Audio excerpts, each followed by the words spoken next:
Hegemony or Survival by Noam Chomsky. 1. Priorities and Prospects. 2. Imperial Grand Strategy. 3. The New Era of Enlightenment. 4. Dangerous Times. 5. The Iraq Connection. 6. Dilemmas of Dominance. 7. Cauldron of Animosities. 8. Terrorism and Justice, Some Useful Truisms. 9. A Passing Nightmare. Notes. Index. Page 4. Page 5. Chapter 1. Priorities and Prospects. A few years ago, one of the great figures of contemporary biology, Ernst Mayr, published some reflections on the likelihood of success in the search for 1. Extraterrestrial intelligence. He considered the prospects very low. His reasoning had to do with the adaptive value of what we call higher intelligence, meaning the particular human form of intellectual organization. Mayr estimated the number of species since the origin of life at about 50 billion, only one of which achieved the kind of intelligence needed to establish a civilization. It did so very recently, perhaps 100,000 years ago. It is generally assumed that only one small breeding group survived, of which we are all descendants. Mayr speculated that the human form of intellectual organization may not be favored by selection. The history of life on Earth, he wrote, refutes the claim that it is better to be smart than to be stupid, at least judging by biological success. Beetles and bacteria, for example, are vastly more successful than humans in terms of survival. He also made the rather somber observation that the average life expectancy of a species is about 100,000 years. We are entering a period of human history that may provide an answer to the question of whether it is better to be smart than stupid. The most hopeful prospect is that the question will not be answered if it receives a definite answer. That answer can only be that humans were a kind of biological error, using their allotted 100,000 years to destroy themselves and, in the process, much else. The species has surely developed the capacity to do just that, and a hypothetical extraterrestrial observer might well conclude that humans have demonstrated that capacity throughout their history, dramatically in the past few hundred years, with an assault on the environment that sustains life, on the diversity of more complex organisms, and with cold, uncalculated savagery on each other as well. Page 6. 2 superpowers. The year 2003 opened with many indications that concerns about human survival are all too realistic. To mention just a few examples, in the early fall of 2002 it was learned that a possibly terminal nuclear war was barely avoided 40 years earlier. Immediately after this startling discovery, the Bush administration blocked UN efforts to ban the militarization of space, a serious threat to survival. The administration also terminated international negotiations to prevent biological warfare and moved to ensure the inevitability of an attack on Iraq, despite popular opposition that was without historical precedent. Aid organizations with extensive experience in Iraq and studies by respected medical organizations warned that the planned invasion might precipitate a humanitarian catastrophe. The warnings were ignored by Washington and evoked little media interest. A high-level U.S. task force concluded that attacks with weapons of mass destruction, WMD, within the United States are likely, and would become more so in the event of war with Iraq. Numerous specialists and intelligence agencies issued similar warnings, adding that Washington's belligerence, not only with regard to Iraq, was increasing the long-term threat of international terrorism and proliferation of WMD. These warnings too were dismissed. In September 2002, the Bush administration announced its national security strategy, which declared the right to resort to force to eliminate any perceived challenge to U.S. global hegemony, which is to be permanent. The new grand strategy aroused deep concern worldwide, even within the foreign policy elite at home. Also in September, a propaganda campaign was launched to depict Saddam Hussein as an imminent threat to the United States and to insinuate that he was responsible for the 9/11 atrocities and was planning others. The campaign, timed to the onset of the midterm congressional elections, was highly successful in shifting attitudes. It soon drove American public opinion off the global spectrum and helped the administration achieve electoral aims and establish Iraq as a proper test case for the newly announced doctrine of resort to force at will. President Bush and his associates also persisted in undermining international efforts to reduce threats to the environment that are recognized to be severe, with pretexts that barely concealed their devotion to narrow sectors of private power. The administration's Climate Change Science Program, CCSP, wrote Science magazine editor Donald Kennedy, is a travesty that included no recommendations for emission limitation or other forms of mitigation. Page 7. Contenting itself with voluntary reduction targets, which, even if met, would allow U.S. emission rates to continue to grow at around 14% per decade. The CCSP did not even consider the likelihood, suggested by a growing body of evidence, that the short-term warming changes it ignores will trigger an abrupt, non-linear process, producing dramatic temperature changes that could carry extreme risks for the United States, Europe, and other temperate zones. The Bush administration's contemptuous pass on multilateral engagement with the global warming problem, Kennedy continued, is the stance that began the long, continuing process of eroding its friendships in Europe, leading to smoldering 2. Resentment. By October 2002, it was becoming hard to ignore the fact that the world was more concerned about the unbridled use of American power than about their threat posed by Saddam Hussein, and as intent on limiting the giant's power as 3. In taking away the despot's weapons. World concerns mounted in the months that followed, as the giant made clear its intent to attack Iraq even if the UN inspections it reluctantly tolerated failed to unearth weapons that would provide a pretext. By December, support for Washington's war plans scarcely reached 10% almost anywhere outside the US, according to international polls. 2 months later, after enormous worldwide protests, the press reported that there may still be 2 superpowers on the planet, the United States and world public opinion. The United States here meaning state power, not there. 4.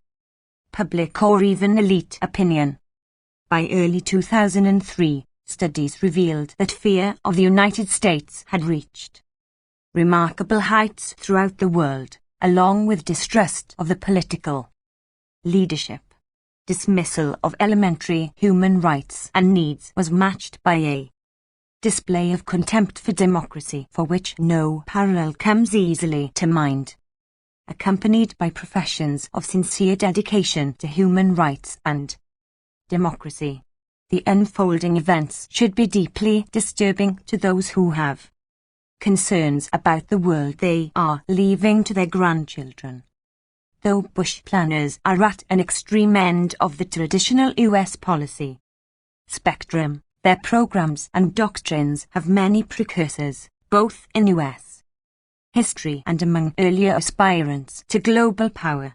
More ominously, their decisions may not be irrational within the framework of prevailing ideology and the institutions that embody it.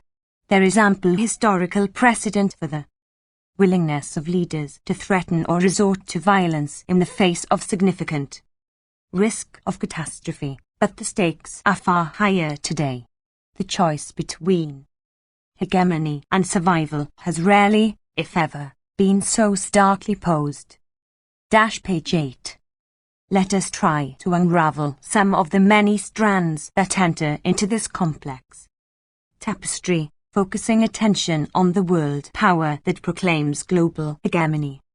Its actions and guiding doctrines must be a primary concern for everyone on the planet, particularly, of course, for Americans. Many enjoy unusual advantages and freedom, hence the ability to shape the future, and should face with care their responsibilities that are the immediate corollary of such privilege. Enemy territory. Those who want to face their responsibilities with a genuine commitment to democracy and freedom, even to decent survival, should recognize the barriers that stand in the way. In violent states these are not concealed. In more democratic societies barriers are more subtle, while methods differ sharply from more brutal to more free societies. The goals are in many ways similar: to ensure that the great beast, as Alexander Hamilton called the people, does not stray from its proper confines. Controlling the general population has always been a dominant concern of power and privilege, particularly since the first modern democratic revolution in 17th century England. The self-described men of best quality were appalled as a giddy multitude of beasts in men's shapes rejected the basic framework of the civil conflict raging in England between king and parliament, and called for government by countrymen like ourselves, that know our wants, not by knights and gentlemen that make us laws, that are chosen for fear and do but oppress us, and do not know the people's source. The men of best quality recognized that if the people are so depraved and corrupt as to confer places of power and trust upon wicked and undeserving men, they forfeit their power in this behalf unto those that are good, though but a few. Almost 3 centuries later, Wilsonian idealism, as it is standardly termed, adopted a rather similar stance. Abroad, it is Washington's responsibility to ensure that government is in the hands of the good, though but a few.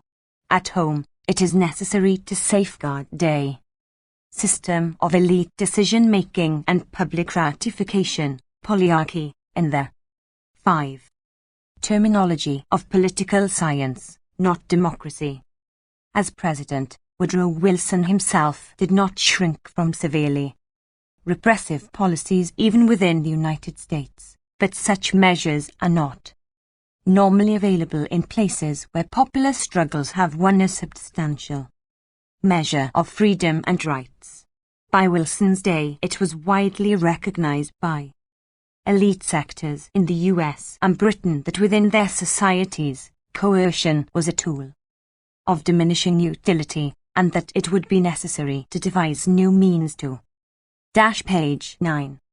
Tame the beast, primarily through control of opinion and attitude. Huge industries have since developed devoted to these ends. Wilson's own view was that an elite of gentlemen with elevated ideals must 6. Be empowered to preserve stability and righteousness. Leading public intellectuals agreed. The public must be put in its place. Walter Lippmann declared in his progressive essays on democracy that goal could be achieved in part through the manufacture of consent, a self-conscious art and regular organ of popular government. This revolution in the practice of democracy should enable a specialized class to manage the common interests that very largely elude public opinion entirely. In essence, the Leninist ideal, Lippmann had observed the revelation in the practice of democracy first-hand as a member of Wilson's Committee on Public Information, which was established to coordinate wartime propaganda and achieved great success in whipping their population into war fever. The responsible men who are the proper decision-makers, Lippmann continued, must live free of the trampling and the roar of a bewildered herd. These ignorant and meddlesome outsiders are to be spectators, not participants. The herd does have a function to trample periodically in support of one or another element of the leadership class in an election, and stated is that the responsible men gain that status not by virtue of any special talent or knowledge but by willing subordination to the systems of actual power and loyalty to their operative principles, crucially, that basic decisions over social and economic life are to be kept within institutions with top-down authoritarian control, while the participation of the beast is to be limited to a diminished public arena. Just how diminished the public arena should be is a matter of debate.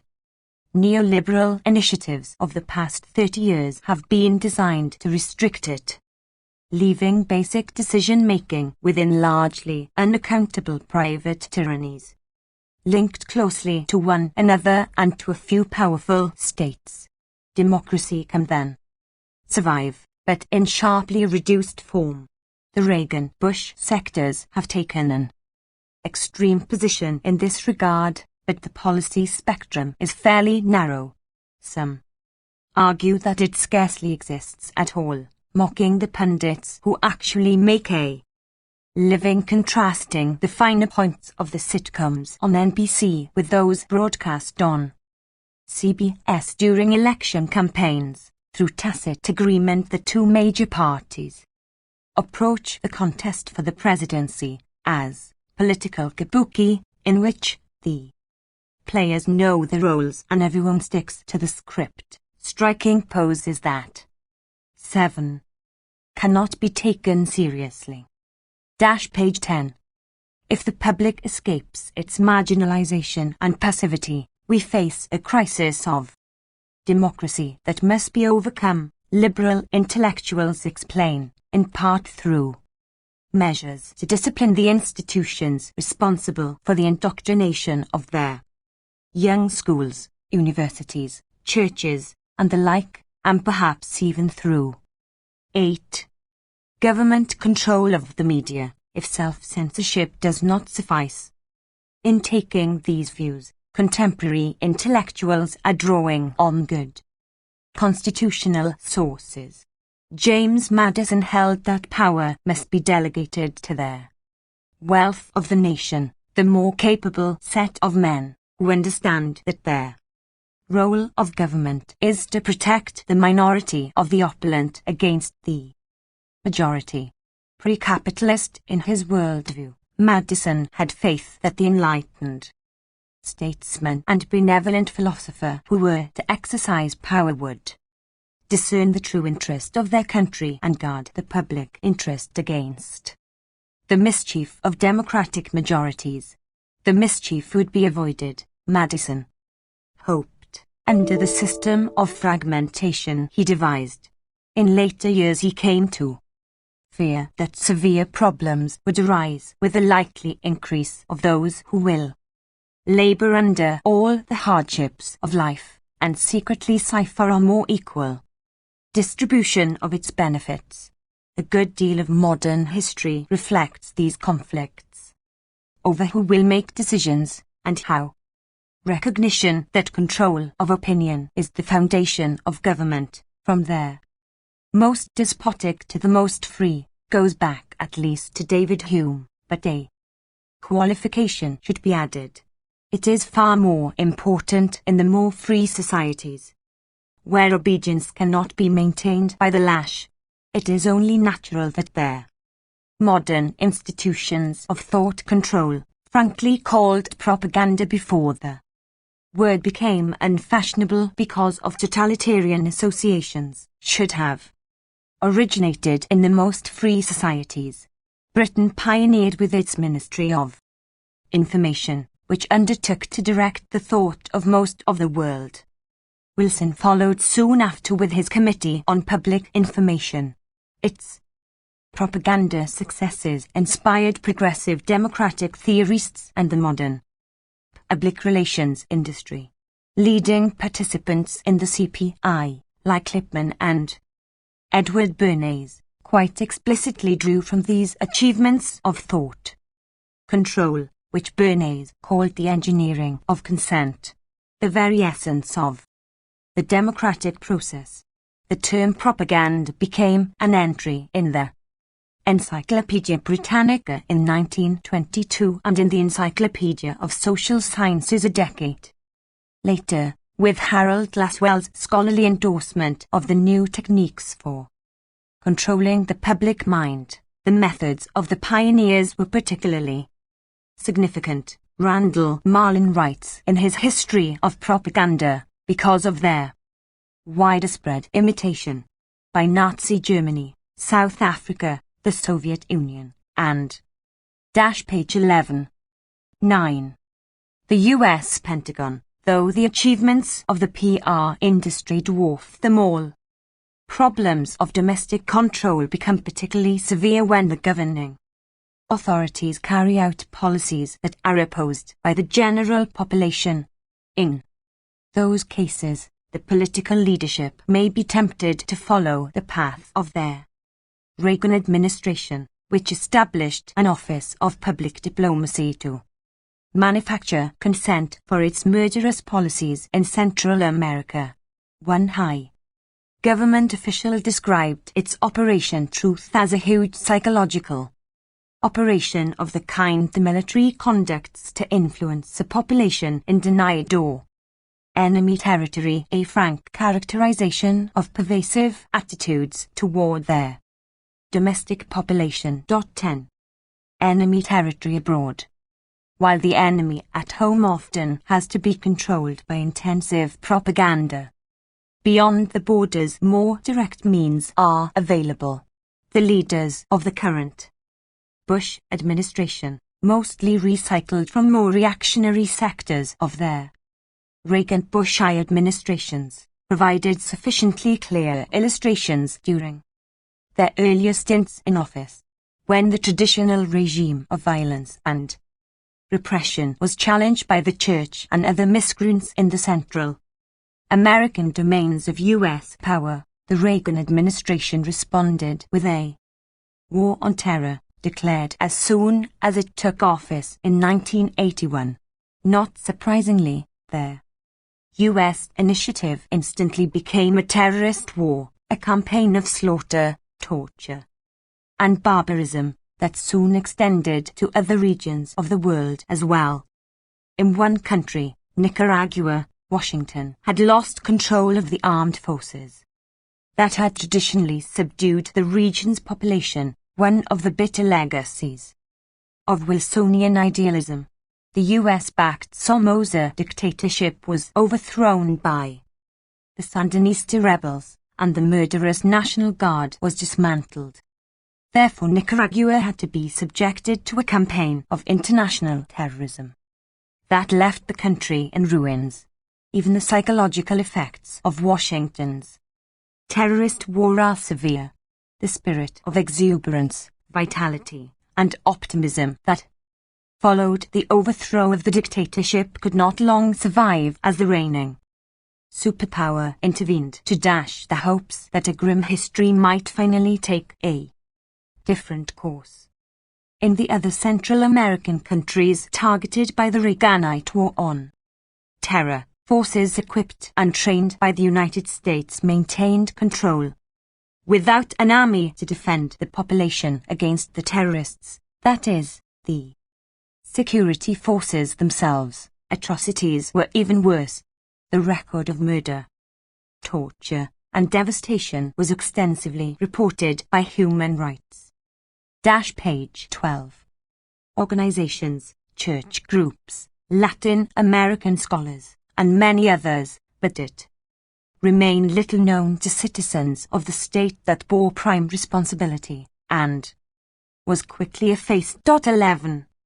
By the mid-1980s, the US-backed state terrorist campaigns had created societies affected by terror and panic, collective intimidation and generalized fear, in the words of a leading church-based Salvadoran human rights organization. The population had internalized acceptance of the daily and frequent use of violent means and the frequent appearance of tortured bodies.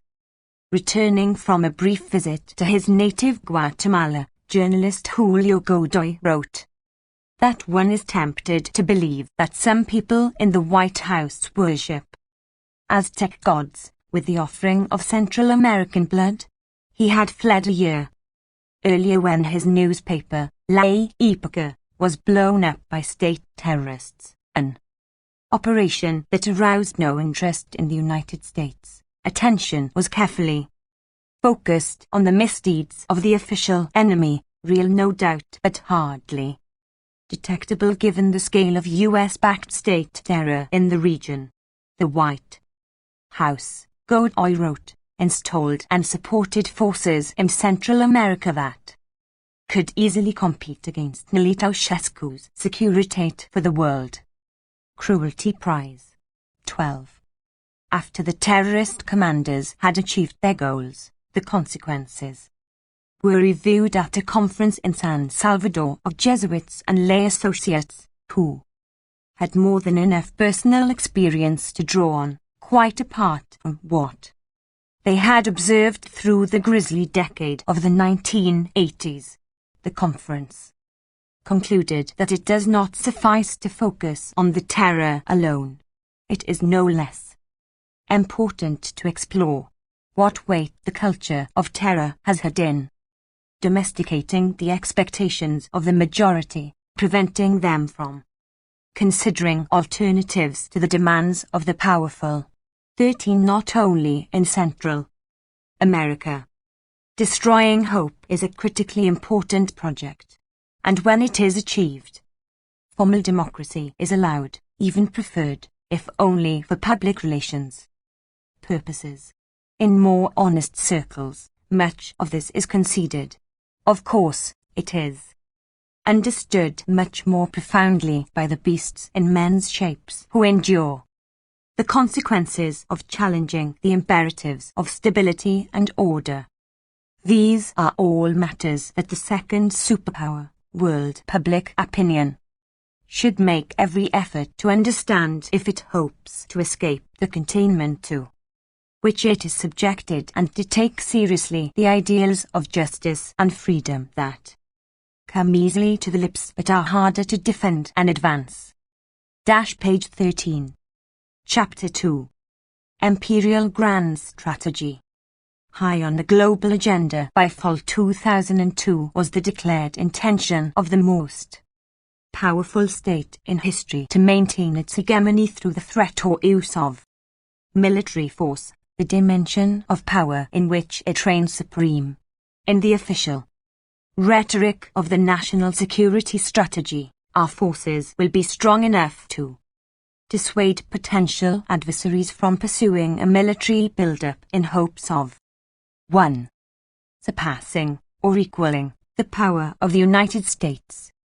One well-known international affairs specialist, John McCambry, describes their declaration as a grand strategy that begins with a fundamental commitment to maintaining a unipolar world in which the United States has no peer competitor, a condition that is to be permanent, so that no state or coalition could ever challenge the US as global leader, protector, and enforcer. The declared approach renders international norms of self-defense, enshrined by Article 51 of the UN Charter, almost meaningless. More generally, the doctrine dismisses international law and institutions as of little value. Hegemony continues. The new imperial grand strategy presents the United States as a revisionist state seeking to parlay its momentary advantages into a world order in which it runs the show, prompting others to find ways to work around, undermine, contain and retaliate against U.S. power. The strategy threatens to leave the world more dangerous and divided, and the United States less 2. Secure, a view widely shared within the foreign policy elite. Enforcing hegemony. The imperial grand strategy asserts the right of the United States to undertake preventive war at will. Preventive, not preemptive. 3. Preemptive war might fall within the framework of international law. Thus, if Russian bombers had been detected approaching the U.S. from the military base in Grenada conjured up by the Reagan administration in 1983 with the clear intent to bomb, then, under a reasonable interpretation of the UN Charter, a preemptive attack destroying their page 14 planes and perhaps even the Grenadan base would have been justifiable. Cuba, Nicaragua, and many others could have exercised the same right for many years. While under attack from the US, though of course the weak would have to be insane to implement their rights. But the justifications for preemptive war, whatever they might be, do not hold for preventive war, particularly as that concept is interpreted by its current enthusiasts, the use of military force to eliminate an imagined or invented threat, so that even the term preventive is too charitable. Preventive war falls within the category of war crimes, if indeed it is an idea 4.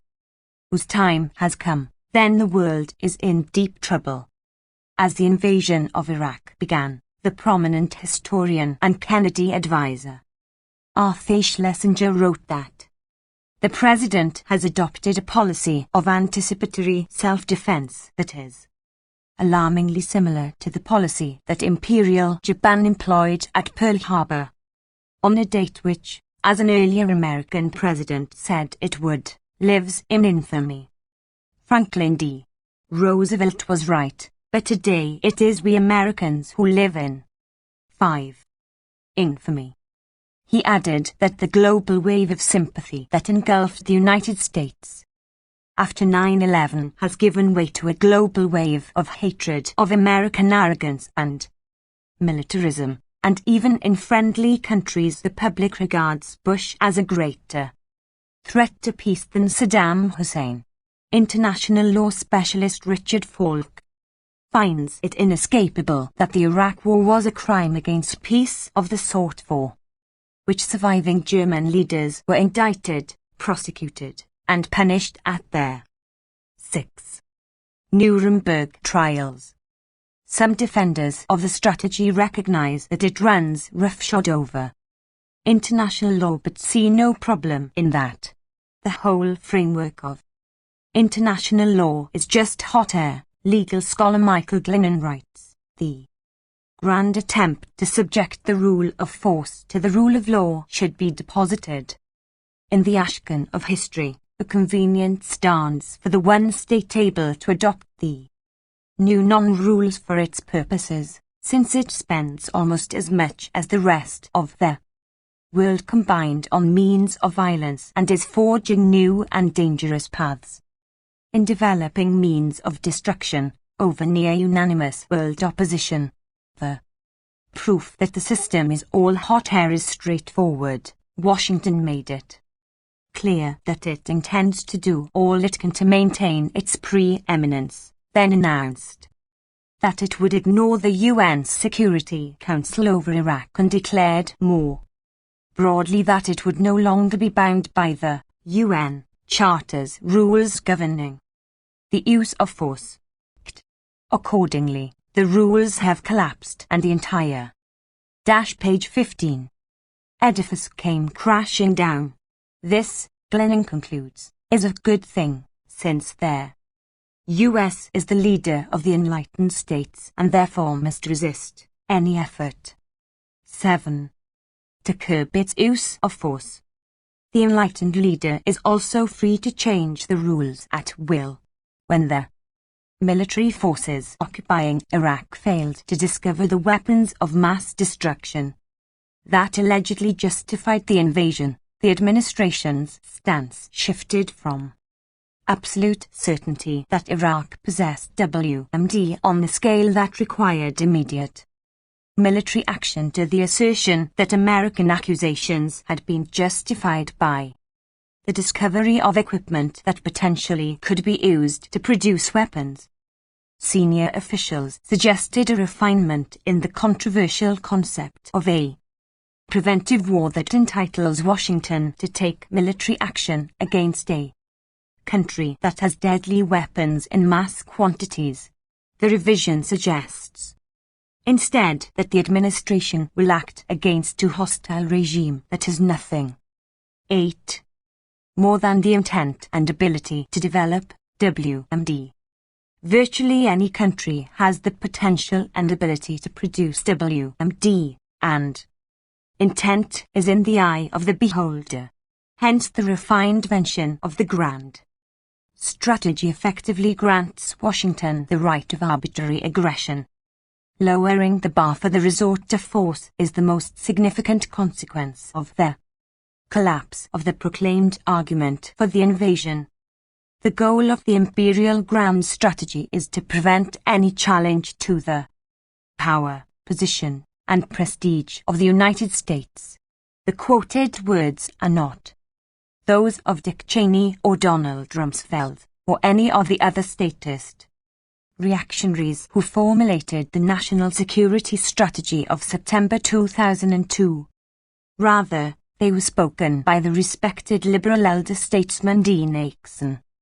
In 1963, he was justifying U.S. actions against Cuba in full knowledge that Washington's international terrorist campaign aimed at regime change had been a significant factor in bringing the world close to nuclear war only a few months earlier, and that it was resumed immediately after the Cuban Missile Crisis was resolved. Nevertheless, he instructed the American Society of International Law that no legal issue arises when the U.S. responds to challenge to its power, position, and prestige.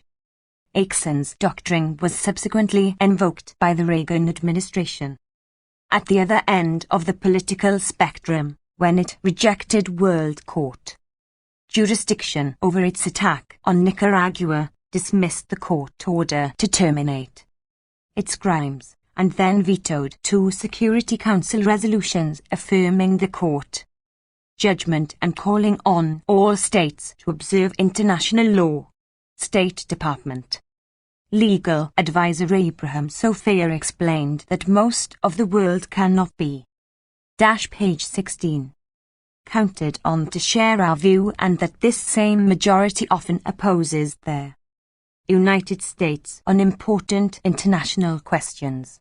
Accordingly, we must reserve to ourselves the power to determine which matters fall essentially within the domestic jurisdiction of the United States, in this case, the actions that the court condemned as the unlawful use of force against Nicaragua in lay 9.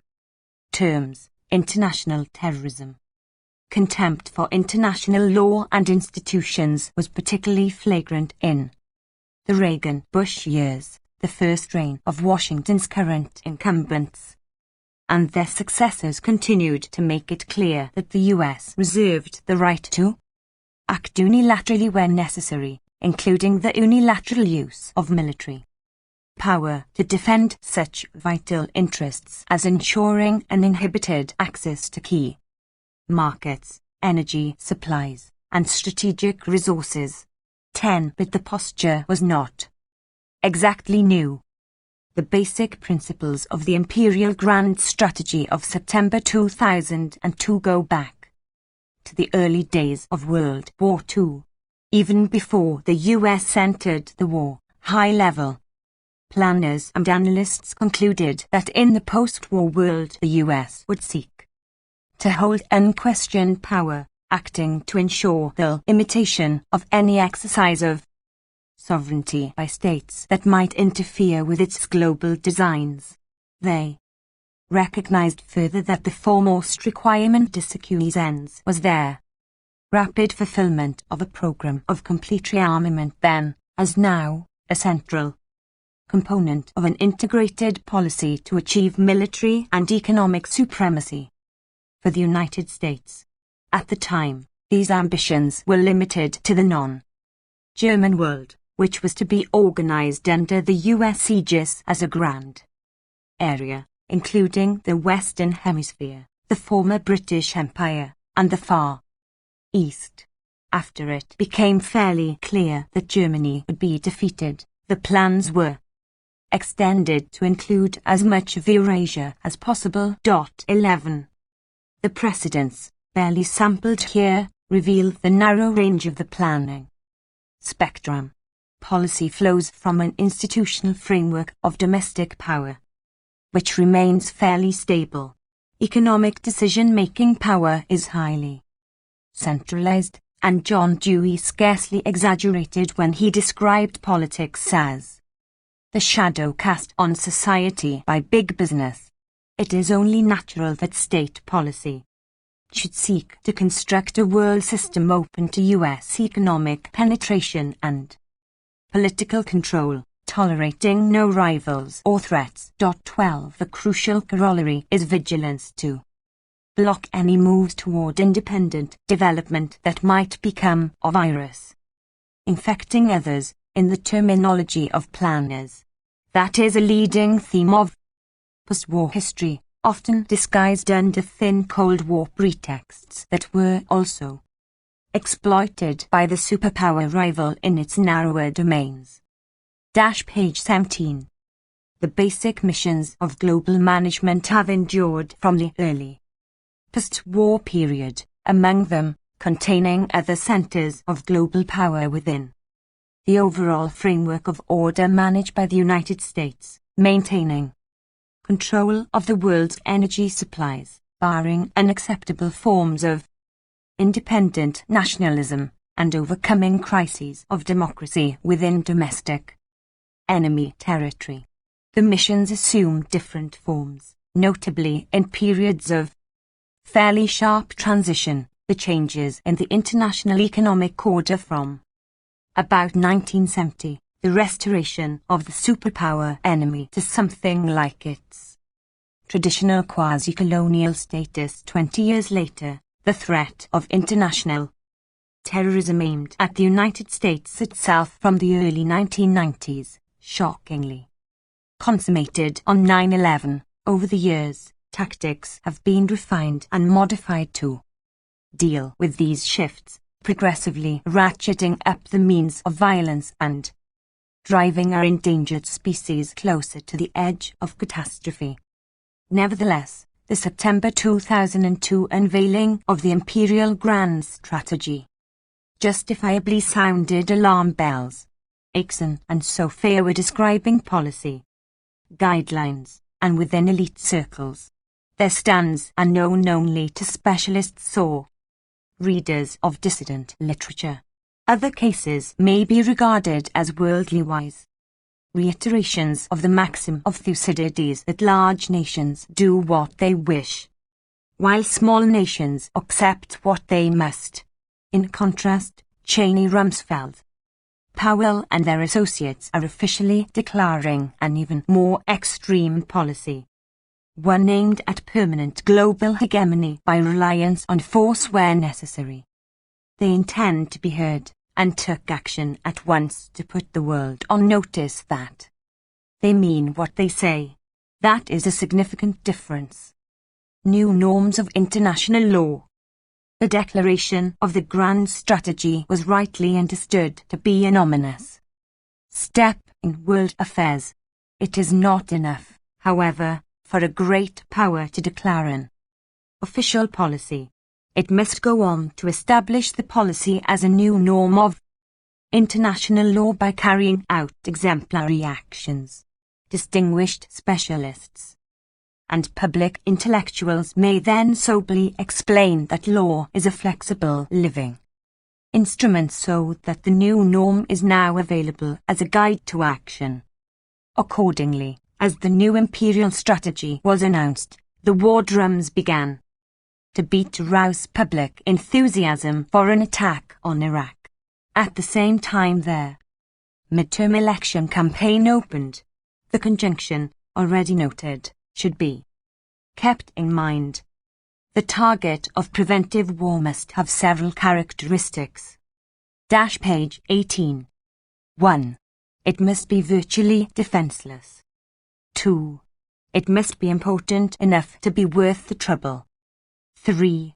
There must be a weight portrayed as the ultimate evil and an imminent threat to our survival. Iraq qualified on all counts. The first two conditions are obvious. The third is easy to establish. It is only necessary to repeat the impassioned orations of Bush, Blair, and their colleagues. The dictator is assembling the world's most dangerous weapons in order to dominate, intimidate, or attack, and he has already used them on whole villages, leaving thousands of his own citizens dead, blind, or transfigured. If this is not evil, then evil has no meaning. 13. There. President's eloquent denunciation in his January 2003 State of the Union address surely rings true, and certainly those who contribute to enhancing evil should not enjoy impunity, among them the speaker of those lofty words and his current associates, who long supported the man of ultimate evil in full awareness of his crimes. It is impressive to see how easy it is, while recounting the monster's worst offences, to suppress the crucial words "with our help," which continued. Because we didn't care. Praise and support shifted to denunciation as soon as the monster committed his first authentic crime, disobeying, or perhaps misunderstanding, orders by invading Kuwait in 1990. Punishment was severe for his subjects. The tyrant, however, escaped unscathed and was further strengthened by the sanctions regime then imposed by his former friends. As the time approached to demonstrate the new norm of preventive war in September 2002, National Security Advisor Condoleezza Rice warned that their next evidence of Saddam Hussein's intentions might be a mushroom cloud. Presumably in New York, Hussein's neighbors, including Israeli intelligence, dismissed the allegations, which were later undermined by the UN inspectors, though Washington continued to claim otherwise. From the first moments of the propaganda offensive, it was apparent that the pronouncements lacked credibility. This administration is capable of any lie in order to advance its war goal in Iraq, says a U.S. government source in Washington with some 2 decades of experience in intelligence. Washington opposed inspections, he suggested, because it feared that nothing much would be found. The president's claims about Iraqi threats should be viewed as transparent attempts to scare Americans into supporting a war. 2 leading international relations scholars added, that is standard operating procedure. Washington still refuses to provide evidence to support its 1990 claims of a huge Iraqi military build-up on the Saudi border. The primary justification offered for the 1991 war claims instantly. Page 19. Undermined by the one journal that investigated them, but to no effect. 14. Evidence or not, the president and his associates issued grim warnings about the dire threat Saddam posed to the United States and to his neighbors, and his links to international terrorists, hinting broadly that he was involved in the 9/11 attacks. The government media propaganda assault had its effects. Within weeks, some 60% of Americans came to regard Saddam Hussein as an immediate threat to the US who must be removed quickly in self-defense.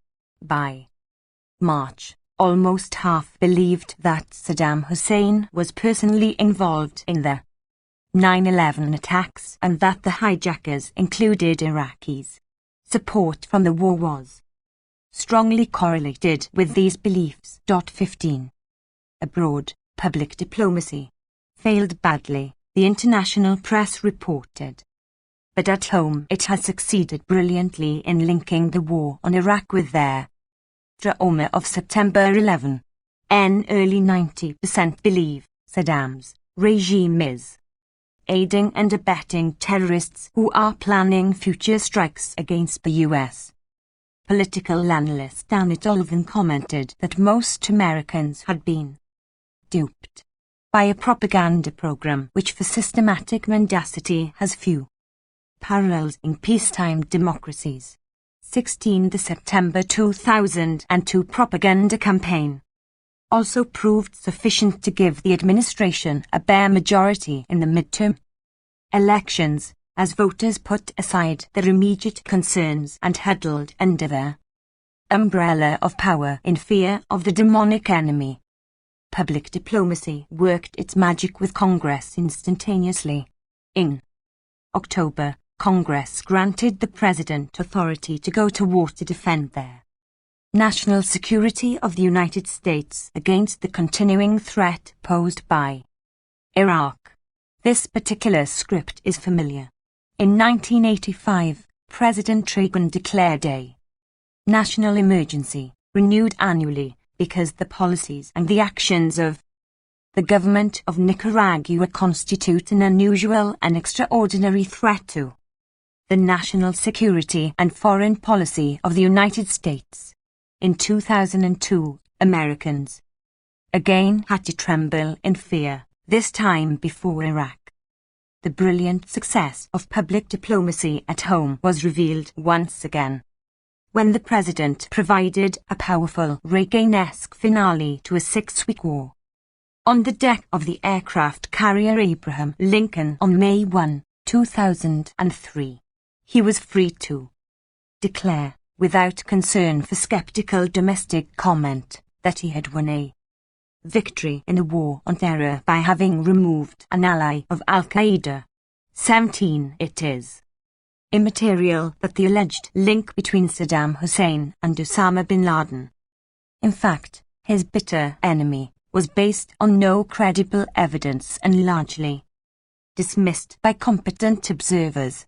Also immaterial is the only known connection between the Iraq invasion and the threat of terror, that the invasion page 20 enhanced the threat. As had been widely predicted, it appears to have been a huge setback in the war on terror by sharply increasing Al-Qaeda recruitment.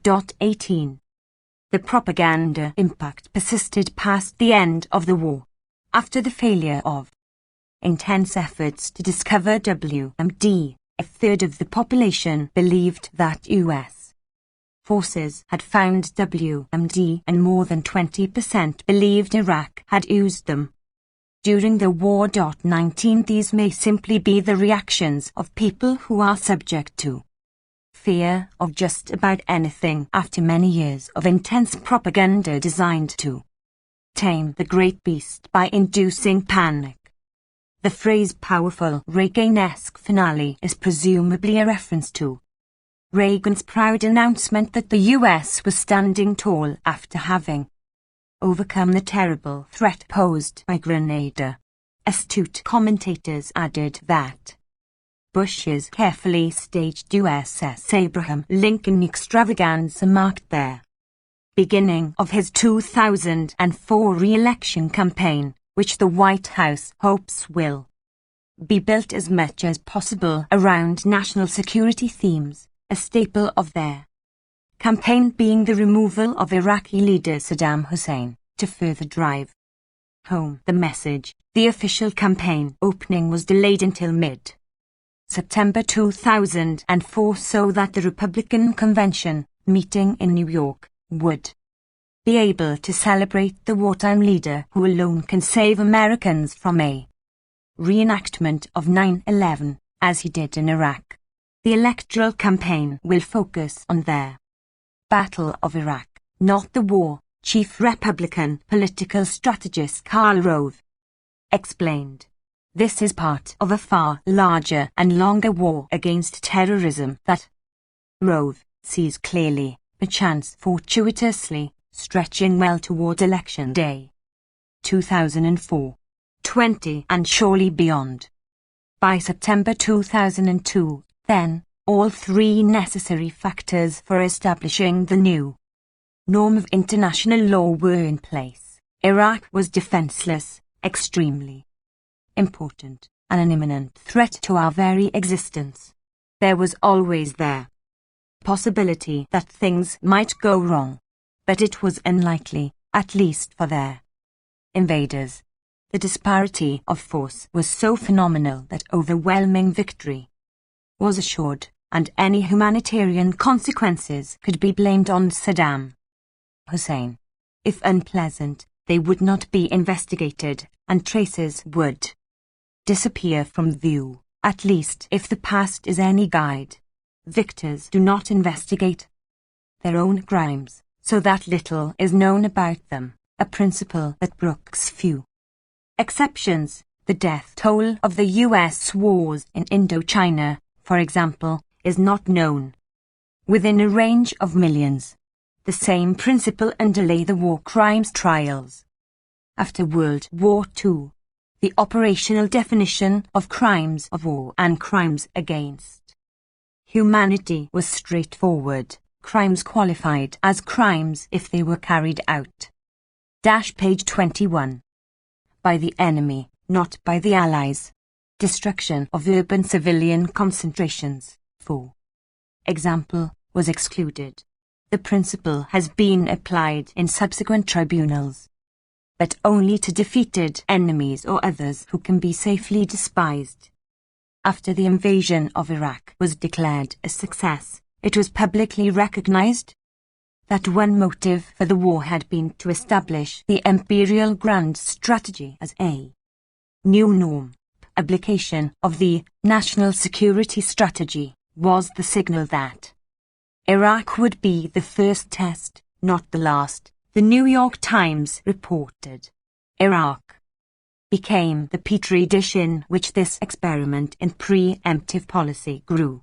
A high official added that we will not hesitate to act alone, if necessary, to exercise our right of self-defense by acting preemptively, now that the norm has been established.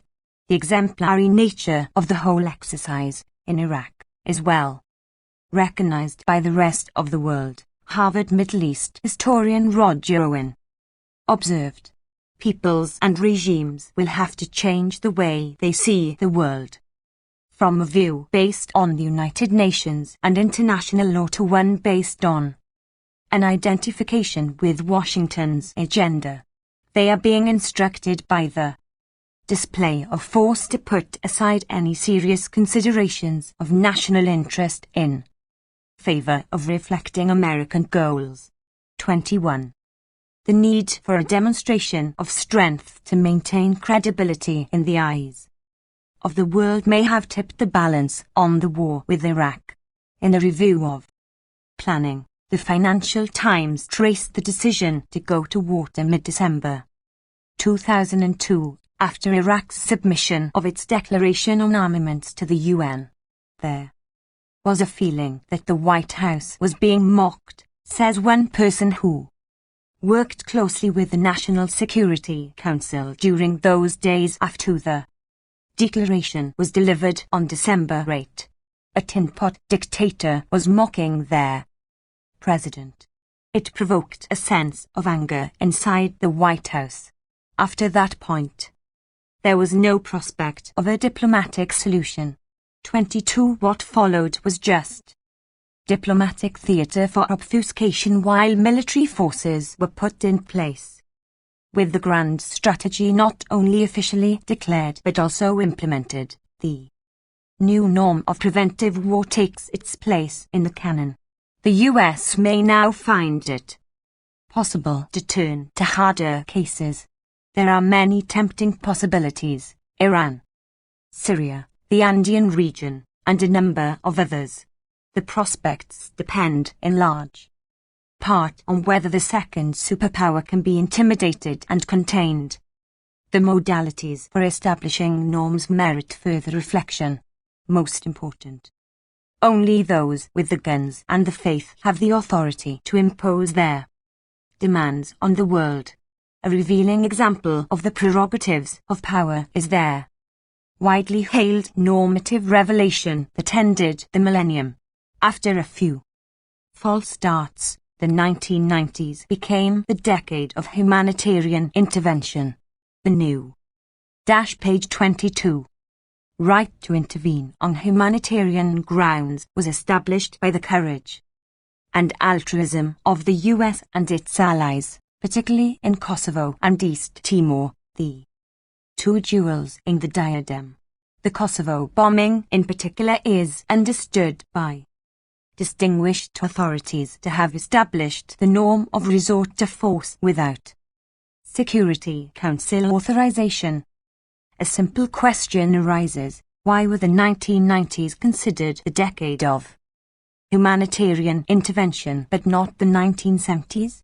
Since World War II there have been two major examples of resort to force that really did put an end to terrible crimes, in both cases arguably in self-defense: India's invasion of East Pakistan in 1971, ending a mass slaughter and other horrors, and Vietnam's invasion of Cambodia in December 1978, terminating Pol Pot's atrocities as they were. Picking up through 1978, nothing remotely comparable took place under their Western aegis in the 1990s. Accordingly, someone who does not understand their conventions might be pardoned for asking why the new norm was not recognized as such in the 1970s. The idea is unthinkable, and the reasons seem clear. The real examples of intervention that terminated huge atrocities were carried out by the wrong people. Still worse, in both cases the US was adamantly opposed to intervention and moved instantly to punish the offender, particularly Vietnam, by subjecting it to a US-backed Chinese invasion, then even harsher sanctions than before. While the US and UK offered direct support for the ousted Khmer Rouge, it follows that the 1970s cannot have been the decade of humanitarian intervention, and no new norms could have been established then. The essential insight was formulated by a unanimous vote of the International Court of Justice in one of its earliest rulings, in 1949. The court can only regard the alleged right of intervention as their manifestation of a policy of force, such as has, in the past, given rise to most serious abuses and such as cannot, whatever be the defects in international organization, find a place in international law from the nature of things. Intervention would be reserved for the most powerful states and might easily lead to perverting the administration of justice itself. 23. While Western powers and intellectuals were admiring themselves for having established the new norm of humanitarian intervention in the late 1990s, the rest of the world also had some thoughts on the matter. It is illuminating to see how they reacted, say, to Tony Blair's repetition of the official reasons for the bombing of Serbia in 1999. Failure to bomb would have dealt a devastating blow to the credibility of NATO, and the world would have been less safe as a result of page 23. That the objects of NATO's solitude did not seem overly impressed by the need to safeguard the credibility of those who had been crushing them for centuries. Nelson Mandela, for example, condemned Blair for encouraging international chaos, together with America, by ignoring other nations and playing policemen of the world in their attacks on Iraq in 1998 and Serbia there next year. In the world's largest democracy, which, after independence, began to recover from the grim effects of centuries of British rule, the Clinton-Blair efforts to shore up NATO's credibility and make the world safe were also not appreciated, but official and press condemnations in India remained unheard. Even in Israel, the client state par excellence, the pretensions of Clinton-Blair and a host of domestic admirers were ridiculed by leading military and political analysts as a return to old-fashioned gunboat diplomacy under the familiar cloak of moralistic righteousness, and as a danger to the world. 24.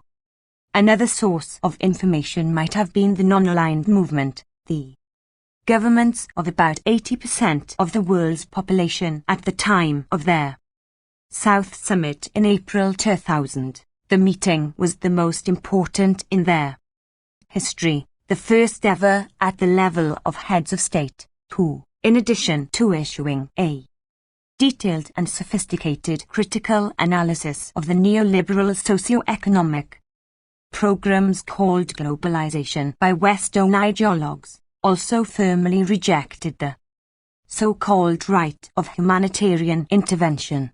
That stand was reiterated in the Summit of Non-Aligned Countries in Malaysia in February 2003, in the same words. 25 Perhaps they had learned too much history, the hard way, to be comforted by exalted rhetoric and had heard enough about humanitarian intervention over the centuries. It is an exaggeration to say that only the most powerful are granted the authority to establish norms of appropriate behavior for themselves. The authority is sometimes delegated to reliable clients. Thus, Israel's crimes are permitted to establish norms, for example, its regular resort to targeted killings of suspects, called terrorist atrocities when carried out by the wrong hands. In May 2003, two leading Israeli civil rights attorneys provided a detailed list of all of the liquidations and all of the attempted assassinations that Israel's security forces carried out during the Al-Aqsa Intifada, from November 2000 through April 2003. Using official and semi-official records, they found that Israel carried out no less than 175 liquidation attempts, one attempt every 5 days, killing 235 people, of whom 156 were suspected of crimes. It greatly pains us to say the following. The lawyers wrote, with the consistent, widespread policy of targeted liquidations bounds on a crime against humanity. 26. Page 24. Their judgment is not quite accurate.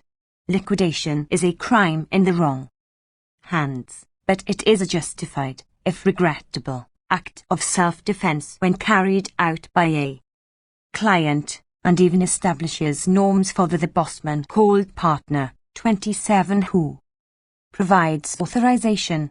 The boss man himself made use of Israel's precedent with the assassination by missile of a suspect in Yemen, along with 5 other people who happened to be nearby, to much acclaim. The hit was conveniently timed as an October surprise, to show the incumbent in his finest hour, on the eve of the midterm elections, and offer a taste of what is to come. 28. A more far-reaching example of establishing norms was Israel's bombing of the Osirak reactor in Iraq in June 1981.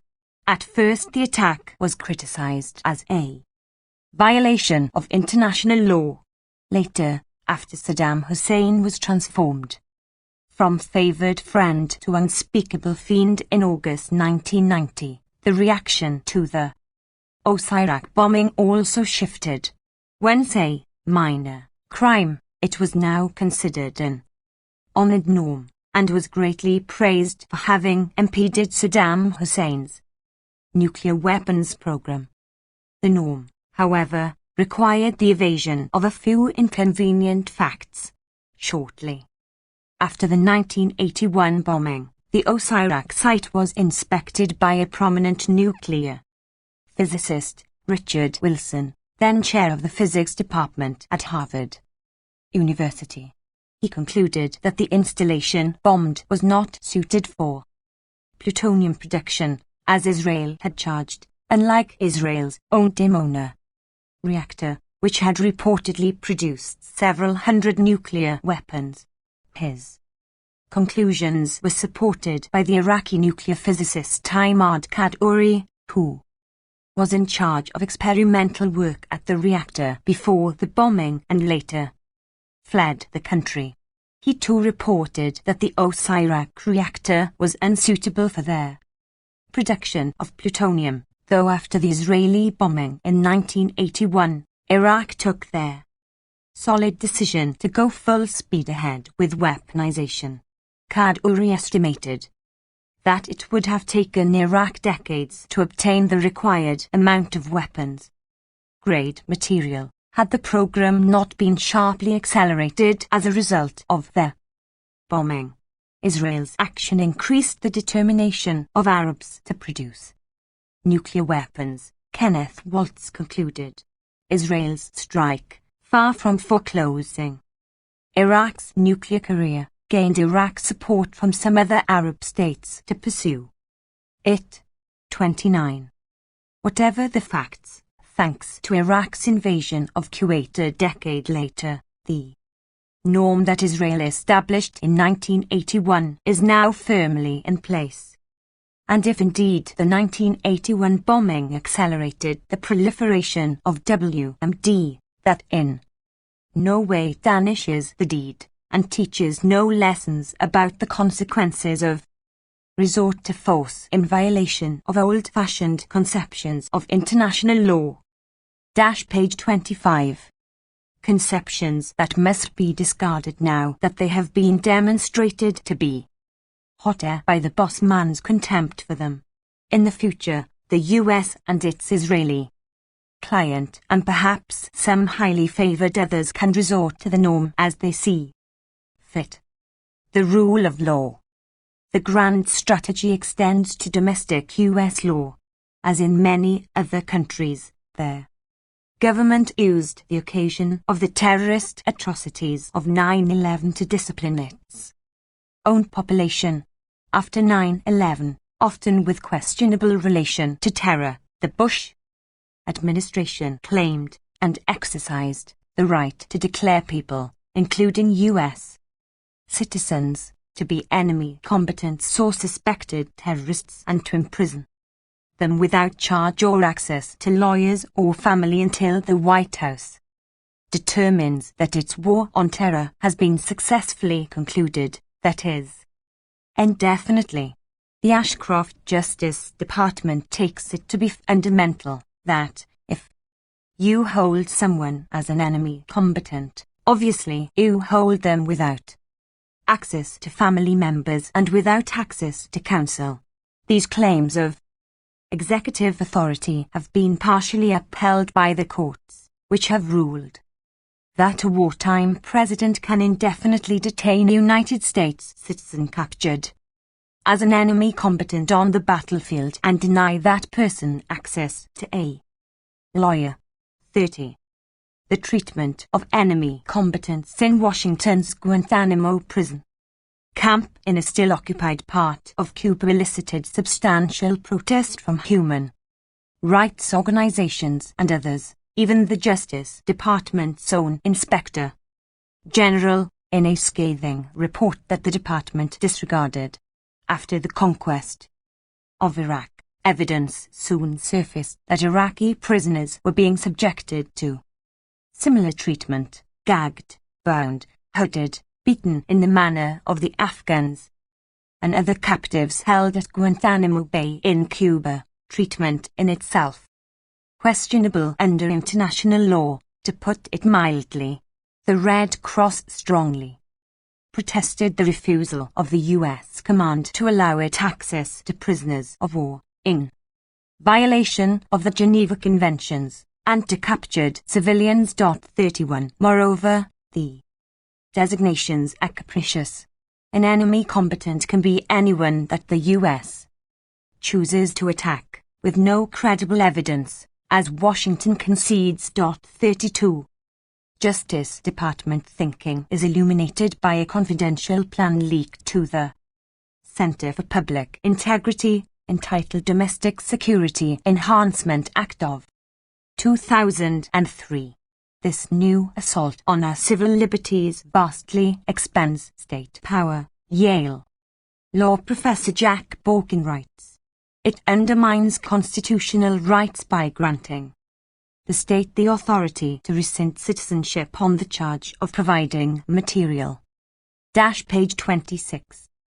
Support to an organization on the Attorney General's blacklist even if the accused has no idea that the organization has been blacklisted. Give a few dollars to Muslim charity Ashcroft thinks is a terrorist organization, Borkin writes, and you could be on the next plane out of this country. The plan states that an intent to relinquish nationality need not be manifested in words, but can be inferred from conduct, inferred by the Attorney General, whose judgment we must honour, on faith. Analogies have been drawn to the darkest days of McCarthyism, but these new proposals are more extreme. The plan also extends powers of surveillance without court authorization, permits secret arrests, and further protects the state from the scrutiny of citizens, a matter of great significance to the reactionary statists of the Bush II regime. There is no civil right, not even the precious right of citizenship, that this administration will not abuse to secure ever greater control over American life. Borkin concludes. 33. President Bush is said to have on his desk a bust of Winston Churchill, a gift from his friend Tony Blair. Churchill had a few things to say on these topics. The power of the executive to cast a man into prison without formulating any charge known to the law, and particularly to deny him the judgment of his peers, is in the highest degree odious, and the foundation of all totalitarian government, whether Nazi or communist. 34. The powers the Bush administration is demanding go well beyond even these odious practices. Churchill's warning against such abuse of executive power for intelligence and preventive purposes was issued in 1943, when Britain was facing possible destruction at the hands of the most vicious mass murder machine in human history. Perhaps someone in the Justice Department might want to contemplate the thoughts of the man whose image faces their leader every day. International law and institutions. The imperial grand strategy effectively dispenses with the international rule of law as an overarching goal of policy. A critical review by the American Academy of Arts and Sciences points out, noting that neither international law nor the UN Charter is even mentioned in the national security strategy. The primacy of law over force, that has been a major thread in American foreign policy since their end of World War II, disappears from the new strategy. Also all but disappeared are the international institutions that extend the reach of law, and seek to constrain the powerful as well as to grant the weak a voice. From now on, force reigns, and the US will exercise that force as it sees fit. The analysts. Page 27. Conclude that the strategy will increase the motivation of US enemies to act in reaction to their growing resentment of perceived intimidation. They will seek cheap and easy ways of exploiting US vulnerabilities, which abound. Lack of concern with this on the part of Bush planners is also illustrated by the fact that the national security strategy contains just a single sentence on enhancing arms control efforts, for which the administration has only contempt. 35. Writing in the Academy's Journal, 2 international affairs specialists describe the plans for extended confrontation, not political accommodation, as inherently provocative. They warn that the apparent commitment of the United States to active military confrontation for decisive national advantage carries immense risks. 36. Many concur, even on narrow grounds of self-interest. The Academy's assessment of the primacy of law over force in American policy requires serious qualifications. Since World War II, the U.S. government has adopted the standard practice of powerful states regularly choosing force over law when that was considered expedient for the national interest, a technical term referring to the special interests of domestic sectors that are in a position to determine policy. For the Anglo-American world, that truism is as old as Adam Smith. He bitterly condemned the merchants and manufacturers in England, who were by far the principal architects of policy and made sure their own interests were most peculiarly attended to, no matter how grievous their effect on others, including the victims of their savage injustice abroad and their people of England as well. 37. Truisms have a way of remaining true. The dominant elite view with regard to the UN was well expressed in 1992 by Francis Fukuyama, who had served in the Reagan-Bush State Department. The UN is perfectly serviceable as an instrument of American unilateralism and, indeed, may be the primary mechanism through which that unilateralism will be exercised in the future. His prediction proved accurate, presumably because it was based on consistent practice going back to the early days of the UN. At that time, the state of the world guaranteed that the UN would be virtually an instrument of US power. The institution was greatly admired, though elite distaste for it increased notably in subsequent years. The shift of attitude roughly traced the course of a decolonization, which opened a small window for the tyranny of the majority, that is, for concerns emanating from outside the centers of concentrated power that the business press calls the de facto world government of the masters of the universe. 38. When the UN fails to serve as an instrument of American unilateralism on issues of elite concern, it is dismissed. One of many illustrations is the record of page 28. Vetoes. Since the 1960s, the US has been far in the lead in vetoing Security Council resolutions on a wide range of issues, even those calling on states to observe international law. Britain is second, France and Russia far behind.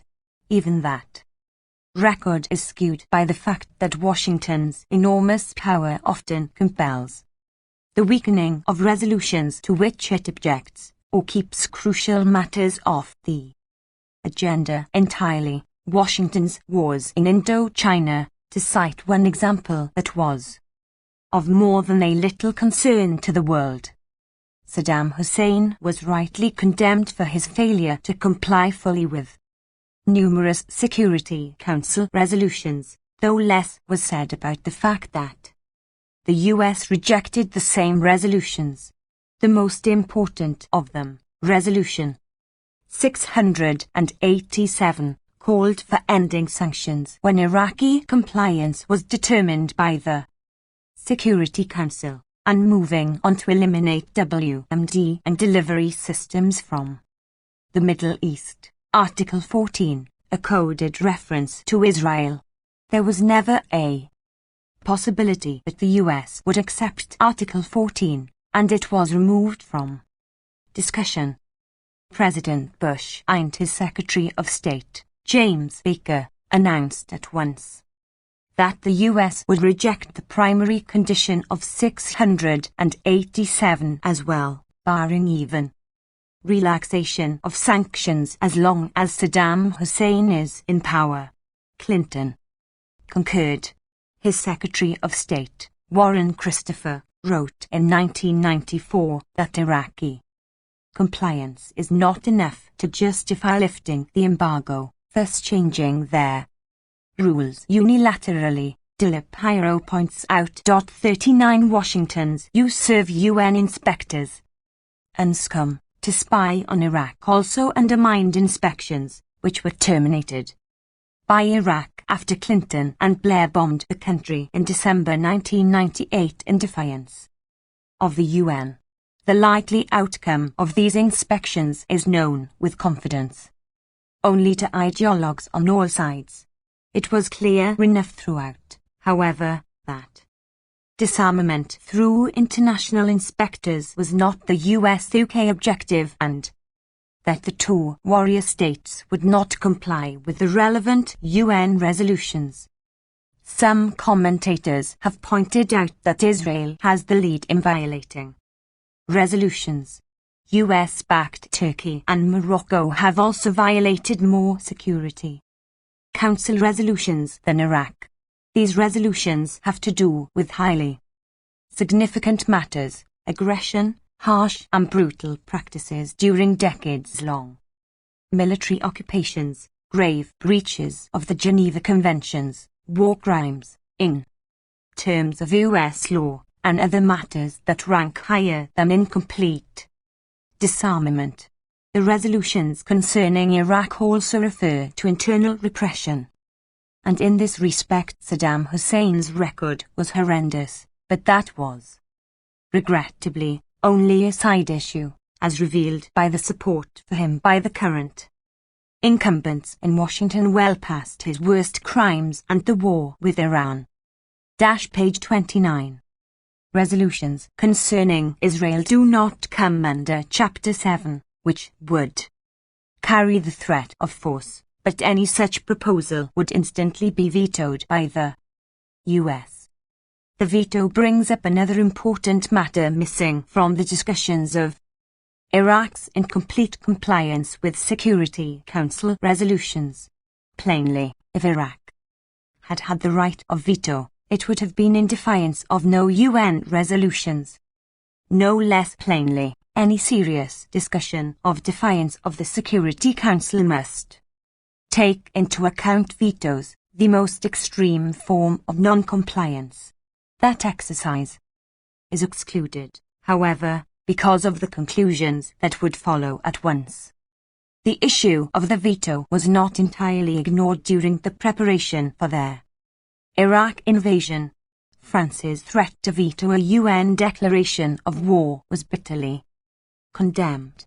They said they are going to veto anything that held Saddam to account, Bush declared, with his familiar concern for truth, as he delivered his ultimatum to the Security Council on March 16, 2003. There was much fury about France's iniquity and talk of actions to punish the country that did not follow orders from Crawford, Texas.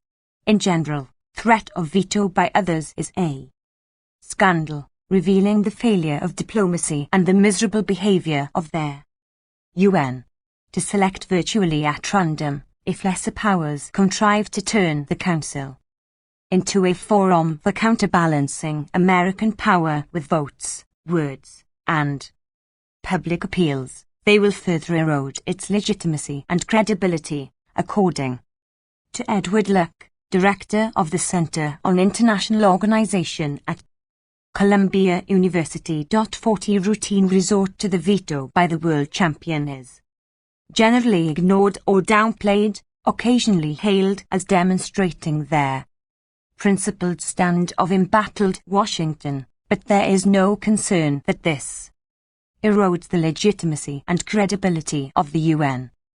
There should have been little reason for surprise, therefore, when a senior Bush administration official explained in October 2002 that we don't need their Security Council, so if it wants to stay relevant, then it has to give us similar authority to that just granted by Congress, authority to use force at will. The stand was endorsed by the President and by Secretary of State Colin Powell, who added that obviously the Council can always go off and have their discussions, but we have the authority to do what we believe is necessary. Washington agreed to submit a resolution to the Security Council, UN 1441, leaving no doubt, however, that the exercise was meaningless. Whatever their diplomatic niceties, Mr. Bush made it clear that he regarded the resolution to be all the authority he needed to act against Iraq should Mr. Hussein balk.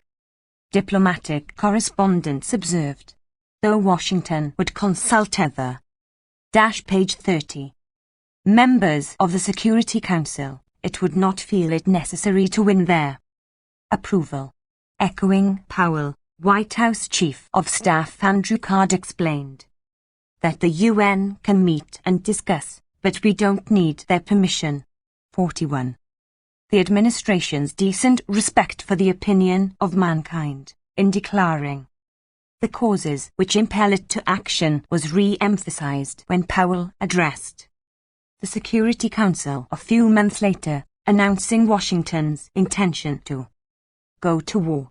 U.S. officials were adamant that his briefing should not be interpreted as part of a protracted effort to garner support for a resolution authorizing their use of force, the international press reported.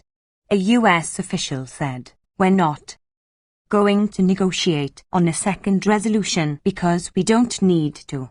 If the rest of the Council wants to catch up to us, we might stop briefly to sign on the dotted line." But nothing more. 42 The world was placed on notice that Washington will use force as it chooses. The debating society can catch up and join the enterprise, or suffer the consequences that befall those who are not with us and are therefore with the terrorists, as the President laid out the options.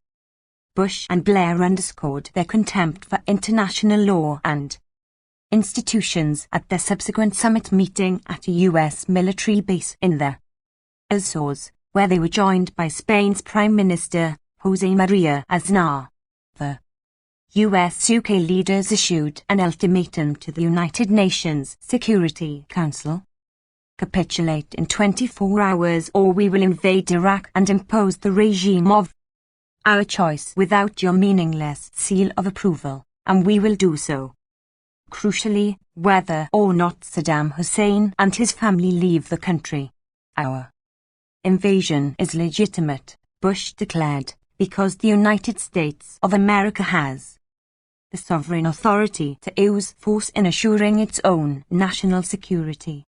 Threatened by Iraq with or without Saddam, the UN is irrelevant because it has not lived up to its responsibilities, that is, to follow Washington's orders. The US will enforce the just demands of the world even if the world overwhelmingly objects. 43. Washington also took pains to ensure that the essential hollowness of official declarations was in plain view for all the world to see. At a news conference on March 6, the President stated that there is only a single question: has the Iraqi regime fully and unconditionally disarmed as required by 1441, or has it not?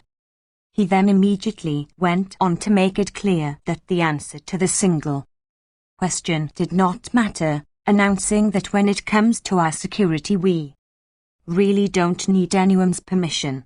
UN inspections and Security Council deliberations were therefore a farce, and even completely verified compliance was irrelevant. A few days earlier Bush had declared the answer to the page 31. Question immaterial. The US will institute the regime of its choice even if Saddam disarms completely, and even if he and his cohorts disappear, as underscored at the Azores Summit. 44. The President's disregard of the single question was in fact already on the record. A few months earlier, White House spokesman Ari Fleischer had informed the press that the policy of the United States is regime change, with or without inspectors. Regime change does not mean a regime that Iraqis might prefer, but one that the conqueror will impose, calling it democratic, which is standard practice. Even Russia installed people's democracies. Later, with the war winding down, Fleischer restored the single question to its primary status. Iraq's possession of WMD is what this war was about and is about. As Bush was presenting his self-contradictory stance at his news conference, British Foreign Minister Jack Straw announced that if Saddam Hussein disarmed, we accept that the government of Iraq stays in place, so that the single question is disarmament. Talk about liberation and democracy is mere fluff, and Britain will not support Bush's resort to war on his grounds, except that Britain made it clear that it would do as it was told. 45.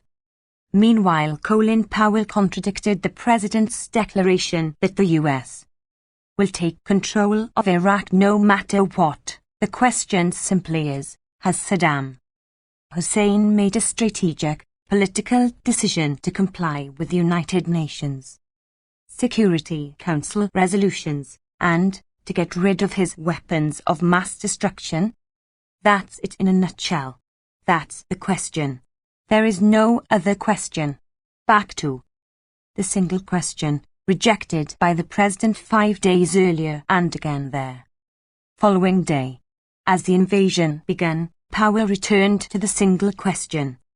Iraq was being attacked because it had violated its international obligations under its 1991 surrender agreement, which required the disclosure and disarmament of its dangerous weapons.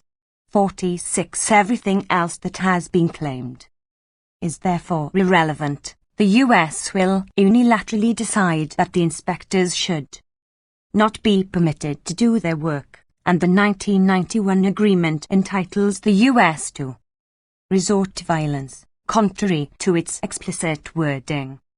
Pick some other day and audience, and the goal is liberation and democracy. Not only for Iraq but for the region, a noble dream. The message is clear: we will do what we choose, giving whatever pretext happens to be on hand. You will catch up, or else. Unexplained is why the threat of WMD became so severe after September 2002, while before National Security Advisor Rice had accepted the consensus that if they acquire WMD, their weapons will be unusable because any page 32 attempt to use them will bring national obliteration. 47. Punishment for being against us can be severe, and the benefits of catching up and remaining relevant are substantial. Senior US officials were dispatched to Security Council members to urge leaders to vote with the United States on Iraq or risk paying a heavy price, not an insignificant concern for fragile countries whose concerns drew little attention before they landed seats on the Council. Mexican diplomats tried to explain to Washington's emissaries that their people are overwhelmingly opposed to a war, but that plea was dismissed as ridiculous. 48. a special problem arose for countries that have succumbed to popular pressure to embrace democracy, and now have a public to answer to for them. Repercussions for taking democratic form seriously may include economic strangulation. In contrast, Mr. Powell made clear that U.S. political and military allies will benefit from handouts. Ari Fleischer meanwhile hotly denied that Bush was offering quid pro quos in exchange for votes, evoking peals of laughter from the press corps. The Wall Street Journal reported. 49. Rewards for following orders include not only financial handouts but also authorization to escalate terrorist atrocities. Russian President Vladimir Putin, whose relations with Bush are reported to be particularly soulful, was awarded a diplomatic nod for Russia's crackdown on Chechen separatists, a move that some analysts here and in the Middle East contend could damage long-term U.S. interests.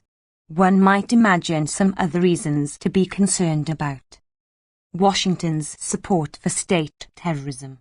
To make it clear that such reactions are irrelevant, the head of a Muslim charity was sentenced in federal court on their charge of having diverted funds to Chechens resisting the vicious Russian military occupation, just as Putin was receiving his green light. The head of the same charity was also charged with funding ambulances for Bosnia. In that case, the crime was apparently committed at about the same time that Clinton was flying Al-Qaeda and Hezbollah operatives to Bosnia to support the U.S. side in the ongoing wars. 50. Turkey was offered similar inducements, a huge financial package and their right to invade Kurdish northern Iraq. Remarkably, Turkey did not fully submit, teaching a lesson in democracy to the West that aroused great ire and, as Secretary of State Powell sternly announced at once, instant punishment for their misdeed. 51. The diplomatic niceties are for those who prefer to be deluded, as is their apparent support of Security Council members for the U.S.-initiated resolution. Page 33. 1441. The support is in fact submission. Signers understood what the alternative would be. In systems of law that are intended to be taken seriously, coerced acquiescence is invalid. In international affairs, however, it is honored as diplomacy. After the Iraq War, the UN again proved irrelevant because its complicated trade system for Iraq caused problems for U.S. companies granted contracts under U.S. military rule. The complicated trade system was in fact imposed by the U.S. as part of its sanctions regime, for which there was virtually no support outside the UK. But now it was in the way. Hence, in the words of a coalition diplomat, the U.S. wanted the message to be, "We're coming here to the Security Council because we want to, not because we have to." The background issue, diplomats on all sides agree, is how much of a free hand the U.S. should be given to manage Iraqi oil and establish a successor government. Washington demands a free hand. Other countries, a large majority of the U.S. population, and, to the extent that we have information, the people of Iraq prefer to extend UN oversight there and to normalize Iraq's diplomatic and economic relations, as well as its internal affairs, within that framework. 52. Through all the shifts of justifications and pretexts, one principle remains invariant. The U.S. must end up in effective control of Iraq, under some facade of democracy if that proves feasible. That America's imperial ambition should extend to the whole world after the collapse of its sole major rival should hardly elicit surprise, and there are Needless to say, numerous predecessors, with consequences not too pleasant to recall. The current situation, however, is different. There has never, in history, been anything remotely like the near monopoly of means of large-scale violence in the hands of one state, all the more reason for subjecting its practices and operative doctrines to extra careful scrutiny. Elite concerns. Within establishment circles, there has been considerable concern that America's imperial ambition is a serious threat even to its own population.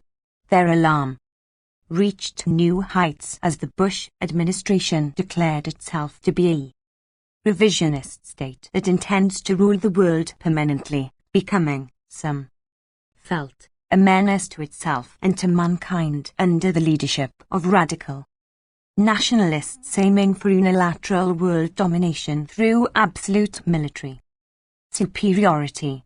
53 Many others within the mainstream spectrum have been appalled by the adventurism and arrogance of the radical nationalists who have regained page 34. The power they wielded through the 1980s, but now operate with fewer external constraints. The concerns are not entirely new. During the Clinton years, the prominent political analyst Samuel Huntington observed that for much of the world the US is becoming the rogue superpower, considered the single greatest external threat to their societies. Robert Jervis, then president of the American Political Science Association, warned that in the eyes of much of the world, in fact, the prime rogue state today is the United States.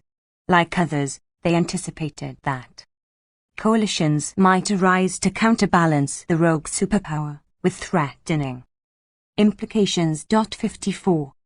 Several leading figures of the foreign policy elite have pointed out that their potential targets of America's imperial ambition are not likely simply to await destruction.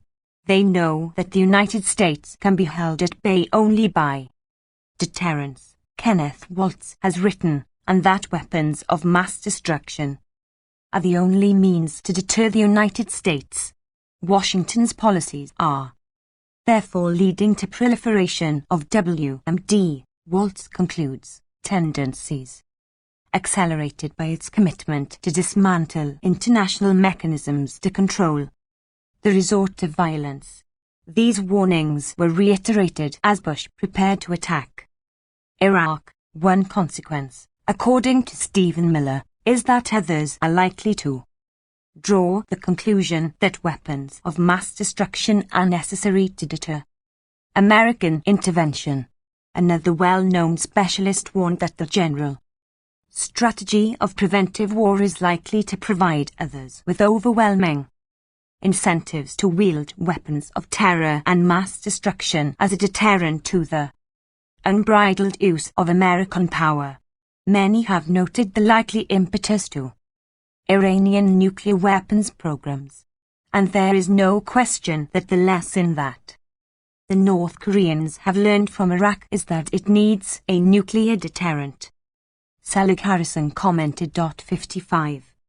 As the year 2002 drew to a close, Washington was teaching an ugly lesson to the world. If you want to defend yourself from us, you had better mimic North Korea and pose a credible military threat, in this case, conventional artillery, aimed at Seoul and at US troops near the Dm's Ed.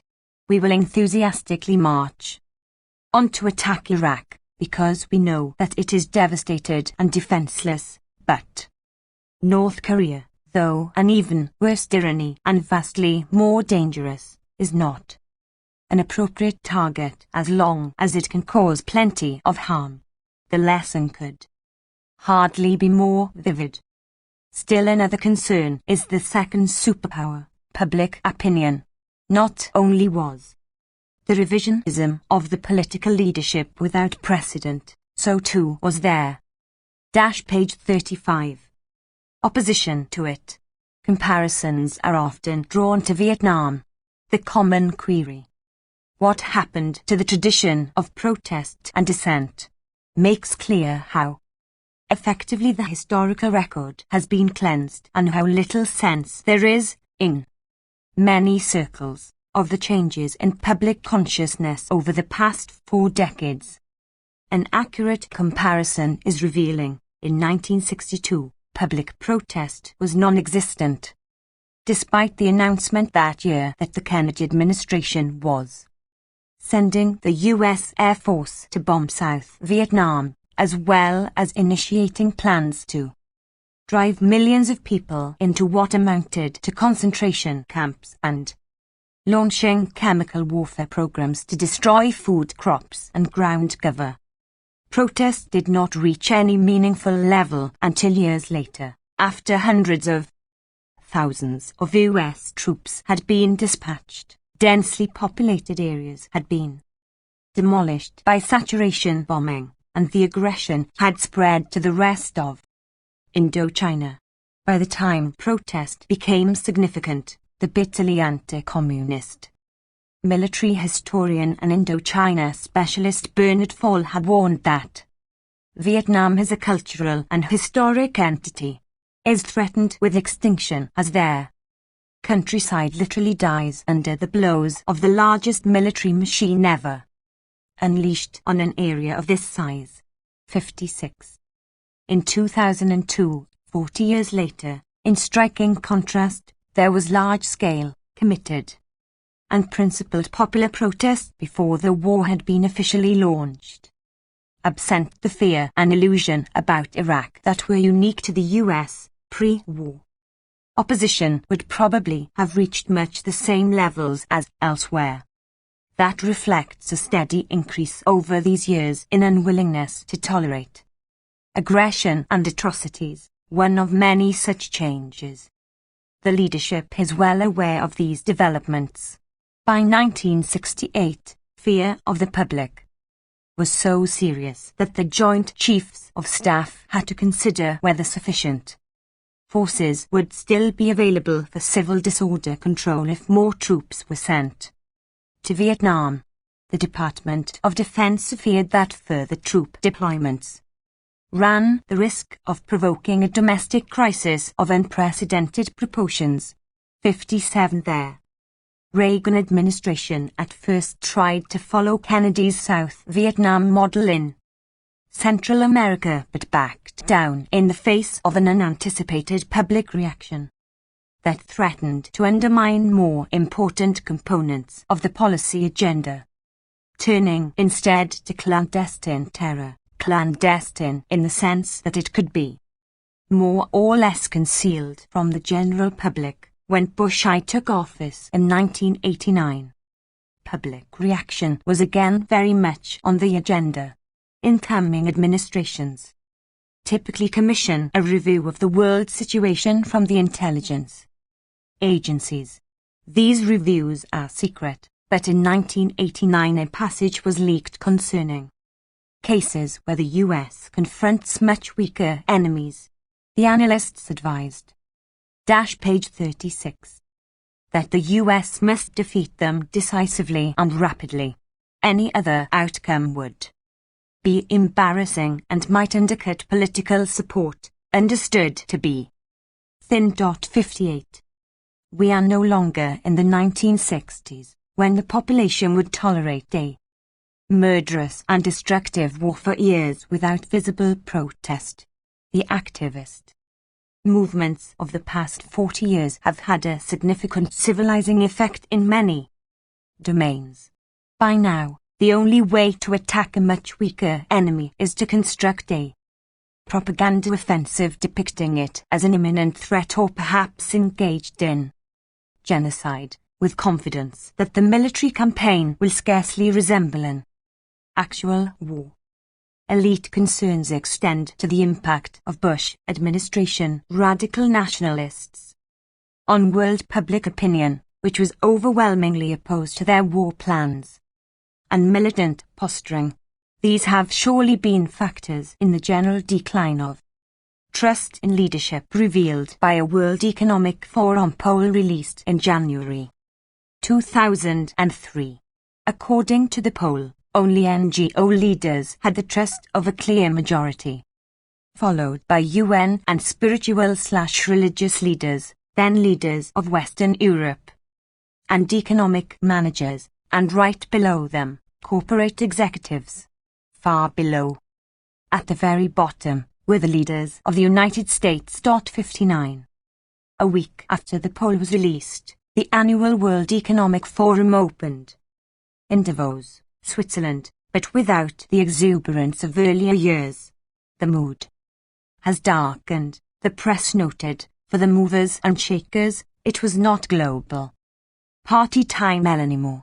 The founder of the WEF, Klaus Schwab, identified the most pressing reason: Iraq will be the overwhelming theme of all the discussions. Powell's aides warned him before his presentation that the mood was ugly at Davos. The Wall Street Journal reported a chorus of international complaints about the American march toward war with Iraq was reaching a crescendo at this gathering of some 2,000 corporate executives, politicians and academics. They were not overwhelmed by Powell's sharp new message. In his own words, when we feel strongly about something, we will lead, even if no one is following us. We will act even if others are not prepared to join us. 60. The theme of the WEF was building trust, for good reasons. In his speech, Powell stressed that the US reserves the sovereign right to take military action when and how it chooses. He said further that no one trusts Saddam and his regime, which was certainly true, though his comment left out some other leaders who were not trusted. Powell also assured his audience that Saddam Hussein's weapons were meant to intimidate Iraq's neighbors, failing to explain why those neighbors did not seem to perceive the threat. 61 much as page 37.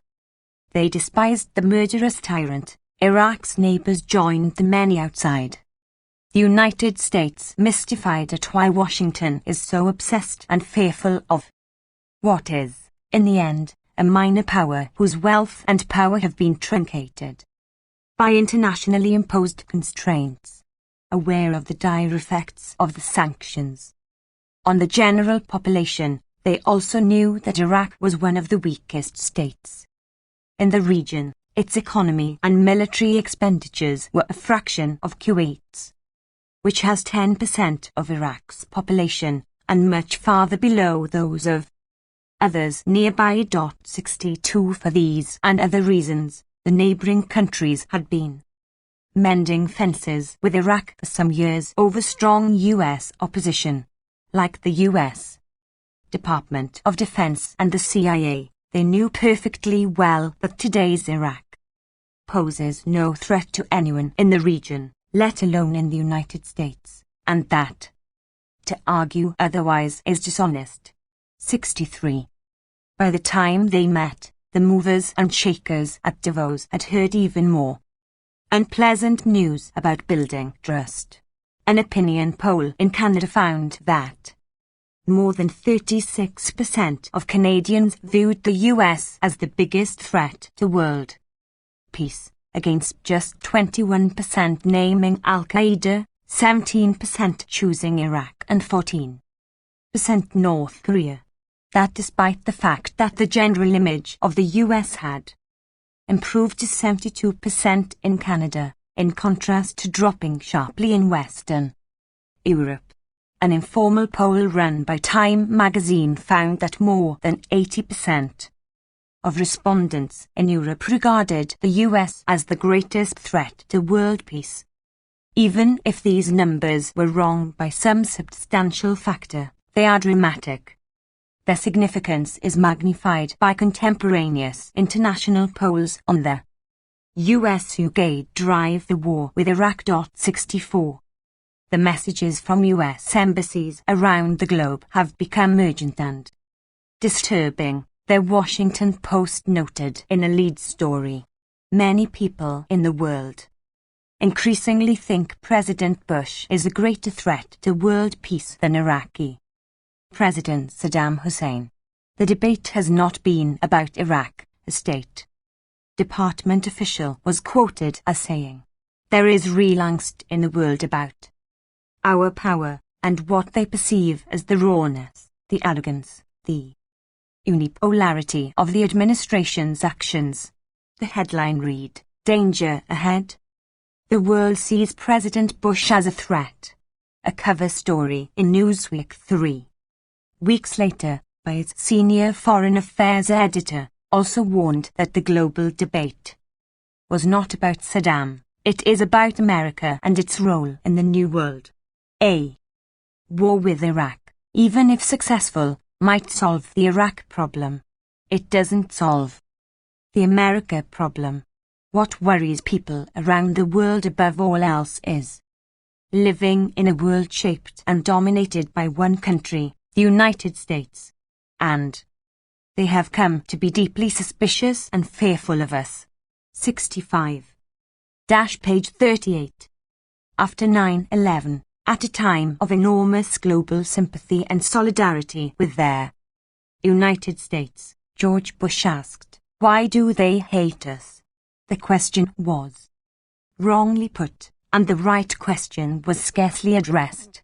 But within a year, the administration succeeded in providing an answer because of you and your associates, Mr. Bush, and what you have done. And if you continue, the fear and hatred you have inspired may extend to the country you have shamed as well. On that, the evidence is hard to ignore. For Osama bin Laden, it is of victory, probably beyond his wildest dreams.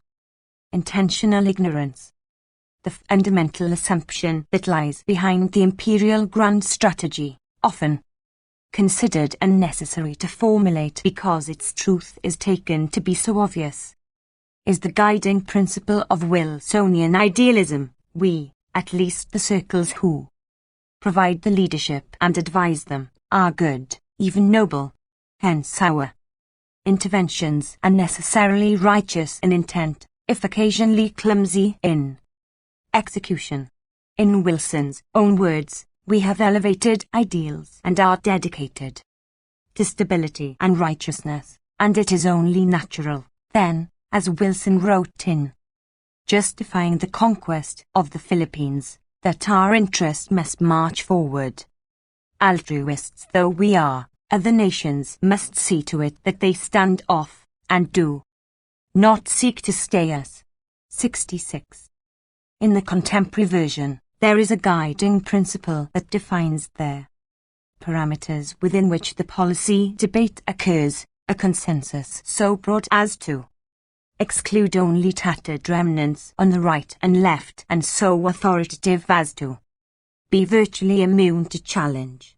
The principle is America as historical vanguard. History has a discernible direction and destination. Uniquely among all the nations of the world, the United States comprehends and manifests history's purpose. Accordingly, U.S. hegemony is the realization of history's purpose, and what it achieves is from the common good, the merest truism, so that empirical evaluation is unnecessary, if not faintly ridiculous. The primary principle of foreign policy, rooted in Wilsonian idealism and carried over from Clinton to Bush too, is the imperative of America's mission as the vanguard of history, transforming the global order and, in doing so, perpetuating its own dominance. Guided by the imperative of military supremacy, maintained in perpetuity and 67. Projected globally. By virtue of its unique comprehension and manifestation of history's purpose, America is entitled, indeed obligated, to act as its leaders determine to be best, for the good of all, whether others understand or not, and like its noble page 39. Predecessor and current junior partner, Great Britain, America should not be deterred in realizing history's transcendent purpose, even if it is held up to obloquy by the foolish and resentful, as was its predecessor in global rule. According to its most prestigious advocates. 68. To still any qualms that might arise, it suffices to refresh our understanding that Providence summons Americans to the task of reforming global order, the Wilsonian tradition, to which all recent occupants of the Oval Office, regardless of party, have adhered, as have, commonly, their predecessors, their counterparts elsewhere, and their most revered enemies, with required change of names. 69. But to reassure ourselves that the powerful are motivated by elevated ideals and altruism in the quest of stability and righteousness, we have to adopt the stance called intentional ignorance by a critic of the terrible atrocities in Central America in the 1980s, backed by the political leadership that is again at the helm in Washington. 70. Adopting that stance, not only can we tidy up the past, conceding the inevitable flaws that accompany even the best of intentions, but more recently, since the advent of the new norm of humanitarian intervention, we can even go on to portray U.S. foreign policy as having an today noble phrase with a saintly glow.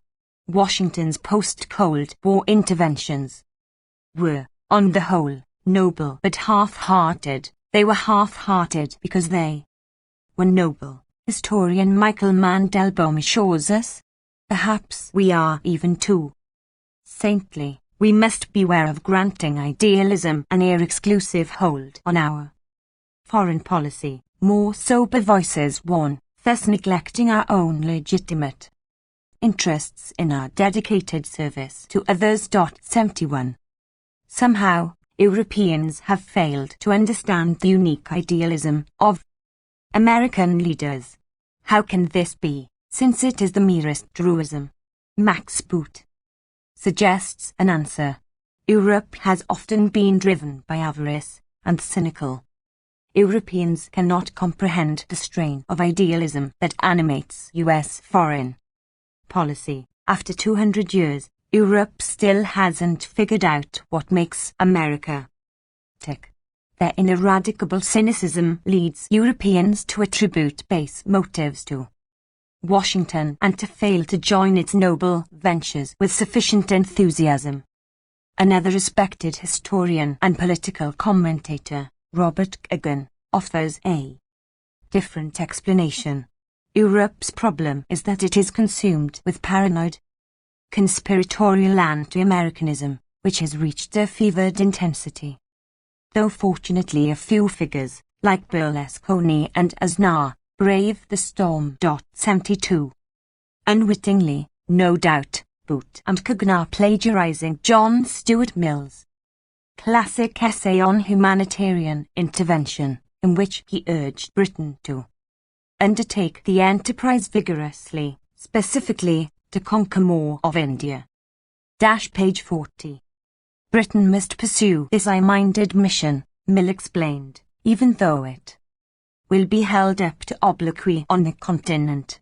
Unmentioned was that by doing so, Britain was striking still further devastating blows at India and extending their near monopoly of opium production that it needed both to force open Chinese markets by violence and to sustain the imperial system more broadly by means of its immense narco-trafficking enterprises, all well known in England at their time.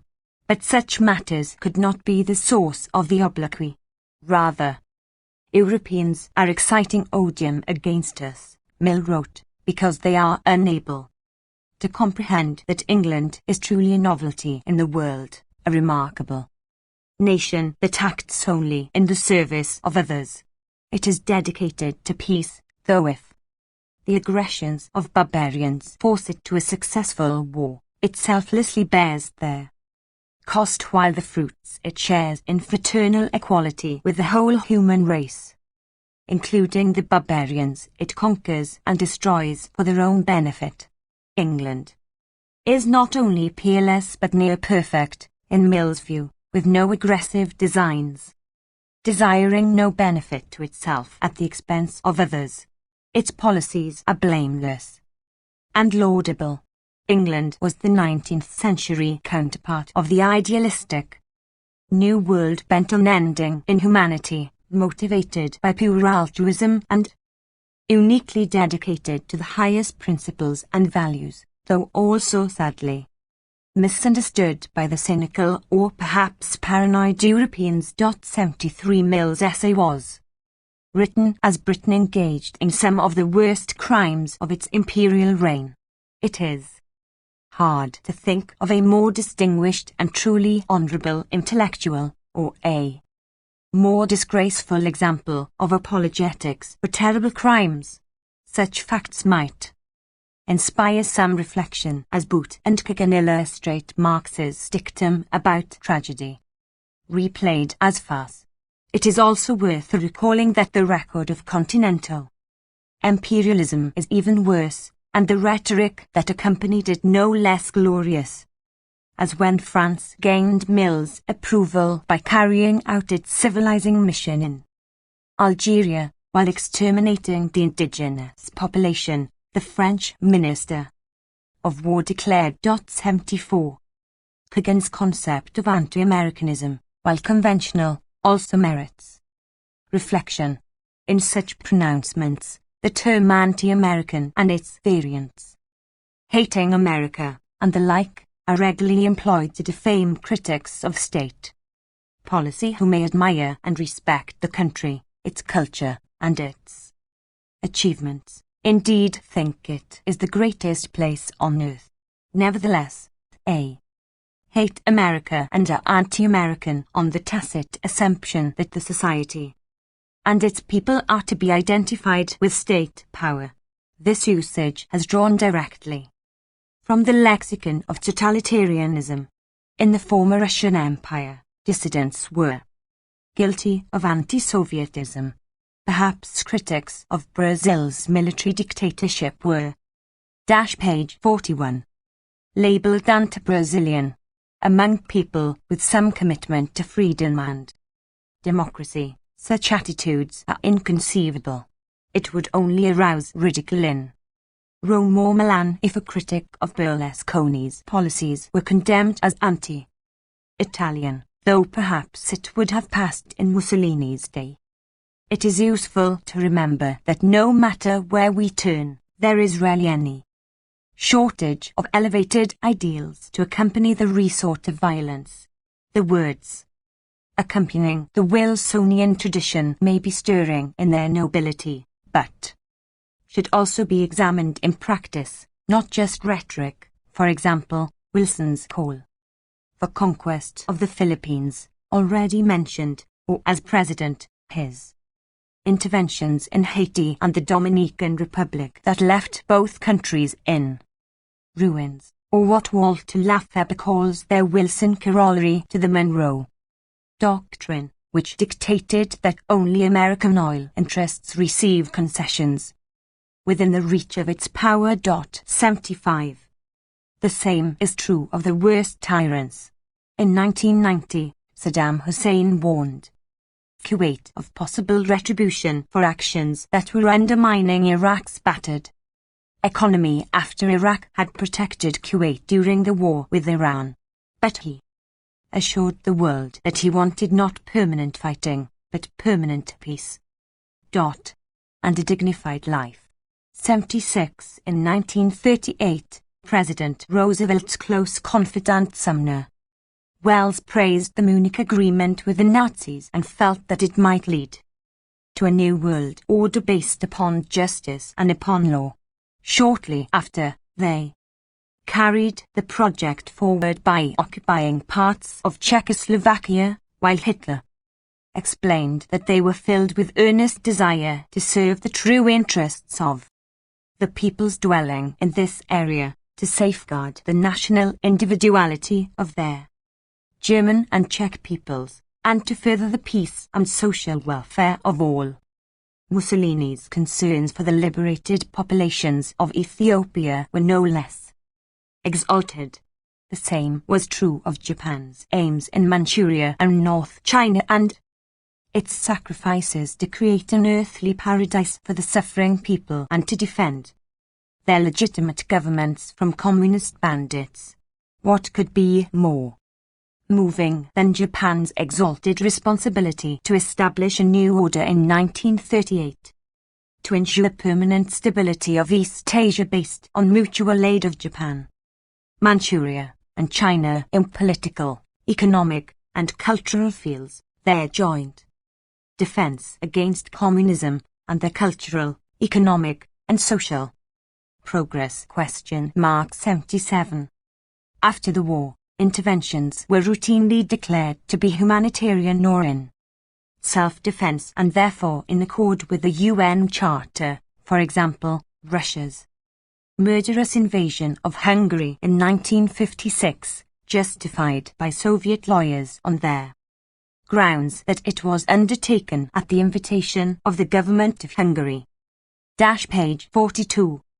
As a defensive response to foreign funding of subversive activities and armed bans within Hungary for purposes of overthrowing the democratically elected government, or, with comparable plausibility, the U.S. attack against South Vietnam a few years later, undertaken in collective self-defense against internal aggression by the South Vietnamese and their assault from the inside. Adlai Stevenson and John F. Kennedy, respectively. 78. We need not assume that these protestations are disingenuous, no matter how grotesque they may be.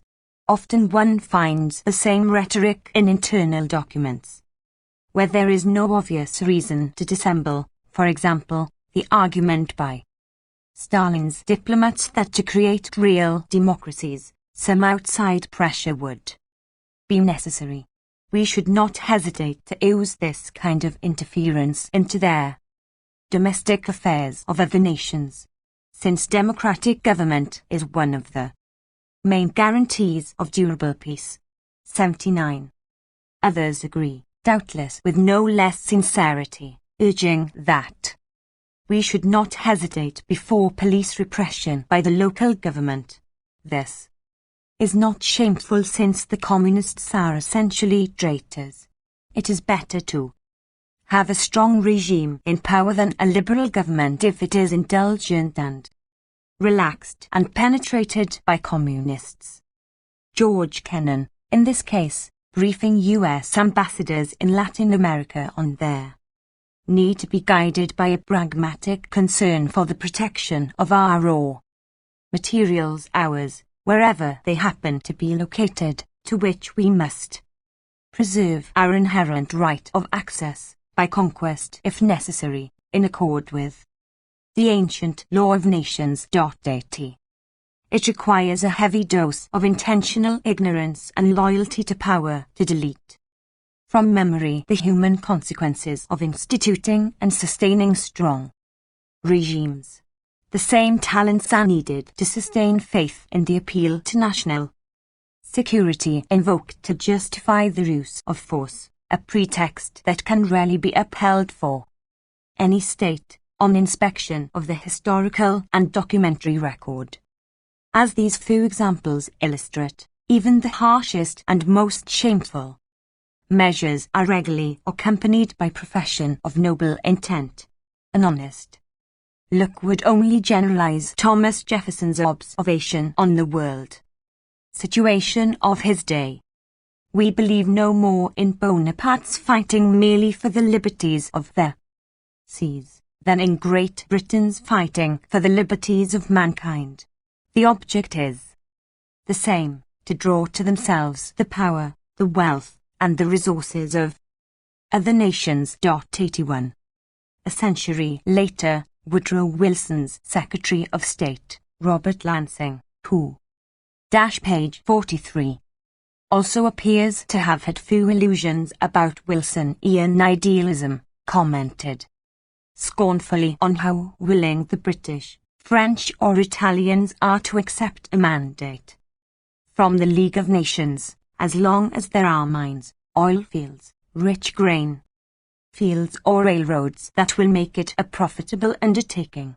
These unselfish governments declare that mandates must be accepted for the good of mankind. They will do their share by administering the rich regions of Mesopotamia, Syria, etc. The proper assessment of these pretensions is so manifest that it is almost an insult to state it.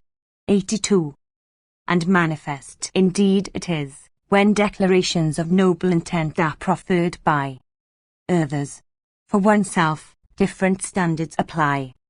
One may choose to have selective faith in the domestic political leadership, adopting the stance that Hans Morgenthau, one of the founders of modern international relations theory, condemned as our conformist subservience to those in power, the regular stance of most intellectuals throughout history. 83 But it is important to recognize that profession of noble intent is predictable, and therefore carries no information, even in the technical sense of the term. Those who are seriously interested in understanding the world will adopt the same standards whether they are evaluating their own political and intellectual elites or those of official enemies. One might fairly ask how much would survive this elementary exercise of rationality and honesty. It should be added that there are occasional departures from the common stance of subordination to power on the part of the educated classes. Some of the most important current illustrations are to be found in two countries whose harsh and repressive regimes have been sustained by U.S. military aid, Turkey and Colombia. In Turkey, prominent writers, journalists, academics, publishers, and others not only protest atrocities and draconian laws but also carry out regular civil disobedience, facing and sometimes enduring severe and prolonged punishment. In Colombia, courageous priests, academics, human rights and union activists, and others face the constant threat of assassination in one of their world's most violent states. 84 Their actions should elicit humility and shame among their Western counterparts, and would if the truth were not veiled by the intentional ignorance that makes a crucial contribution to ongoing crimes. Page 44. Chapter 3. The New Era of Enlightenment. The final years of the millennium witnessed a display of exuberant self-adulation that may even have surpassed its none too glorious predecessors, with awed acclaim for the leaders of an idealistic new world bent on ending inhumanity, dedicated to principles and values for the first time in history. An era of enlightenment and benevolence was upon us, in which the civilized nations, led by the United States, then at the height of its glory, acted out of altruism and 1. Moral fervor in pursuit of exalted ideals. Such a shift would be a comforting development indeed. But to join the chorus of self-congratulation, we would need to overlook some recalcitrant facts. The first and most striking is the record of terror and criminal atrocities carried out with the decisive support of the reigning superpower and its allies in very recent years, continuing without noticeable change, and suppressed as effectively as in the past within the prevailing intellectual culture, matters of great significance, which do not disappear from actual history merely because that is the preference of its caretakers. Taking along the view, we would also be compelled to disregard the fact that, over the last millennium, war has been the dominant activity of European states, and we would have to put aside the basic reason for that unpleasant reality. The central, tragic fact is simple: coercion works. Those who apply substantial force to their fellows get compliance, and from that compliance draw the multiple advantages of money, goods, deference, and access to pleasures. 2. Deny to less powerful people a fact of life understood all too well by most of the people of the world, but a principle of statecraft that had been rescinded, so we are now told, not for the first time. One more immediate way to evaluate the prospects that were hailed with such enthusiasm is to consider the flow of U.S. military aid. A good starting point is there. Year 1997, when the U.S. foreign policy was lauded for entering a noble phase, with a saintly glow, setting the tone for the rhetorical flights that ensued. At their page 45. Mundane level of fact, 1997 was of some significance for the human rights movement. In that single year, the flow of U.S. arms to Turkey exceeded their combined total of U.S. military aid to Turkey for the entire Cold War period prior to the onset of its counterinsurgency campaign against its miserably repressed Kurdish population. By 1997, the campaign had driven millions of people from the devastated countryside, with tens of thousands killed and every imaginable form of barbaric torture ranking high among the crimes of the grisly 1990s. As atrocities escalated, Turkey became the leading recipient of U.S. arms worldwide. Israel and Egypt aside, with 80% of its supply coming from Washington.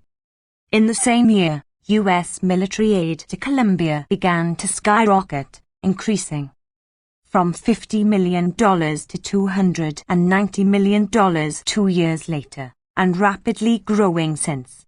By 1999, Colombia had replaced Turkey as the world leader in U.S. military aid.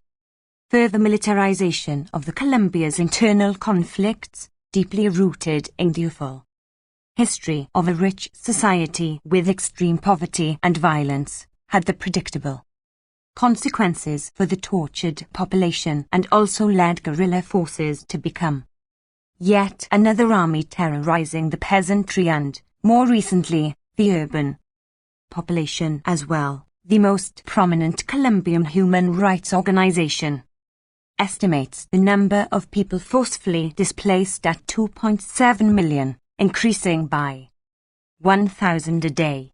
They estimate that more than 350,000 people were driven from their homes by violence in the first 9 months of 2002, more than in all of 2001. Political killings were reported to have risen to 20 a day, double the level of 1998. In the case of the leading recipients of U.S. military aid, the reaction is silence. An increased support for the atrocities. Consider, for comparison, the most demonic and dangerous member of their axis of evil. The New York Times reports that as many as 1 million people have been relocated inside Iraq, concluding accurately that one element of the misery caused by President Saddam Hussein's rule is the internally displaced. 3. Population. The article was headlined "Uprooted Iraqis See War as Path to Lost Homes." There has been no inquiry into whether Kurds and Colombians, uprooted with extreme violence, apparently in even greater numbers, might also see war as a path to lost homes. The proposal would, in fact, be outlandish. Washington could alleviate the misery and perhaps clear the way to a more substantial solution to deeply rooted problems by simply withdrawing its support for atrocities. But that would require at the very least a willingness on the part of the educated classes to look into the mirror instead of restricting themselves to lamentations on the crimes of official enemies, about which there is page 46. Often little that can be done. East Timor and Kosovo. just as Colombia was replacing Turkey as the leading recipient of U.S. military aid. Another tale of horror was unfolding that Washington could easily have brought to a quick end. East Timor. In 1999, Indonesia escalated the atrocities in the territory they had invaded in 1975, killing perhaps 200,000 people with their military and diplomatic support of the US and Britain, assisted by intentional ignorance. In the early months of 1999, Indonesian forces and their paramilitary associates added several thousand more to the death toll, while the ruling generals announced that worse would come if the population voted the wrong way in an August 30 referendum on independence, as they did, with amazing courage. The Indonesian military made good on its promise, driving hundreds of thousands from their homes and destroying most of the country. For the first time, the atrocities were well publicized in the United States. On September 8, the Clinton administration reacted by reiterating its position that East Timor is the responsibility of the government of Indonesia, and we don't want to take that responsibility away from them. A few days later, under strong international and domestic pressure, Clinton reversed the 25-year policy of support for Indonesia's crimes in East Timor and informed the Indonesian military that Washington would no longer directly support their crimes. They immediately withdrew from the territory, allowing an Australian-led UN peacekeeping force 5 to enter unopposed. The lesson was crystal clear, as a handful of activists and critics had been saying for almost 25 years. There had never been any need for threats or forceful measures. It would have sufficed to withdraw from participation for some of the worst crimes of the late 20th century to have come to a halt. But that was not the lesson that was drawn. Instead, the doctrinal system, rising to the challenge, drew the required conclusion. The events in East Timor demonstrated that foreign policy had entered into a noble phase, as the leaders of the civilized West pursued their dedication to principles and values. That recasting is an impressive achievement. One wonders whether it would be possible to contrive a hypothetical series of events that could not be adapted to prove the required thesis. East Timor was offered as a crucial example of the era of enlightenment with its new norms of humanitarian intervention. There was no intervention, let 6. Alone humanitarian intervention. Those who were at the height of their glory. Page 47. Were still persisting in their decades-old participation in Indonesia's crimes just at the moment when these accolades appeared. The prime illustration of the new era, however, was Kosovo, where the US and its allies acted out of altruism and moral fervor alone, forging a new kind of approach to the use of power in world politics as they reacted to the deportation of more than 1 million Kosovars from their homeland by bombing 7. So as to save them from horrors of suffering or from death. This description, from a scholarly source, is the standard version. Accounts in the media, journals of opinion, and scholarship rarely depart from it. To select some typical examples, we read that after violence surged in Kosovo in 1998, Serb forces responded with an ethnic cleansing campaign and drove more than half the Albanian population into exile. The growing bloodshed led the US and its allies to launch a massive bombing campaign, allowing Albanian refugees 8 to return. In the spring of 1999, Serbs appeared to be conducting an ethnic cleansing campaign, Albanian Kosovars fled the assault, recounting stories of summary executions and forced expulsions when they reached neighbouring countries, and these expulsions and atrocities elicited the NATO bombing. 9. Campaign on March 24. Hence, the intervention in Kosovo was purely for their benefit of the people of the region, an act of altruism, like all US interventions in the region. 10. It was absolutely right, Timothy Gartnash concludes, because it passed the very high threshold for such humanitarian intervention, something approaching genocide, by the killing or ethnic cleansing of large numbers of its people by the Serbian government. 11.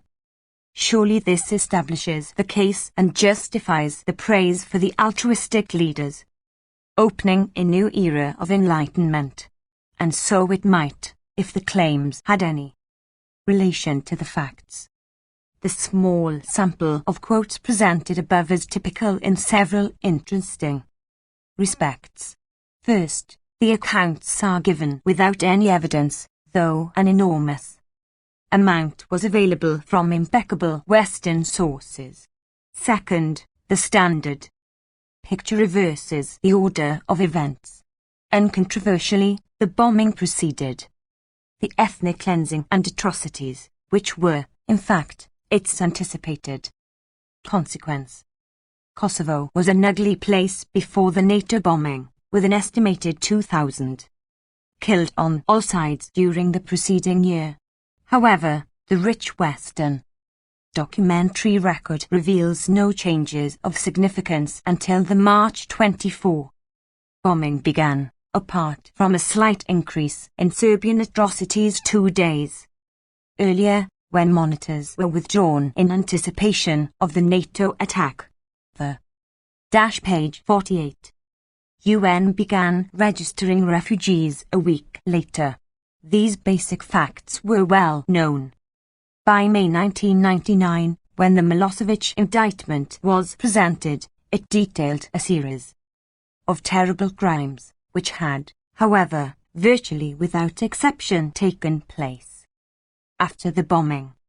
On March 24, as the bombing began, British Defence Minister George Robertson, later NATO Secretary-General, testified before the House of Commons that until mid-January 1999, the Kosovo Liberation Army, KLA, was responsible for more deaths in Kosovo than the Serbian authorities had been.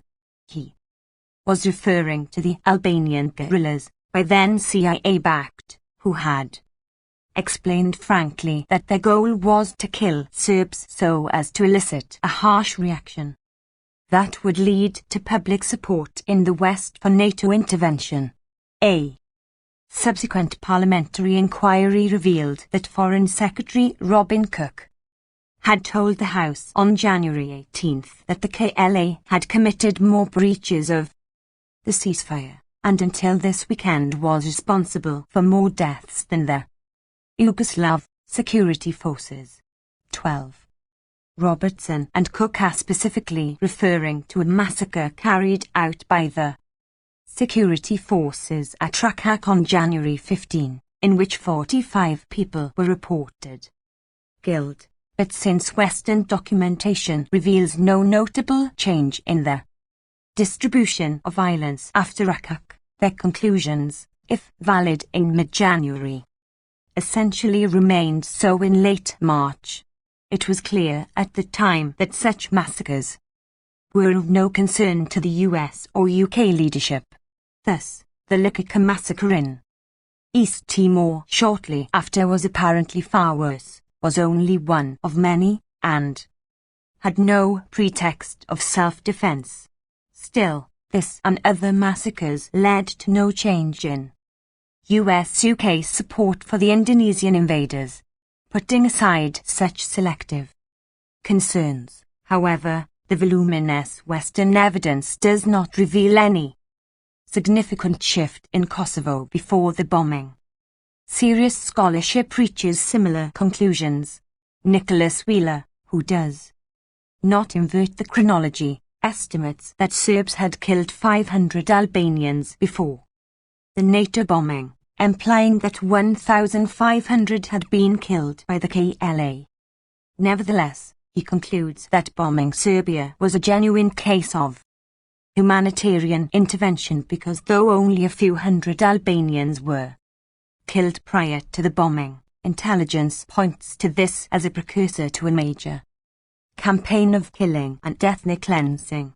Again, no credible sources are provided. 13. This is one of the few serious attempts to provide any justification for the NATO bombing apart from the inverted chronology. On March 27, 3 days after the bombing of Serbia began, NATO Commander Wesley Clark informed the press that the vicious Serbian reaction, page 49, was entirely predictable. He added that it had been fully anticipated and was not in any way a concern of the political leadership. In his memoirs, Clark reports that on March 6 he had informed Secretary of State Madeleine Albright that if NATO proceeded to bomb Serbia, almost certainly the Serbs would attack the civilian population and NATO would be able to do nothing to prevent that reaction on the ground. Reviewing Clark's book, Michael Ignatieff recognizes that according to the NATO commander, the really decisive impulse propelling the NATO bombing campaign was not Milosevic's human rights violations in Kosovo before March 1999, nor was it his wholesale eviction after the bombing began. What mattered most was the need to impose NATO's will on a leader whose defiance, first in Bosnia and then in Kosovo, was undermining the credibility of American and European diplomacy and of NATO's willpower. 14. That the primary concern was the credibility of the masters had already been made clear by Clinton and Blair. The point was reiterated in Defense Secretary William Cohen's subsequent report to Congress. Once the usual chronological falsifications are disregarded, and it is confirmed by Clark's memoirs, Andrew Bacevich gives an even more cynical interpretation, dismissing all humanitarian motives. Clinton's resort to force in Bosnia in 1995 and his bombing of Serbia in 1999 were not, as claimed, to put a stop to ethnic cleansing, or in response to claims of conscience, but to preempt threats to the cohesion of NATO and the credibility of American power. The plight of the Kosovars, he alleges, was not a concern. The intent of the NATO bombing was to provide an object lesson to any European state fancying that it was exempt from the rules of the post-Cold War era established by Washington. What counted was affirming the dominant position of the United States in a Europe that was unified, integrated, and open. From the outset, the war's architects understood that its purpose had been to sustain American primacy in Europe and to forestall their intolerable prospect of Europe's backsliding, presumably out of US control. 15. 4 years later, Europe and the US had lost interest. Half of the Kosovars live in poverty. Radical Islamists have capitalized on the ill feelings produced by the international community's negligent behavior, monopolizing the distribution of food, clothing, and shelter, as well as the tools from the cultural survival of those in rural areas, giving rise to a Taliban phenomenon. Post-war Western policies may prove to be directly responsible for the production of Europe's own Taliban. 16. Kosovo and East Timor are conventionally offered not only as the prime page 50 illustration of the new era of humanitarian intervention, but also as a demonstration of how new norms are evolving toward redefined role for their United Nations. The norms that Western powers established in these two cases render the UN Charter obsolete. With these norms established, it becomes legitimate to invade a country without Security Council authorization, as approvingly noted by the Dean of the Woodrow Wilson School of Public and International Affairs at Princeton. That is the lesson that the United Nations and all of us should draw from the invasion of Iraq, firmly grounded in the new 17 norms. The record suggests that we should draw rather different lessons about how norms are established by the powerful to provide justification for their claimed sovereign right to take military action at will, Colin Powell, and how even very recent history can be reconstructed by well-functioning doctrinal systems. These are the crucial lessons, and those concerned with the future would be well advised to take them seriously. The need for colonization. As the tragedies of East Timor and Kosovo unfolded in 1999, Turkey relinquished to Colombia its place as leading recipient of US arms. The reason is not hard to discern. Turkish state terror was by then a success. Colombia's was not. Throughout the 1990s and the new era of enlightenment, Colombia had by far the worst human rights record in the Western Hemisphere and was at their same time by far the hemisphere's leading recipient of US arms and military training, a correlation that is well established and would be of no slight concern if it were known outside of scholarship and dissident circles. Atrocities in Colombia include displacement of the population through chemical warfare, called fumigation, under the guise of a drug war that is hard to take seriously. One of the leading academic authorities notes that a provocative case can be made that US drug policy contributes effectively to the control of an ethnically distinct and economically deprived underclass at home, and serves US economic and security interests abroad. 18 Many criminologists and observers of the international scene regard that as a considerable understatement. The analysis helps explain why the US-sponsored actions are carried out with ever greater enthusiasm and even as they increasingly fail to achieve the alleged goal of dealing with domestic drug use, and why measures that are known to be far more effective, specifically prevention and treatment, are scarcely funded. Page 51.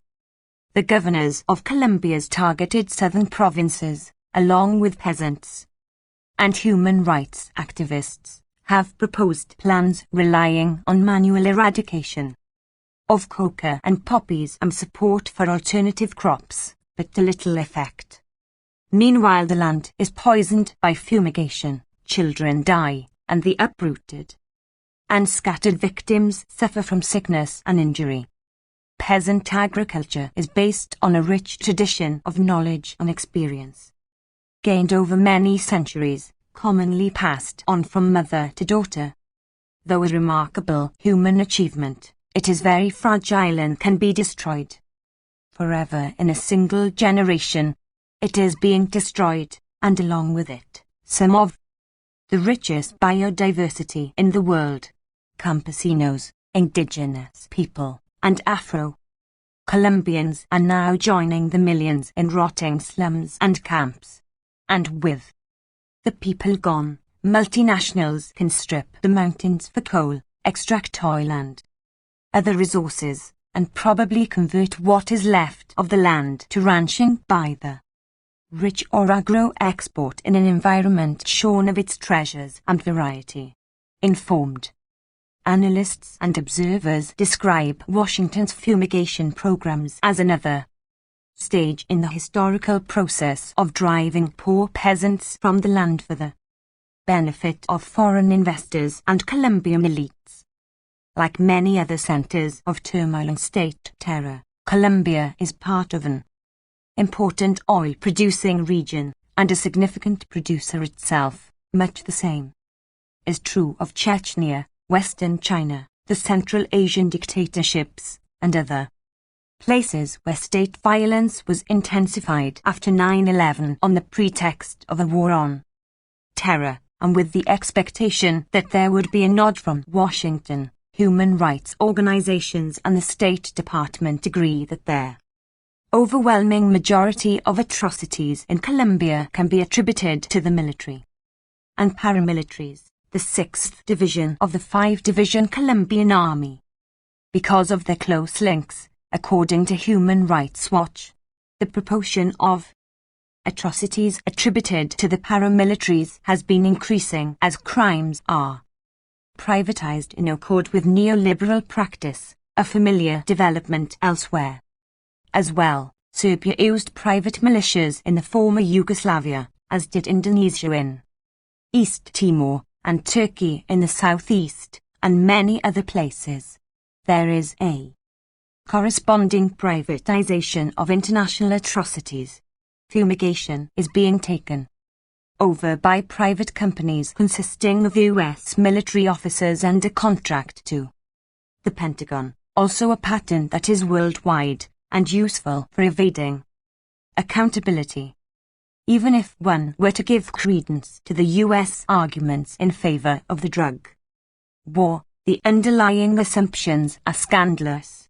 Imagine the reaction to proposal that Colombia or China should undertake fumigation programs in page 52. North Carolina to destroy government-subsidized crops used for more lethal products, which, furthermore, they not only must import at risk of trade sanctions, but for which they must allow advertising aimed at vulnerable populations. There is a new and highly regarded literary genre inquiring into the cultural defects that keep us from responding properly to the crimes of others. An interesting question, no doubt, though by any reasonable standard it ranks well below a different one. Why do we persist in our own crimes, either directly or through crucial support for murderous clients? It is instructive to ask how often, or how accurately, one finds reference to Turkey, Colombia, East Timor, and many similar examples in the contemporary literature on the flaws in our character. There is much self-congratulation about the new ruling ideology in the moral universe of the enlightened states, grounded in the principle that all states have a responsibility to protect their citizens. If their leaders are unable or unwilling to do so, they render their countries liable to military intervention, authorized by the Security Council, or, failing that, as in the case of Kosovo, by individual countries in conscience-shocking situations. 19 atrocities comparable to or much worse than anything charged to Milosevic in Kosovo before the NATO bombing were not conscience-shocking when responsibility traced back home, as it often did, and even when the crimes took place within, not just near, the borders of NATO. In the case of Turkey, conscience-shocking situations went virtually unheeded in the United States until the moment in early 2003 when the Turkish government defied Washington's demands and followed the wishes of 95% of its population by refusing to allow an attack on Iraq from its borders.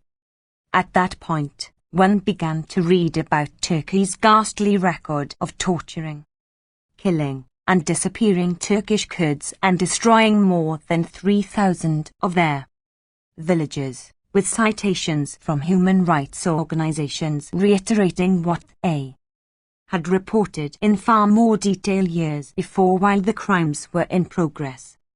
Thanks to US aid, and could easily have been stopped. To this day, the decisive US role remains under wraps.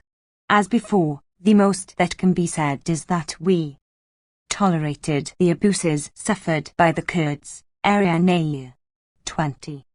massive contribution to major atrocities is not toleration.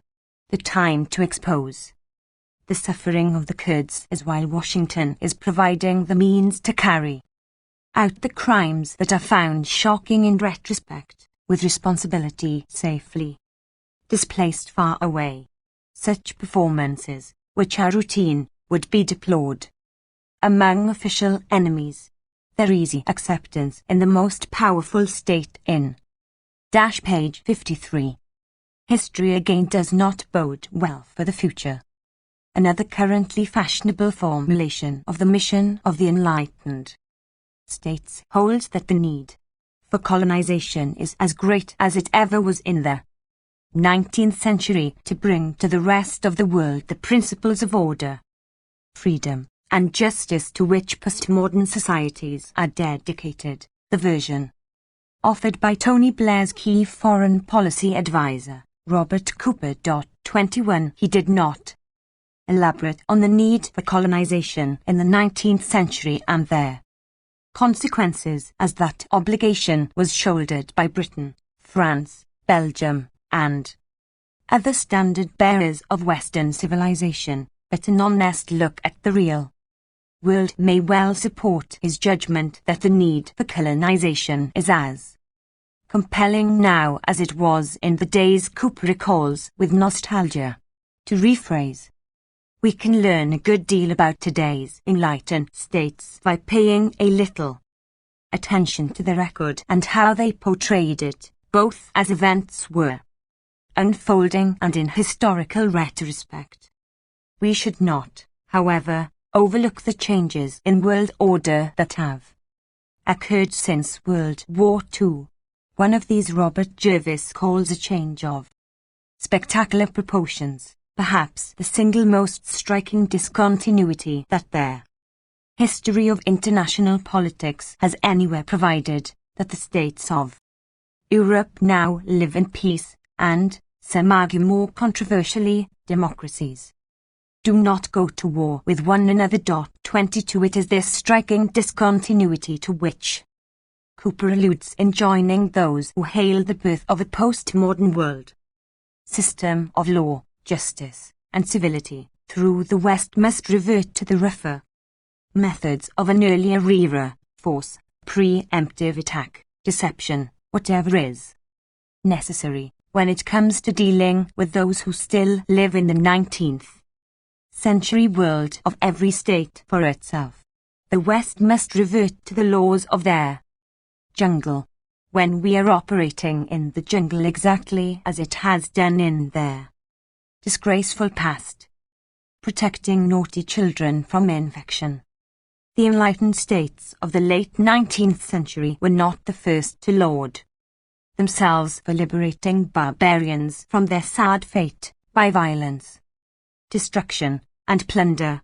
They were drawing from a rich tradition of distinguished leaders who were troubled by the rising flood of evil doctrines and pernicious examples, and asked what would become of our religious and political institutions, of the moral force of our governments, and of that conservative system which has saved us from complete dissolution. If the contagion and the invasion of vicious principles is not deterred or overcome. In page 54. Expressing these concerns, Besar and Metternich were referring to the pernicious doctrines of republicanism and popular self-rule spread by the apostles of sedition in the New World, in the rhetoric of contemporary planners: a rotten apple that might spoil the barrel, a domino that might topple others. The contagion of these doctrines, they warned, crosses the seas, and often appears with all the symptoms of destruction which characterize it, in places where not even any direct contact, any relation of proximity might give ground for apprehension. Worse yet, the apostles of sedition had just announced their intention to expand their dominion by proclaiming the Monroe Doctrine, a species of arrogance, peculiarly American and inexcusable, as Bismarck later described it. 23. Bismarck did not have to await the era of Wilsonian idealism to learn their meaning of the Monroe Doctrine, explained by Secretary of State Robert Lansing to President Wilson, who found his description unanswerable, though advising that it would be impolitic to let it reach the public. In its advocacy of the Monroe Doctrine, the United States considers its own interests. The integrity of other American nations is an incident, not an end. While this may seem based on selfishness alone, the author of the doctrine had no higher or more generous motive in its declaration. 24. The doctrine could not yet be implemented fully because of the balance of world power, though Wilson did secure U.S. domination of the Caribbean region by force, leaving a terrible legacy that remains to this day, and was able to move somewhat beyond driving the British enemy out of oil-rich Venezuela and supporting the vicious and corrupt dictator Juan Vicente Gomez, who opened the country to U.S. corporations. Open-door/free trade policies were instituted in the usual way, by pressuring Venezuela to bar British concessions while continuing to demand and secure U.S. soil rights in the Middle East, where their British and French were in the lead.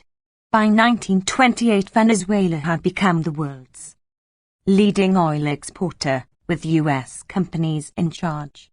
The story continues right to the front pages of 2003, with enormous poverty in a country of rich resources and potential, yielding great wealth to foreign investors and a small sector of the population.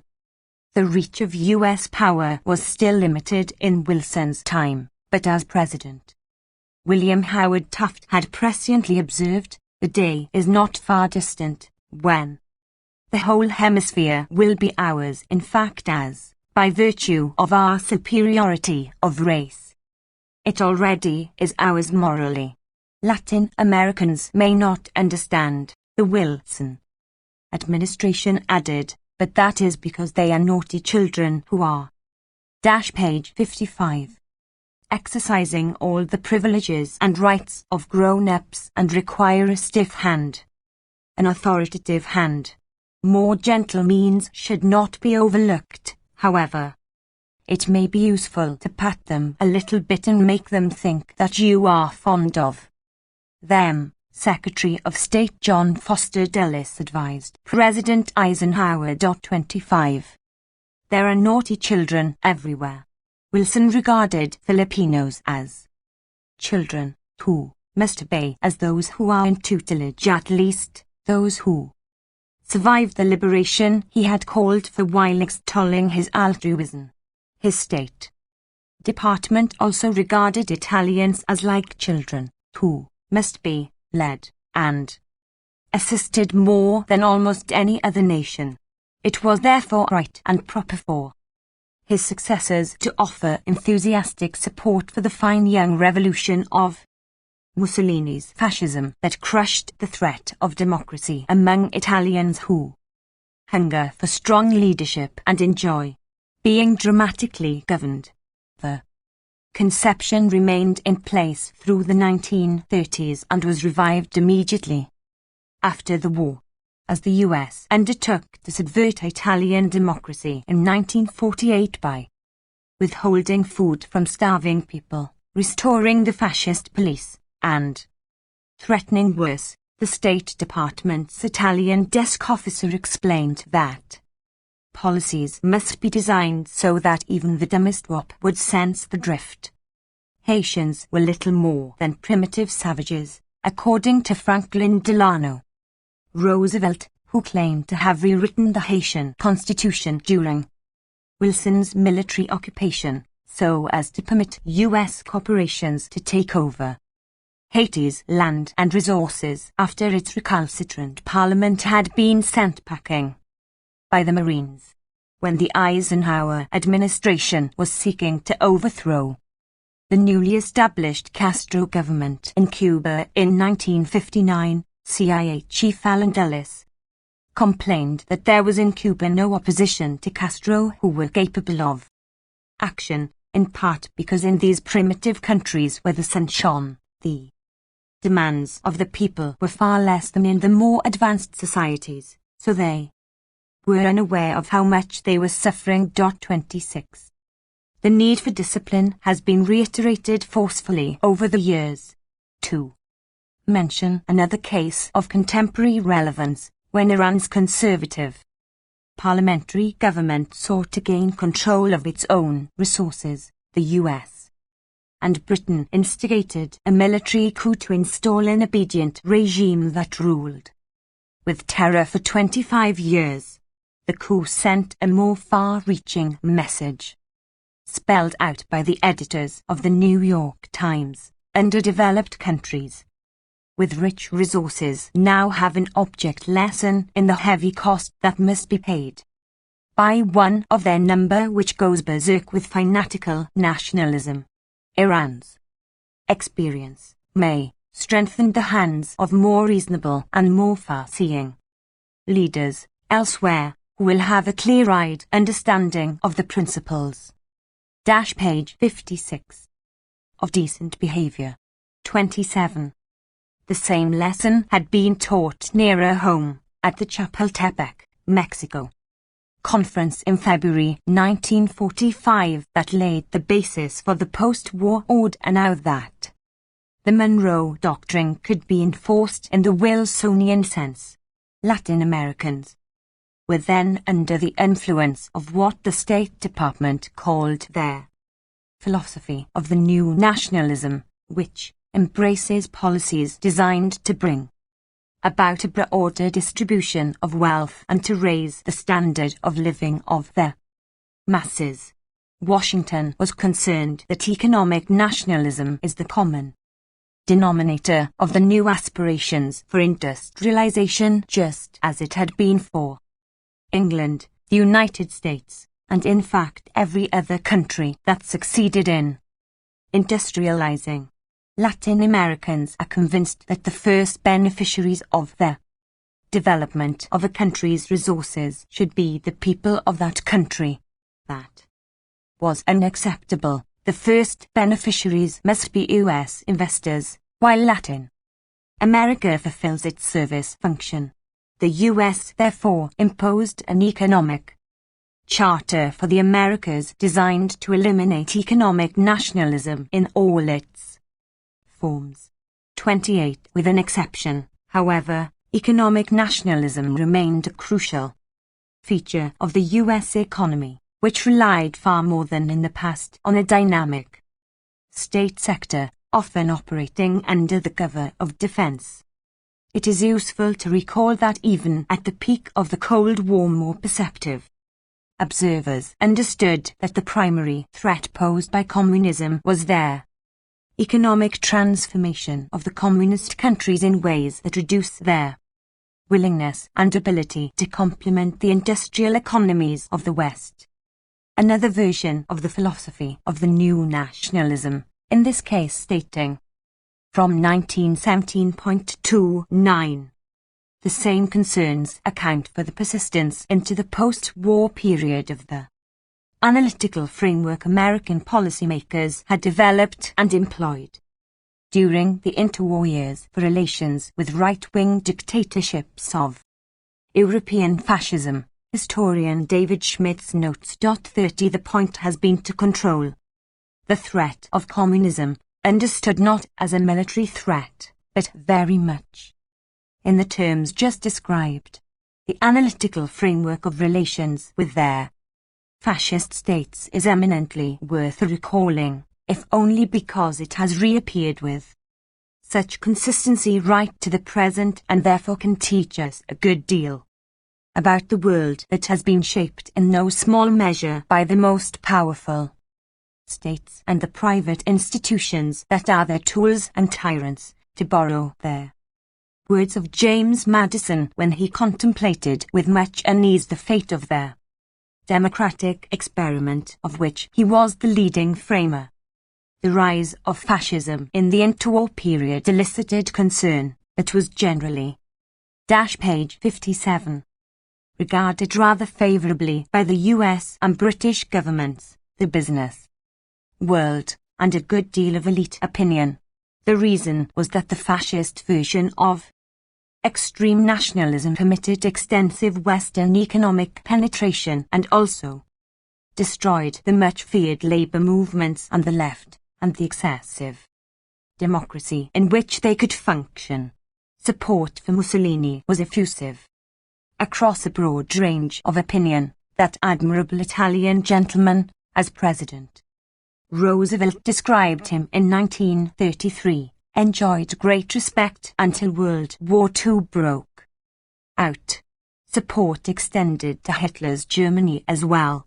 It is, incidentally, well to bear in mind that the most monstrous regime in history came to power in the country that by reasonable measures represented the highest peak of Western civilization in the sciences and the arts, and had been considered a model of democracy before international conflict took forms that could not accommodate this conception. 31 and, rather like Saddam Hussein half a century later, retained substantial Anglo-American support until Hitler launched direct aggression that infringed too seriously on US and UK interests.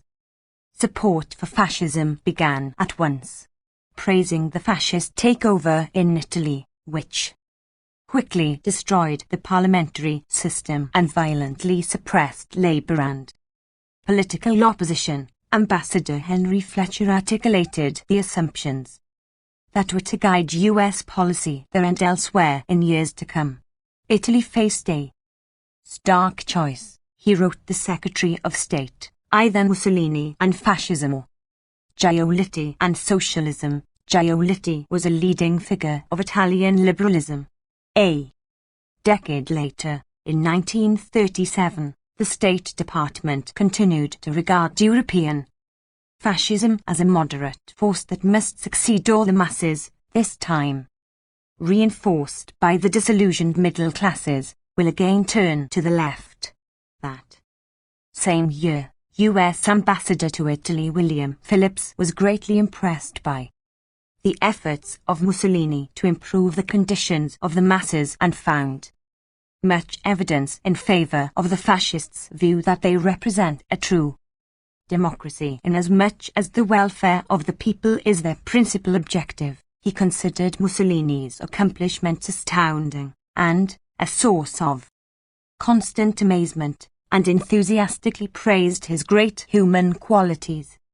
The State Department vigorously concurred, also lauding Mussolini's magnificent achievements in Ethiopia and hailing fascism for having brought order out of chaos, discipline out of license, and solvency out of bankruptcy.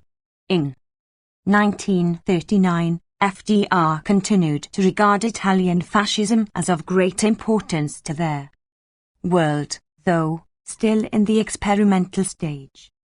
In 1938, FDR and his close confidant Samuels approved of Hitler's Munich settlement, which dismembered Czechoslovakia, as noted earlier. Page 58. Wells felt that it presented the opportunity for the establishment by the nations of the world of a new world order based upon justice and upon law, in which the Nazi moderates would play a leading role. In April 1941, George Kennan wrote from his consular post in Berlin that German leaders have no wish to see other people suffer under German rule, are most anxious that their new subjects should be happy in their care, and are making important compromises to assure this benign outcome. The business world, too, was highly enthusiastic about European fascism. Investment boomed in fascist Italy. The WOPs are unwhipping themselves. Fortune magazine declared in 1934, after the rise of Hitler, investment boomed in Germany for similar reasons. a stable climate had been established for business operations, with the threat of the masses contained, until war broke out in 1939. Scott Newton writes, Britain was even more supportive of Hitler, for reasons deeply rooted in Anglo-German industrial, commercial, and financial relations, and a policy of self-preservation for the British establishment in their face of rising popular democratic pressures. 32. Even after the US entered the war, attitudes remained ambivalent. By 1943, the US and Britain had begun their efforts, which intensified after the war, to dismantle the anti-fascist resistance worldwide and restore something like their traditional order, often rewarding some of the worst war criminals with prominent roles. 33. Reviewing the record, Schmitz points out that the ideological basis and fundamental assumptions of American policy remained remarkably consistent through the rest of the century. The Cold War demanded new approaches and tactics, but otherwise left interwar priorities unchanged. 34. The analytical framework Schmitz illustrates in detail has persisted until the present, leaving immense suffering and devastation throughout policy. Planners have faced the agonizing problem of how to reconcile a formal commitment to democracy and freedom with the overriding fact that the United States may often need to do terrible things to get what it has always wanted.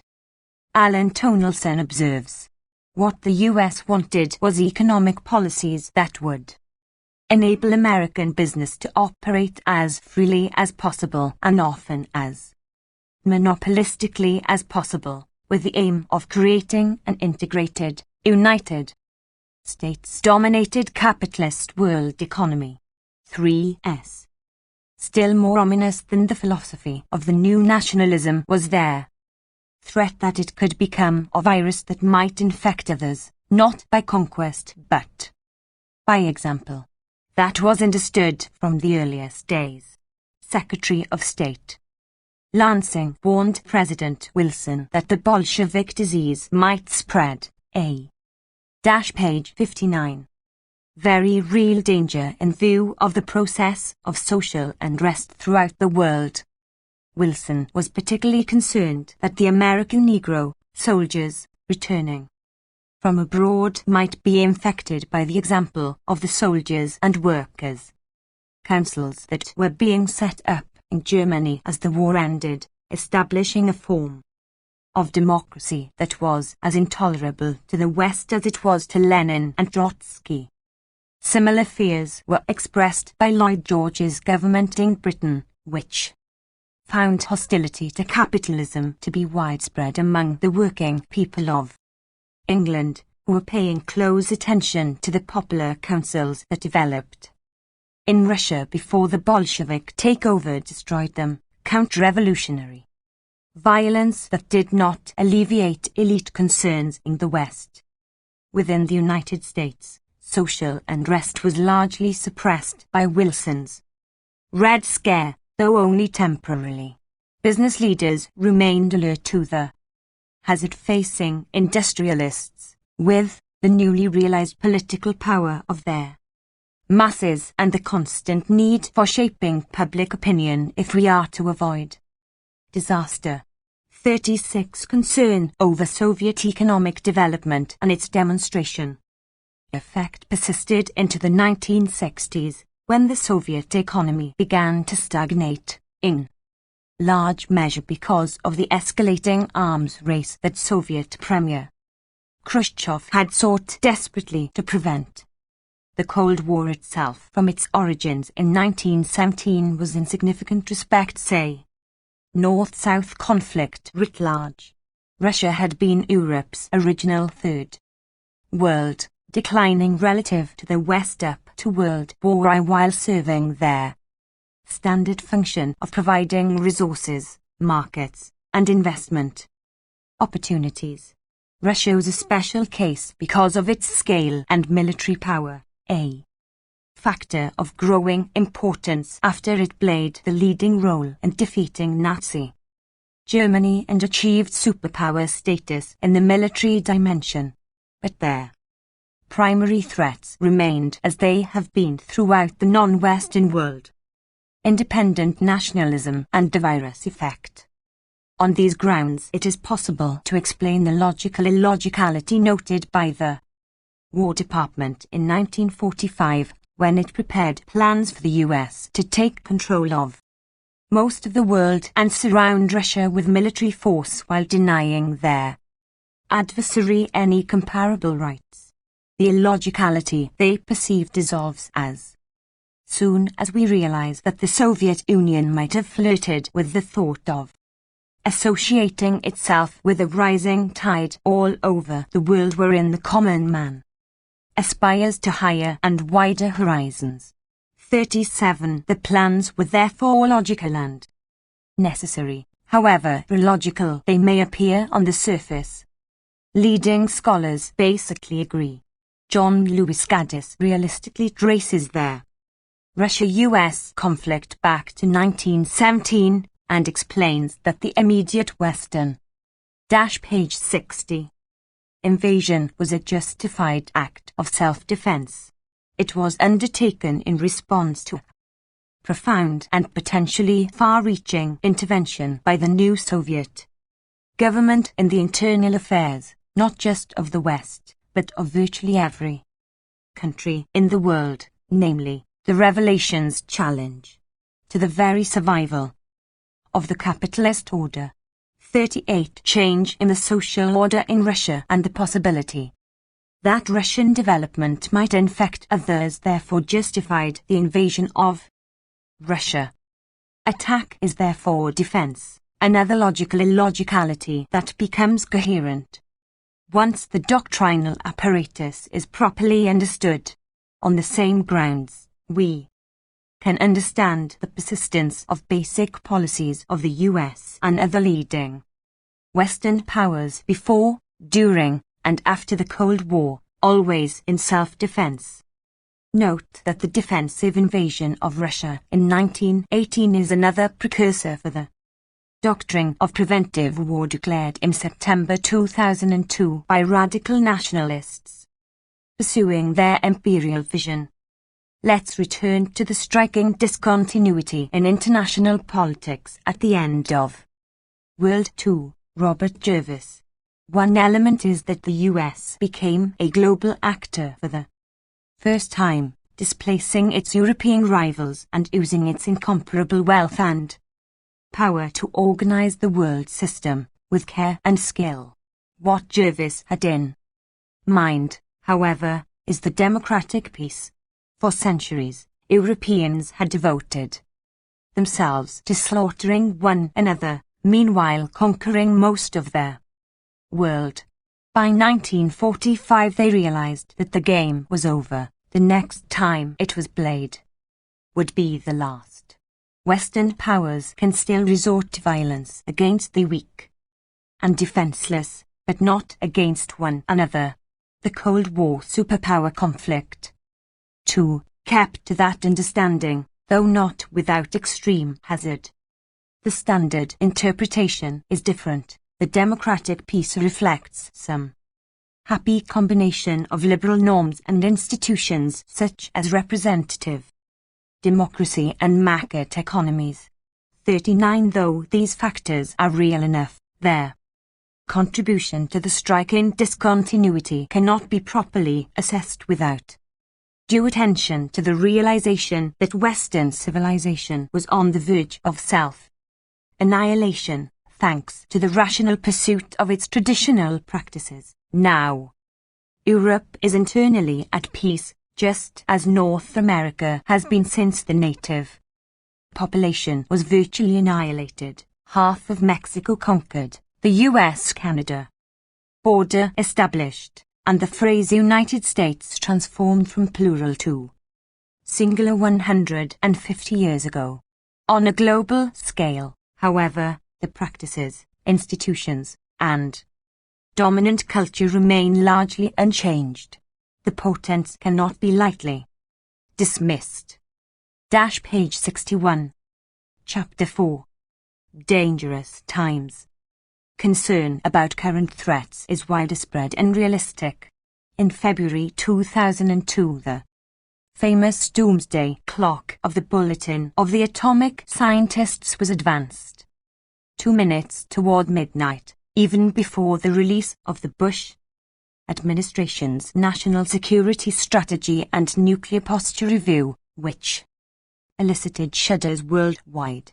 With different threats in mind, strategic analyst Michael Greppen regarded the final days of 2002 as the most dangerous time since the 1962 Cuban Missile Crisis. A high-level task force concluded that we are entering a time of especially grave danger as we are preparing to attack a ruthless adversary, Iraq, who may well have access to weapons of mass destruction. Such dangers are likely to become even more grave in the longer term as a consequence of the easy resort to violence, as many have pointed out.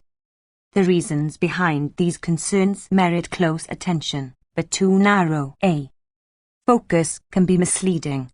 We can gain a more realistic perspective on them by asking why the Cuban Missile Crisis was such a dangerous time. The answers bear directly on the perils ahead. 1 word away from nuclear war. The missile crisis was the most dangerous moment in human history, Arthur Schlesinger commented in October 2002 at a conference in Havana on the 40th anniversary of the crisis, attended by a number of those who witnessed it from within as it unfolded. Decision-makers at the time undoubtedly understood that the fate of the world was in their hands. Nevertheless, attendees at their conference may have been shocked by some of the revelations. They were informed that in October 1962 the world was 1 word away from nuclear war. A guy named Arkhipov saved the world, said Thomas Blanton of the National Security Archive in Washington, which helped organize the event. He was referring to Vasily Arkhipov, a Soviet submarine officer who blocked an order to fire nuclear-armed torpedoes on October 27, at the tensest moment of the crisis. Page 62. When the submarines were under attack by U.S. destroyers, a devastating 2 response would have been a near certainty, leading to a major war. Participants in the decisions at the time, and at the retrospective 40 years later, did not have to be reminded of President Eisenhower's warning that a 3 major war would destroy the Northern Hemisphere. The parallel between Kennedy's handling of the crisis and President Bush's deliberations over Iraq was a recurrent theme at the meeting. The press reported, with many participants accusing Bush of ignoring history, saying they had come to make sure it does not happen again and to offer lessons for today's crises, most notably President 4. George W. Bush's deliberations about whether to strike Iraq. Schlesinger was surely not the only one to bring up the fact that Kennedy chose quarantine as an alternative to military action, while Bush is committed to military action, nor, presumably, was he the only one to have been taken aback to learn just how close the world came to destruction even under the less aggressive choice.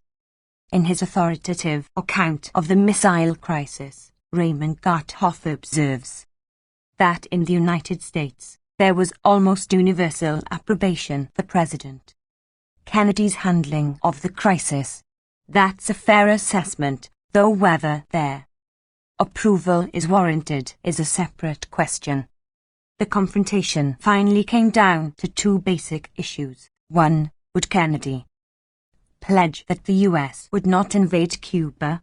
And 2. Would he make a public announcement that the US would withdraw its Jupiter nuclear missiles from Turkey, on the border of Russia and aimed at its heartland.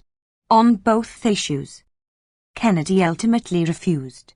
He agreed only to a secret commitment to withdraw the missiles, which had in any case already been scheduled to be replaced by Polaris nuclear submarines. He refused to make any formal commitment not to invade Cuba. Rather, he continued to conduct an active policy of seeking to undermine and displace the Castro regime, including covert operations against Cuba, Gartoff observes. In a highly provocative gesture as the crisis intensified, the missiles were turned over to Turkish command with ceremonial fanfare on October 22. Gartoff comments, "The event was certainly noted in Moscow, but not in 5. Washington. There it was presumably regarded as just another exercise of logical illogicality. As history is crafted by the powerful, the most dramatic moment of the missile crisis was provided by UN Ambassador Adlai Stevenson at the Security Council on October 25, when he exposed Soviet deception by unveiling a photograph of a missile site in Cuba taken by US spy planes. The concept Stevenson moment page 63 has entered into historical memory in celebration of this victory over a vicious foe aiming to destroy us.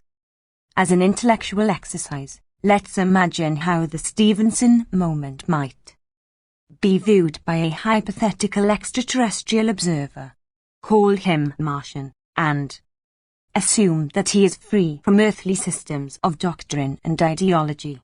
Martian would surely note that there is no Khrushchev moment in history, no moment at which Soviet Premier Nikita Khrushchev or his UN ambassador dramatically unveiled photographs of the Jupiter missiles placed in Turkey in 1961-62, or of the provocative transfer of the missiles to the Turkish military with ceremonial fanfare just as the most dangerous moment in human history approached.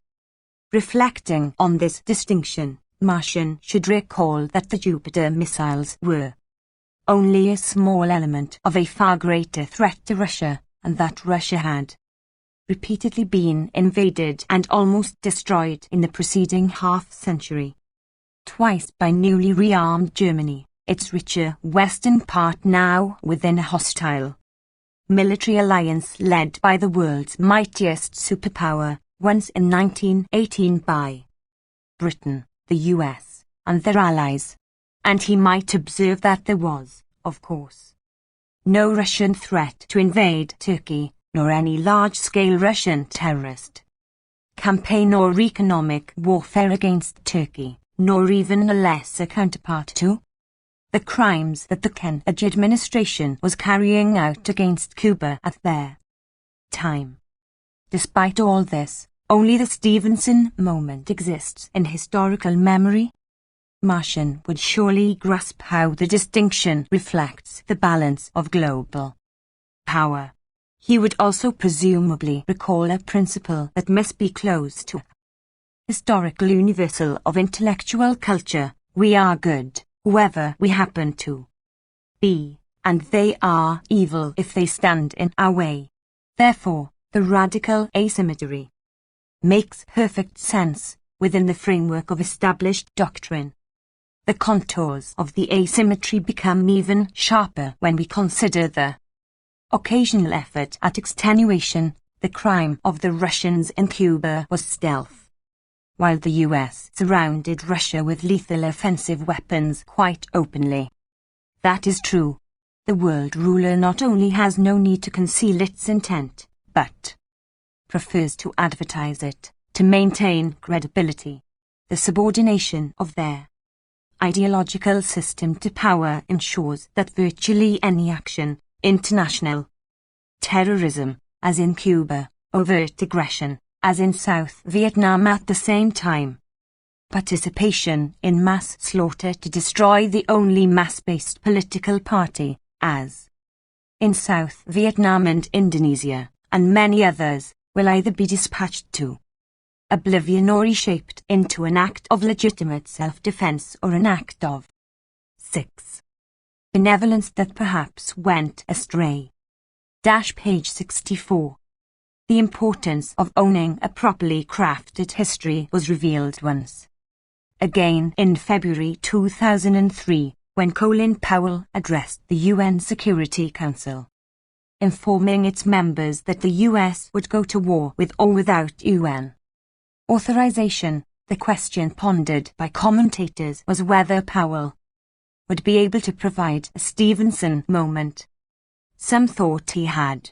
New York Times columnist William Safire triumphantly reported Powell's Adlai Stevenson moment, a satellite image of trucks next to 7. bunker allegedly storing chemical weapons, then another with the trucks gone. Clear proof that Iraq has deceived the inspectors by removing the illegal weapons before they arrived, and that the devious Iraqis had penetrated the inspection team, confirming the US thesis that the team was unreliable and hence could not be provided with intelligence data that Washington claimed to have. It was later conceded, with Powell's silent nod of agreement, that for a range of reasons, the time lapse between the taking of the photos, the uncertain use of the site in question, the photographs proved nothing, one of a series of similar cases, which later became a torrent.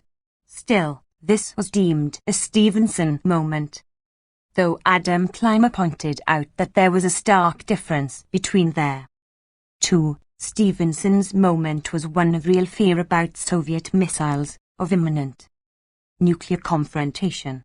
Apparently, there could have been no fear anywhere about missiles on the Russian border. Stevenson's son felt that the differences were even starker.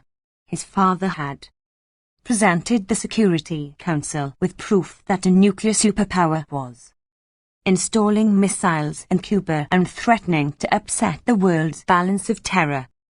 Or, from Martians' standpoint, threatening to shift the world's balance of terror to be a little less extreme in Washington's favor.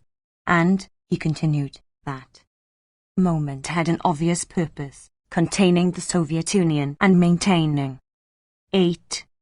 peace. In Martian translation, the Stevenson moment did contribute to a partial containment, but of Washington, not the USSR. A possible invasion of Cuba was averted, though Washington's international terrorist campaign and economic warfare were resumed at once, and the threat to Russia was escalated, all of which takes on greater significance against the background of superpower interchanges at the time, to which we return.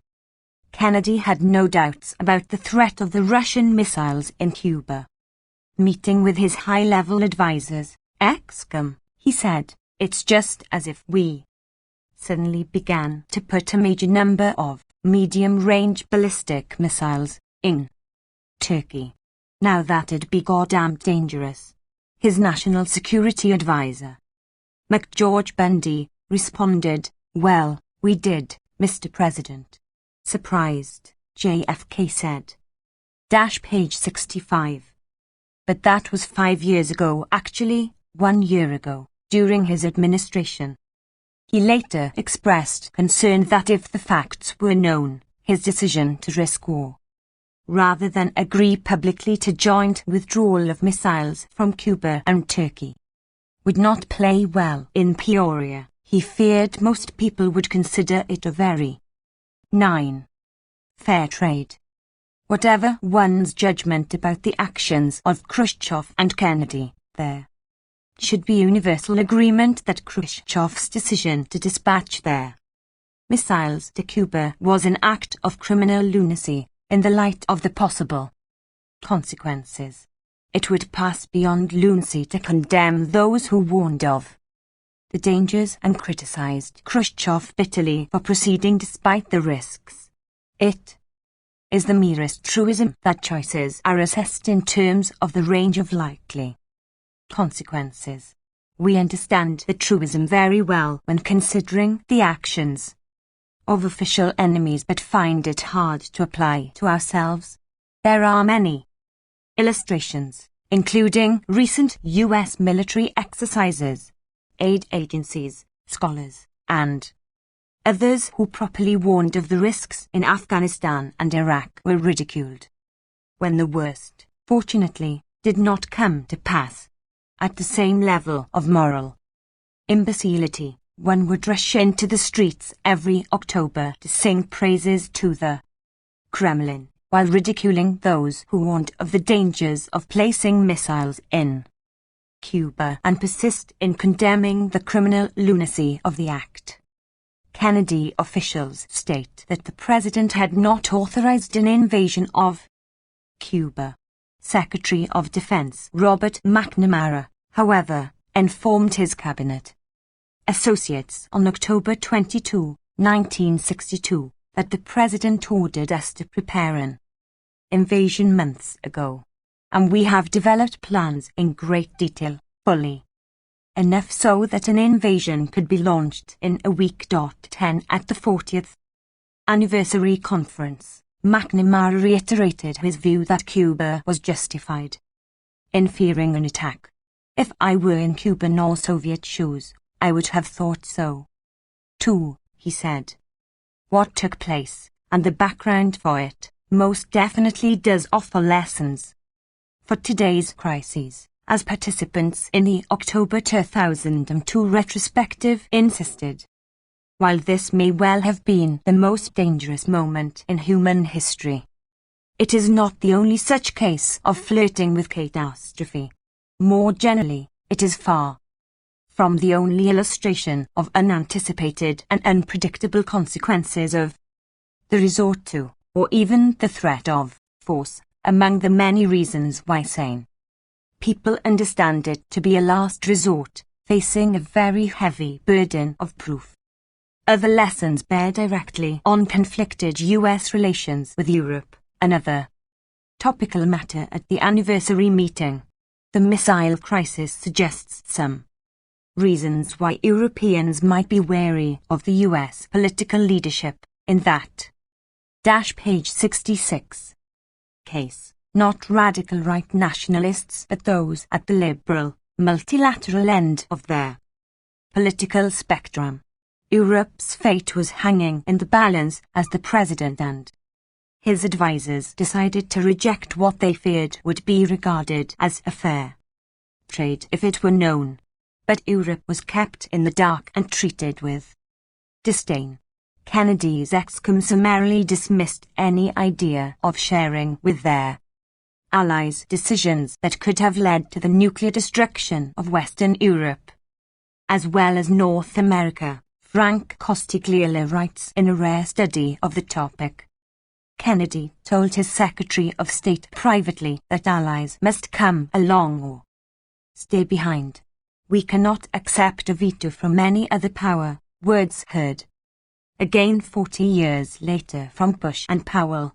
The U.S. commander of NATO put its air forces on alert without consultation with Europe.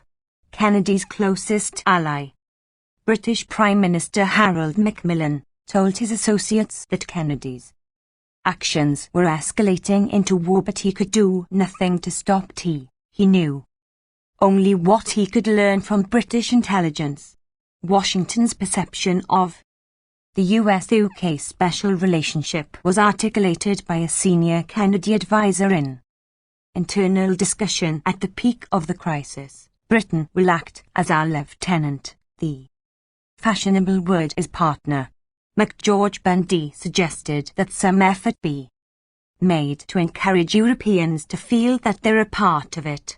Real that, no, but only in order to keep them quiet. Europeans are not capable of the rational and logical approach of American decision-makers, his aide Robert Comer advised. if European leaders found out what was happening, Bundy added, they might make noise, saying that they can live with Soviet medium-range ballistic missiles. Why can't we? The word noise connotes discordant, unintelligent clamour. Costicleala adds. 11. Perhaps many Europeans might not be too happy about the significance accorded their survival, even if respected US commentators are confident that their reluctance to come along is a sign of paranoid anti-Americanism, ignorance and avarice, and other cultural deficiencies. International terrorism dominated the headlines as the retrospective conference took place. So did Washington's allegedly novel doctrine of regime change. But there is little novel here. The Cuban Missile Crisis grew directly out of a campaign of international terrorism aimed at forceful regime change. Historian Thomas Patterson concludes, quite plausibly, that the origins of their October 1962 crisis derived largely from the concerted US campaign to quash the Cuban Revolution by violence and economic warfare. 12. We can gain a better insight into current implications by looking at how the crisis evolved and their guiding principles that motivated policy. Page 67. International Terrorism and Regime Change, Cuba. The Batista dictatorship was overthrown in January 1959 by Castro's guerrilla forces. In March, the National Security Council, NSC, considered means to institute regime change. In May, the CIA began to arm guerrillas inside Cuba. During the winter of 1959 to 1960, there was a significant increase in CIA supervised bombing and incendiary raids piloted by exiled Cubans based in there. US. 13. We need not tarry on what the US or its clients would do under such circumstances.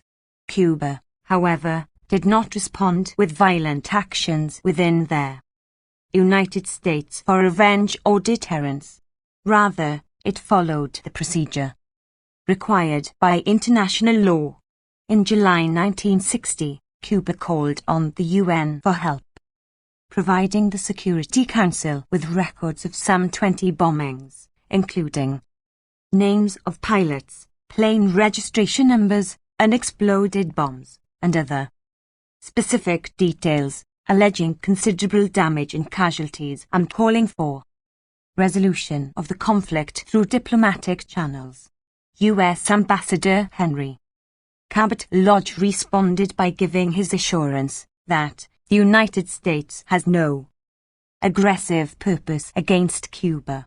4 months before, in March 1960, his government had made a formal decision in secret to overthrow the Castro government, and preparations from the Bay of Pigs invasion were well advanced. 14. Washington was concerned that Cubans might try to defend themselves. CIA Chief Allen Dulles therefore urged Britain not to provide arms to Cuba. His main reason, the British ambassador reported to London, was that this might lead the Cubans to ask for Soviet bloc arms, a move that would have a tremendous effect, Dulles pointed out, allowing Washington to portray Cuba as a security threat to the hemisphere, following the script that had worked so well. In Guatemala. 15. Dulles was referring to Washington's successful demolition of Guatemala's first democratic experiment, a 10-year interlude of hope and progress, greatly feared in Washington because of the enormous popular support reported by U.S. intelligence and the demonstration effect of social and economic measures to benefit the large majority. The Soviet threat was routinely invoked, abetted by Guatemala's appeal to the Soviet bloc for arms after the U.S. had threatened attack and cut off other sources of supply. The result was a half-century of horror, even worse than the US-backed tyranny that came before.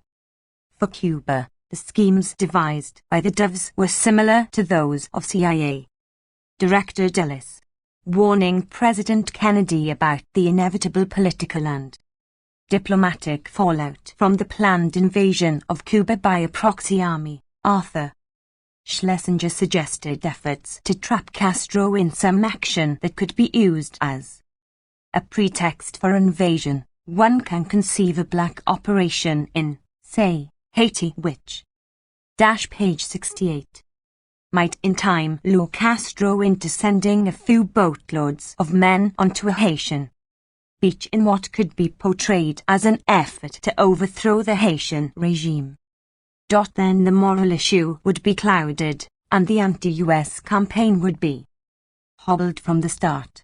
16 references to the regime of the murderous dictator Papadoc Duvalier, which was backed by the US, with some reservations, so that an effort to help Haitians overthrow it would be a crime.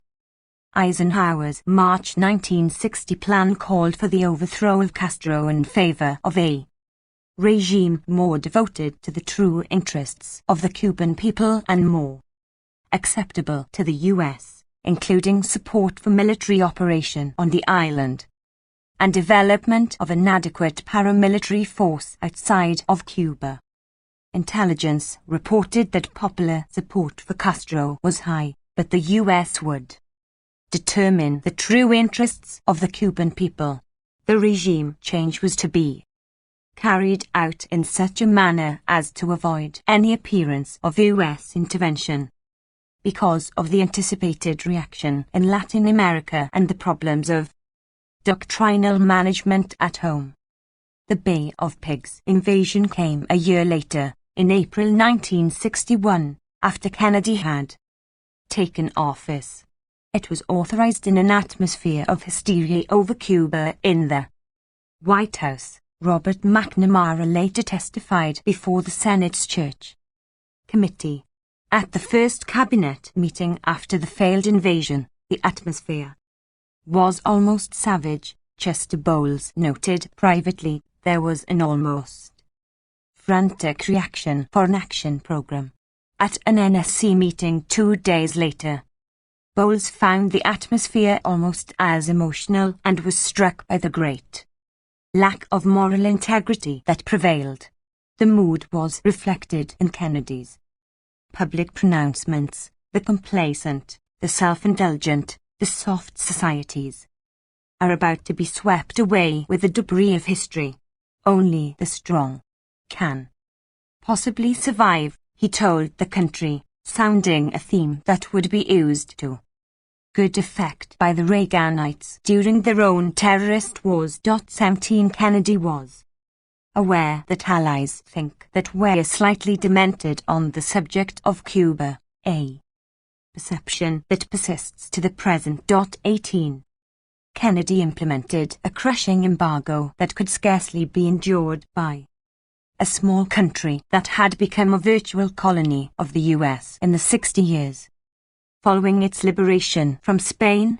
19 He also ordered an intensification of their terrorist campaign. He asked his brother, Attorney General Robert Kennedy, to lead the top-level interagency group that oversaw Operation Mongoose, a program of paramilitary operations, economic warfare, and sabotage, launched in late 1961 to visit the terrors of the earth on Fidel Castro and, more prosaically, to topple him.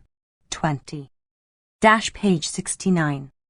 The terrorist campaign was no laughing matter. Jorge Dominguez writes in a review of recently declassified materials on operations under Kennedy, materials that are heavily sanitized and only the tip of the iceberg. Piero Gleiches adds. 21. Operation Mongoose was the centerpiece of American policy toward Cuba. From late 1961 until the onset of the 1962 missile crisis, Mark White reports, the program on which the Kennedy brothers came to pin their hopes Robert Kennedy informed the CIA that the Cuban problem carries the top priority in the United States government. All else is secondary. No time, no effort, or manpower is to be spared in the effort to overthrow the Castro regime. The chief of Mongoose operations, Edward Lansdale, provided a timetable leading to open revolt and overthrow of the communist regime in October 1962. The final definition of the program recognized that final success will require decisive U.S. military intervention after terrorism and subversion had laid their basis. The implication is that U.S. military intervention would take place in October 1962, when the missile crisis erupted. 22. In February 1962, the Joint Chiefs of Staff approved a plan more extreme than Schlesinger's, to use covert means to lure or provoke Castro, or an uncontrollable subordinate, into the overt hostile reaction against the United States, a reaction which would in turn create the justification for the U.S. to not only retaliate but destroy Castro with speed, force and determination. 23. In March, at the request of the DoD Cuba Project, the Joint Chiefs of Staff submitted a memorandum to Defense Secretary Robert McNamara outlining pretexts which they would consider would provide justification for U.S. military intervention in Cuba. The plan would be undertaken if a credible internal revolt is impossible of attainment during the next 9-10 months, but before Cuba could establish relations with Russia that might directly involve the Soviet Union.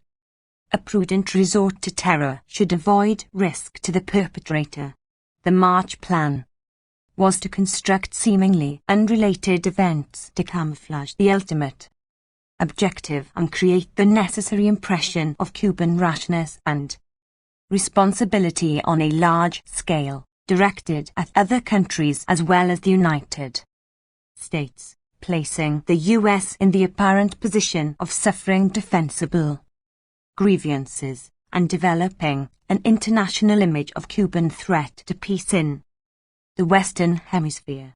Proposed measures included blowing up a U.S. ship in Guantanamo Bay to remember the main incident, publishing casualty lists in U.S. newspapers to cause a helpful wave of national indignation. Page 70. Portraying Cuban investigations as fairly compelling evidence that the ship was taken under attack, developing a communist Cuban terror campaign in Florida, and even in Washington, using Soviet bloc incendiaries for cane burning raids in neighboring countries, shooting down a drone aircraft with a pretense that it was a charter flight carrying college students on a holiday, and other similarly ingenious schemes, not implemented, but another sign of their frantic and savage atmosphere that prevailed. 24. On August 23, the President issued National Security Memorandum No.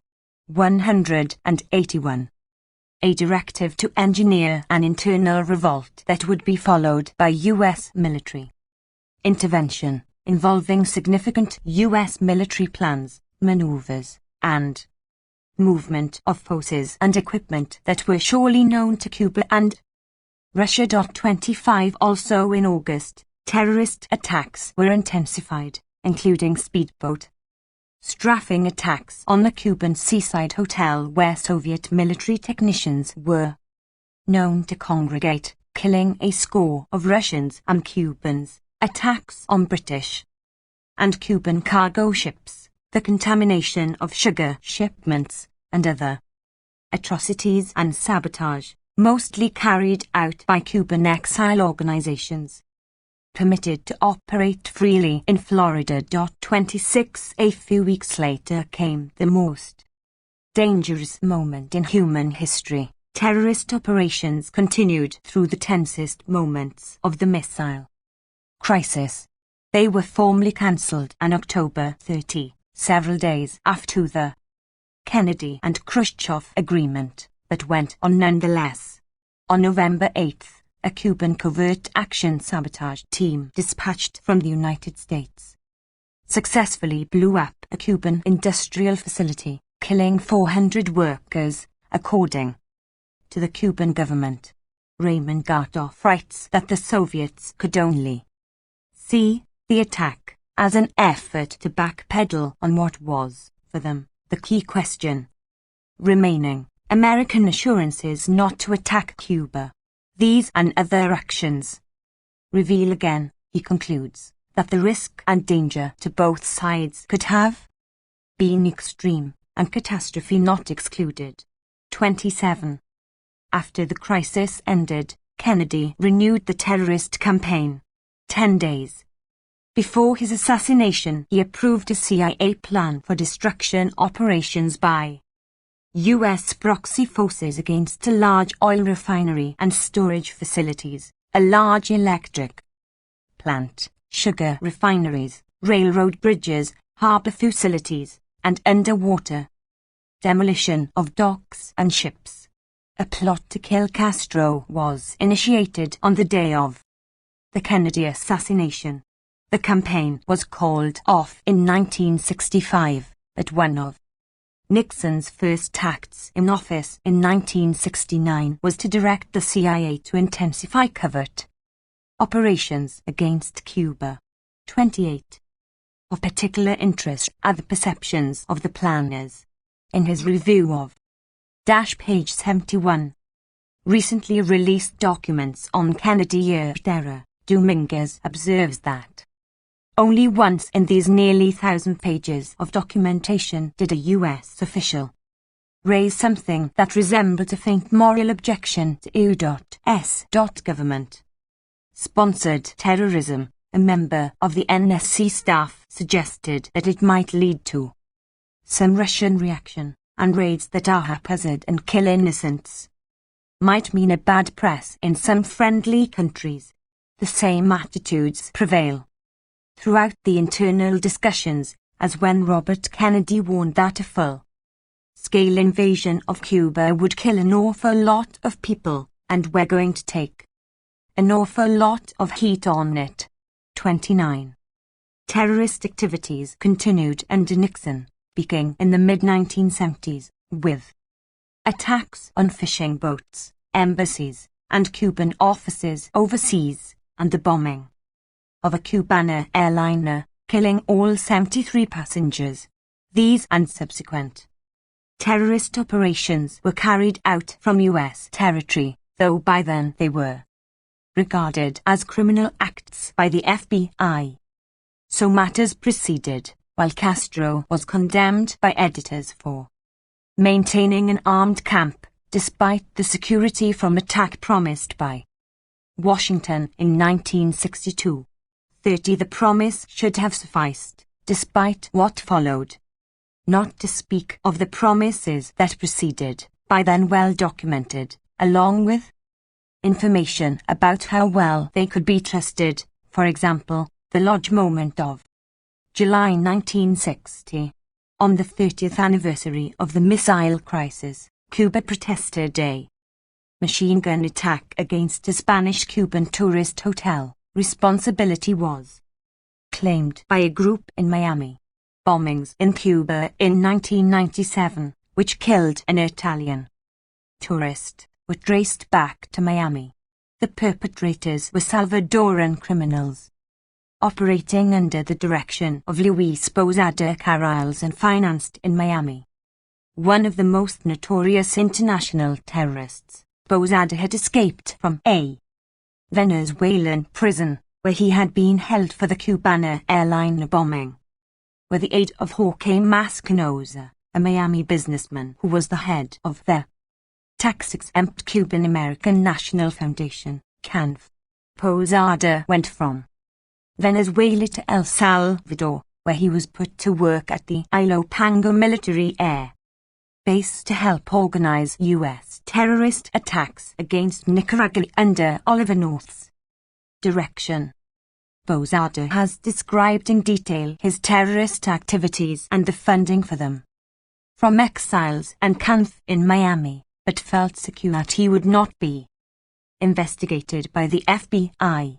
He was a Bay of Pigs veteran, and his subsequent operations in the 1960s were directed by the CIA, when he later joined Venezuelan intelligence with CIA help. He was able to arrange for Orlando Bosch, an associate from his CIA days who had been convicted in the US for a page 72 bomb attack on a Cuba-bound freighter, to join him in Venezuela to organize further attacks against Cuba. An ex-CIA official familiar with the Cubana bombing identifies Posada and Bosch as the only suspects in the bombing, which Bosch defended as a legitimate act of war, generally considered their mastermind of the airline bombing. Bosch was responsible for 30 other acts of terrorism, according to the FBI.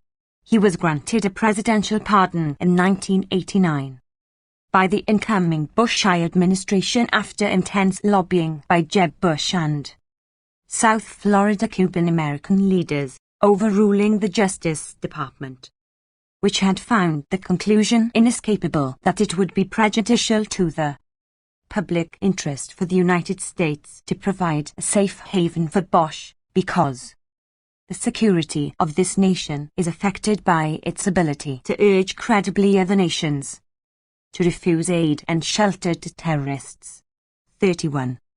Cuban offers to cooperate in intelligence sharing to prevent terrorist attacks have been rejected by Washington, though some did lead to U.S. actions.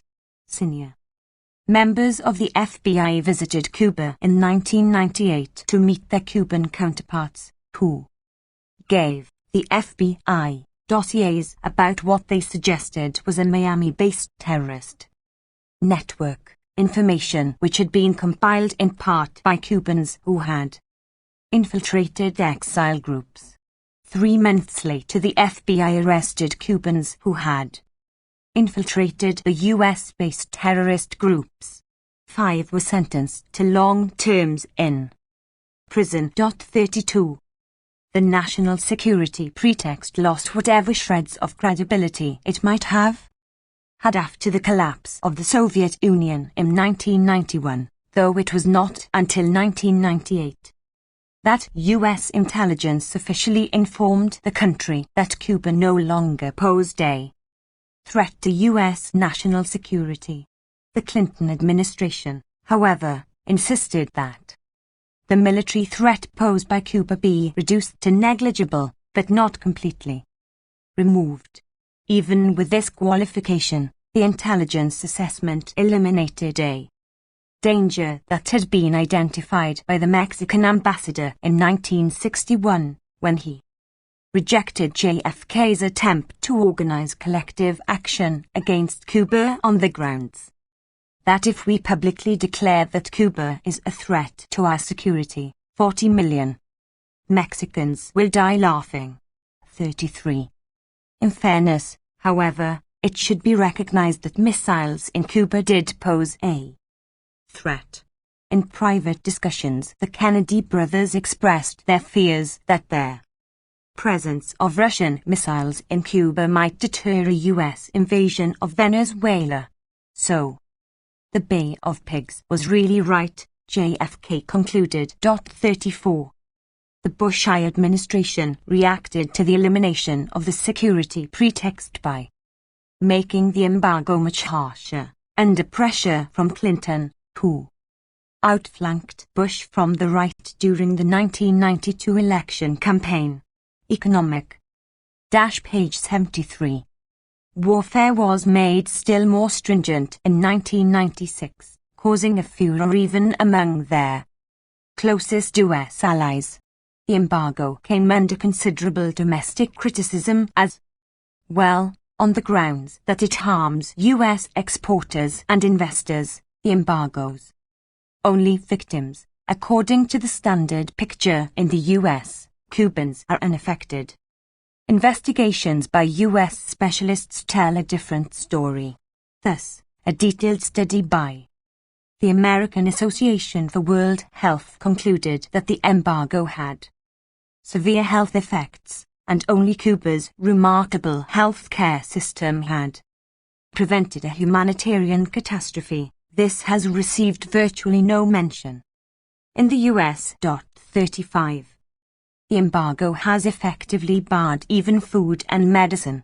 In 1999 the Clinton administration eased such sanctions for all countries on the official list of terrorist states, apart from Cuba, singled out for unique punishment.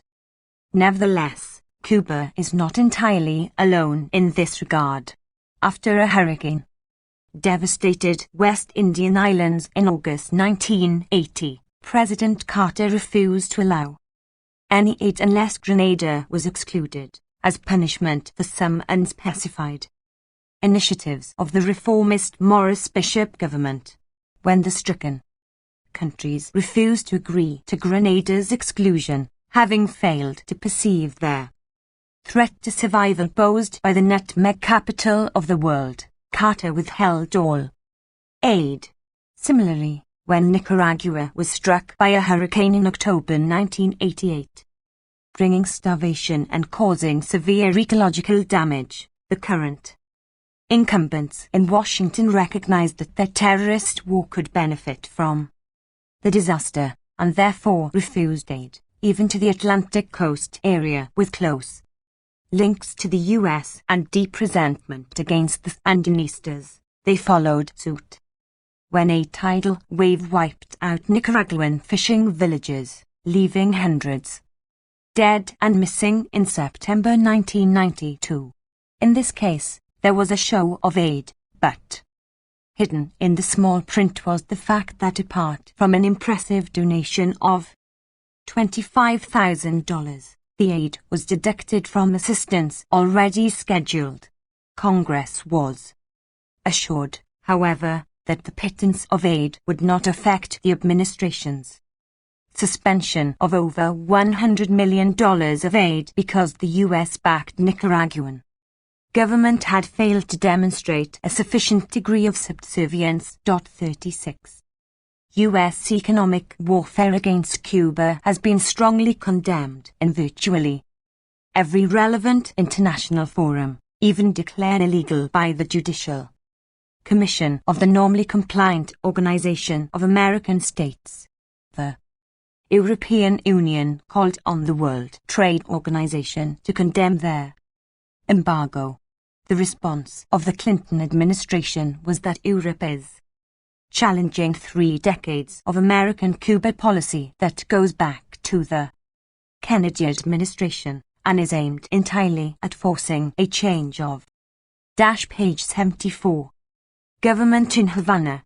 37. The administration also declared that the WTO has no competence to rule on U.S. national security or to compel the U.S. to change its laws. Washington then withdrew from the proceedings, rendering the matter moot. Successful defiance. The reasons for the international terrorist attacks against Cuba and the illegal economic embargo are spelled out in the internal record, and no one should be surprised to discover that they fit a familiar pattern, that of Guatemala a few years earlier, for example. From the timing alone, it is clear that concern over a Russian threat could not have been a major factor. The plans for forceful regime change were drawn up and implemented before there was any significant Russian connection, and punishment was intensified after the Russians disappeared from the scene. True, a Russian threat did develop, but that was more a consequence than a cause of U.S. terrorism and economic warfare. In July 1961, the CIA warned that the extensive influence of Castroism is not a function of the Cuban power. Castro's shadow looms large because social and economic conditions throughout Latin America invite opposition to ruling authority and encourage agitation for radical change, for which Castro's Cuba provided a model. Earlier, Arthur Schlesinger had transmitted to the incoming President Kennedy his Latin American mission report, which warned of the susceptibility of Latin Americans to the Castro idea of taking matters into one's own hands. The report did identify a Kremlin connection. The Soviet Union hovers in the wings, flourishing large development loans and presenting itself as the model for achieving modernization in a single generation. The dangers of the Castro idea are particularly grave, Schlesinger later elaborated, when the distribution of land and other forms of national wealth greatly favors their propertied classes and the poor and underprivileged, stimulated by the example of the Cuban Revolution, and now demanding opportunities for a decent living. Kennedy feared that Russian aid might make Cuba a showcase for development, giving the Soviets the upper hand throughout Latin America. In early 1964, the State Department Policy Planning Council expanded on these concerns. The primary danger we face in Castro is in the impact the very existence of his regime has upon the leftist movement in many Latin American countries. The simple fact is that Castro represents a successful defiance of the U.S., a negation of our whole hemispheric policy of almost a century and a half. 38. Page 75. To put it simply, Thomas Patterson writes, Cuba, as symbol and reality, challenged U.S. hegemony in Latin America. 39. International terrorism and economic warfare to bring about regime change are justified not by what Cuba does, but by its very existence, its successful defiance of the proper master of the hemisphere. Defiance may justify even more violent actions, as in Serbia, as quietly conceded after the fact, or Iraq, as also recognized when pretexts had collapsed. Outrage over defiance goes far back in American history. 200 years ago, Thomas Jefferson bitterly condemned France for its attitude of defiance in holding New Orleans, which he coveted. Jefferson warned that France's character is placed in a point of eternal friction with our character, which, though loving peace and the pursuit of wealth, is high-minded. France's defiance requires us to marry ourselves to the British fleet and nation. Jefferson advised, reversing his earlier attitudes, which reflected France's crucial contribution to the liberation of the colonies from British rule. 40 Thanks to Haiti's liberation struggle, unaided and almost universally opposed, France's defiance soon ended, but the guiding principles remain in force, determining friend and foe. Guiding principles.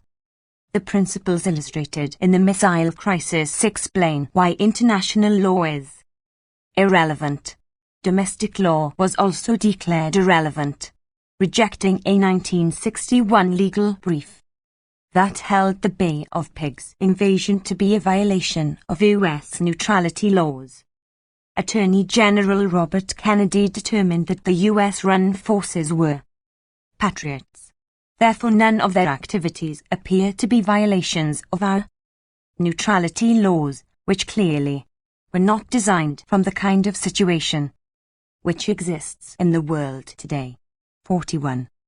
The world did not suddenly become extraordinarily dangerous on 9/11, requiring new paradigms that dismantle international law and institutions and grant the White House the power to disregard the domestic rule of law. The achievements of international terrorism are excluded from sanitized history, but they are recognized with pride by the perpetrators.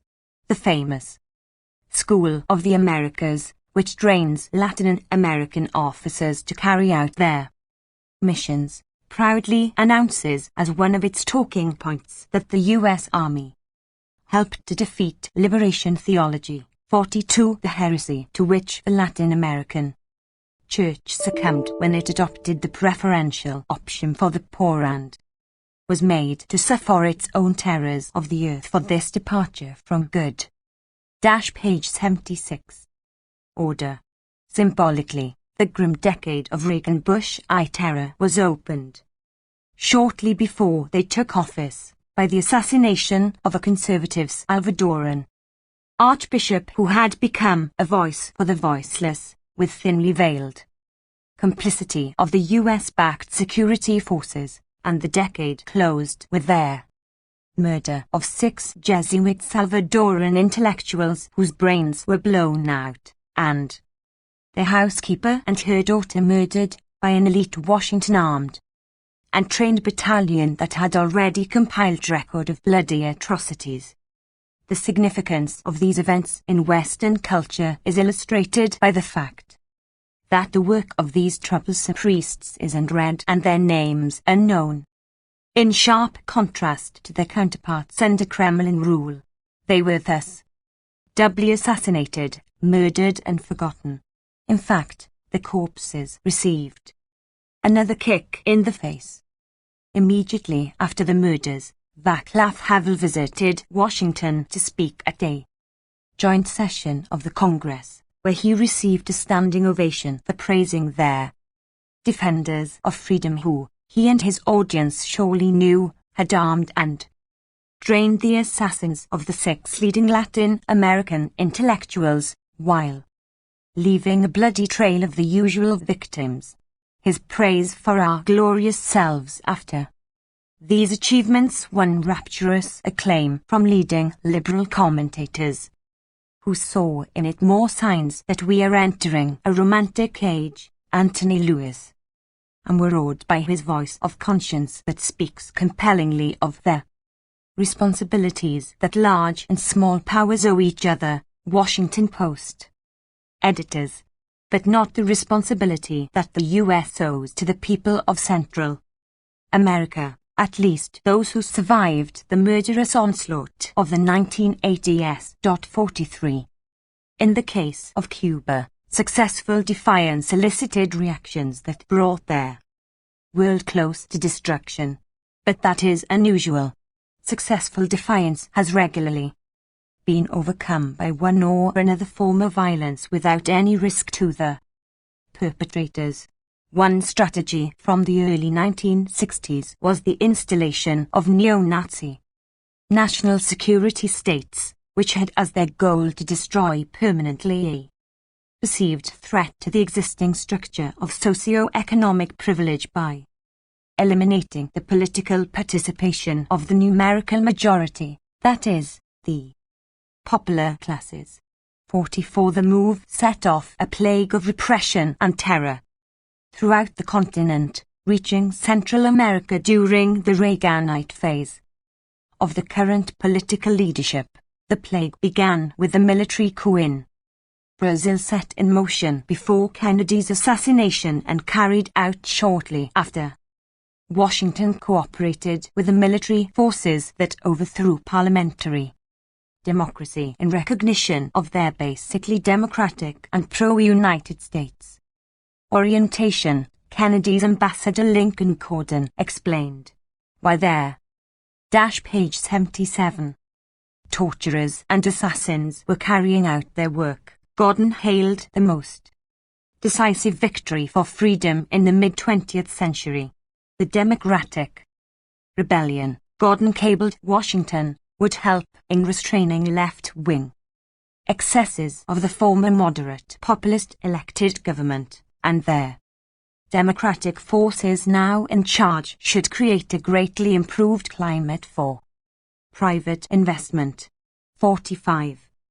Gordon's view was endorsed by other leading figures of the Kennedy-Johnson administrations, though by the 1980s, as in Chile at the same time, the Brazilian generals were happy to transfer the wreckage to civilian hands, despite their enormous advantages of the Colossus of the South. The generals had left Brazil in the same category as the less developed African or Asian countries when it came to social welfare indices, malnutrition, infant mortality, etc., with conditions of inequality and suffering rarely matched elsewhere, but a grand success for foreign investors and domestic privilege. 46. These patterns have not been restricted to the domains of the Monroe Doctrine. To take one of many examples from other parts of the world, while Washington was facilitating the democratic rebellion in Brazil and seeking to overcome Cuba's efforts to take matters into its own hands, elder statesman Ellsworth Bunker was sent to Indonesia to investigate troubling conditions there. He informed Washington that the avowed Indonesian objective is to stand on their own feet in developing their economy, free from foreign, especially Western, influence. A national intelligence estimate in September 1965 warned that if the efforts of the mass-based PKI to energize and unite the Indonesian nation succeeded, Indonesia would provide a powerful example for the underdeveloped world and hence a credit to communism and a setback for Western prestige. That threat was overcome a few weeks later by a mass slaughter in Indonesia and then the installation of the Suharto dictatorship. From the 1950s, fear of independence and excessive democracy, permitting the Popular Party of the poor to participate in the electoral arena, had been driving factors in Washington's exercises of subversion and violence, much as in Latin America. 47. Cuba's crimes became still more immense in 1975 as it extended its reach to Africa, serving as the instrument of Russia's crusade to dominate the world. Washington proclaimed, "If Soviet neocolonialism succeeds in Angola, UN." Ambassador Daniel Patrick Moynihan thundered, "The world will not be there." Same in the aftermath. Europe's oil routes will be under Soviet control as will their strategic South Atlantic, with the next target on the Kremlin's list being Brazil. The theme is again familiar, with changes in the cast of characters. Page 78. Washington's fury was roused by another Cuban act of successful defiance. When the US-backed South African invasion came close to conquering newly independent Angola, Cuba sent troops on its own initiative, scarcely even notifying Russia, and beat back the invaders. The South African press warned of the blows to South African pride and the boost to African nationalism, which has seen South Africa forced to retreat by black Cuban soldiers. South Africa's major black newspaper wrote that Black Africa is riding the crest of a wave generated by the Cuban success in Angola and tasting the heady wine of the possibility of realizing the dream of total liberation. 48. The defense of Angola was one of Cuba's most significant contributions to the liberation of Africa.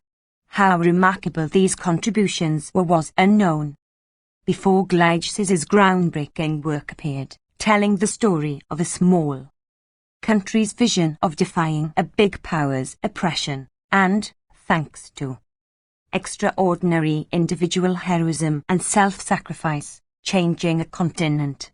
49. Gleitch's observes that Kissinger did his best to smash the one movement that represented any hope for the future of Angola, the MPLA, and though their MPLA bears a grave responsibility for its country's plight in later years, it was the relentless hostility of the United States that forced it into an unhealthy dependence on the Soviet bloc and encouraged South Africa to launch devastating military raids in the 1980s. 50. The many campaigns of international terrorism and economic warfare to overcome successful defiance and left-wing excesses, adopting their philosophy of the new nationalism and perhaps even influenced by liberation theology, barely sampled here, were considered insignificant, or perhaps obviously legitimate, as other bitter consequences. Accordingly, they scarcely enter the enormous current literature and public discussion of international terrorism and Washington's supposedly new doctrine of regime change. At worst, they can be dismissed with comforting euphemisms. An occasional casual reference tells us that nothing happened in Cuba beyond the destabilization campaign known as Operation Mongoose. Unfortunately, with the collapse of the Soviet Union, leftist terrorism has all but dried up. North Korea and Cuba are no longer as busy promoting disorder as they once were. 51 Cuba is listed prominently in scholarly work on terrorism, but typically as a suspect in the crime, not a victim. 52 Reagan-Bush international terrorism in Nicaragua and elsewhere does not exist, or is at worst traceable to inattention or some other understandable departure from the mission assigned by Providence to the leaders of the idealistic New World bent on ending inhumanity, and their page 79. Persistence of standard operating procedures after the Cold War also did not occur or doesn't matter. The overriding principle prevails: misdeeds are performed by others, we are culpable only for inadvertent error or oversight. It is of the utmost significance for the future that in a world-dominant power, even the worst crimes are easily effaced. The wars in Indochina are a remarkable example. After years of brutal destruction, much of the US population had come to oppose the wars on principled grounds. Among educated elites, however, objections were typically on narrow grounds of cost and failure. We may concede that there were some flaws in our generally praiseworthy effort, notably My I. When Americans look back with sadness and even shame at their Vietnam War, it is horrors like the My Lai massacre they have in mind. Jean Beth Kelstein writes, the only Vietnam example mentioned in her furious denunciation of the crimes of others. My Lai is convenient because the massacre can be blamed on half-educated GIs trying to survive awful conditions in the field, unlike, say, Operation Wheeler Wallawa, to which My Lai was a minor. Footnote: one of the many post-Tet mass murder operations planned by respectable people just like us, so that we need feel no shame, even sadness, over these huge crimes. 53. Cuba was added to the official list of terrorist states in 1982, replacing Iraq, which was removed so as to make Saddam Hussein eligible for US aid. International terrorism and regime change, Nicaragua. It is instructive to look at another international terrorist campaign to overcome successful defiance, the terrorist war against Nicaragua.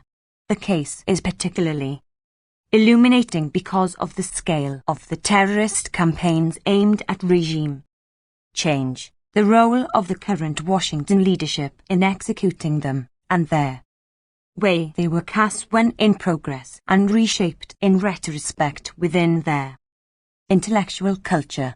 The case has further significance because it is so uncontroversial in the light of the judgments of the highest international authorities, uncontroversial, that is, among those who have a minimal commitment to human rights and international law.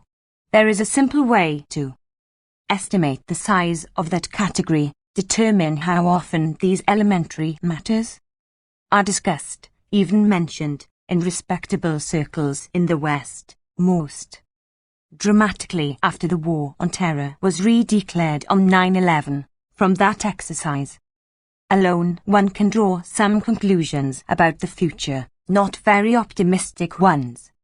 The attack against Nicaragua was one of the highest priorities of the war on terror launched as the Reagan administration came into office in 1981, targeting page 80.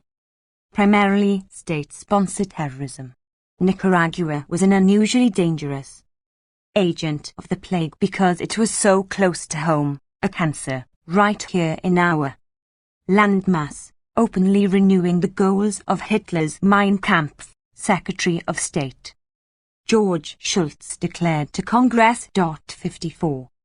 Nicaragua was armed by the Soviet Union, which had implanted there a privileged sanctuary for terrorists and subversives just 2 days' driving time from Harlingen, Texas. The president warned, a dagger pointed at the heart of Texas. To paraphrase an illustrious predecessor, this second Cuba would become a launching pad for revolution up and down, first of all, Latin America.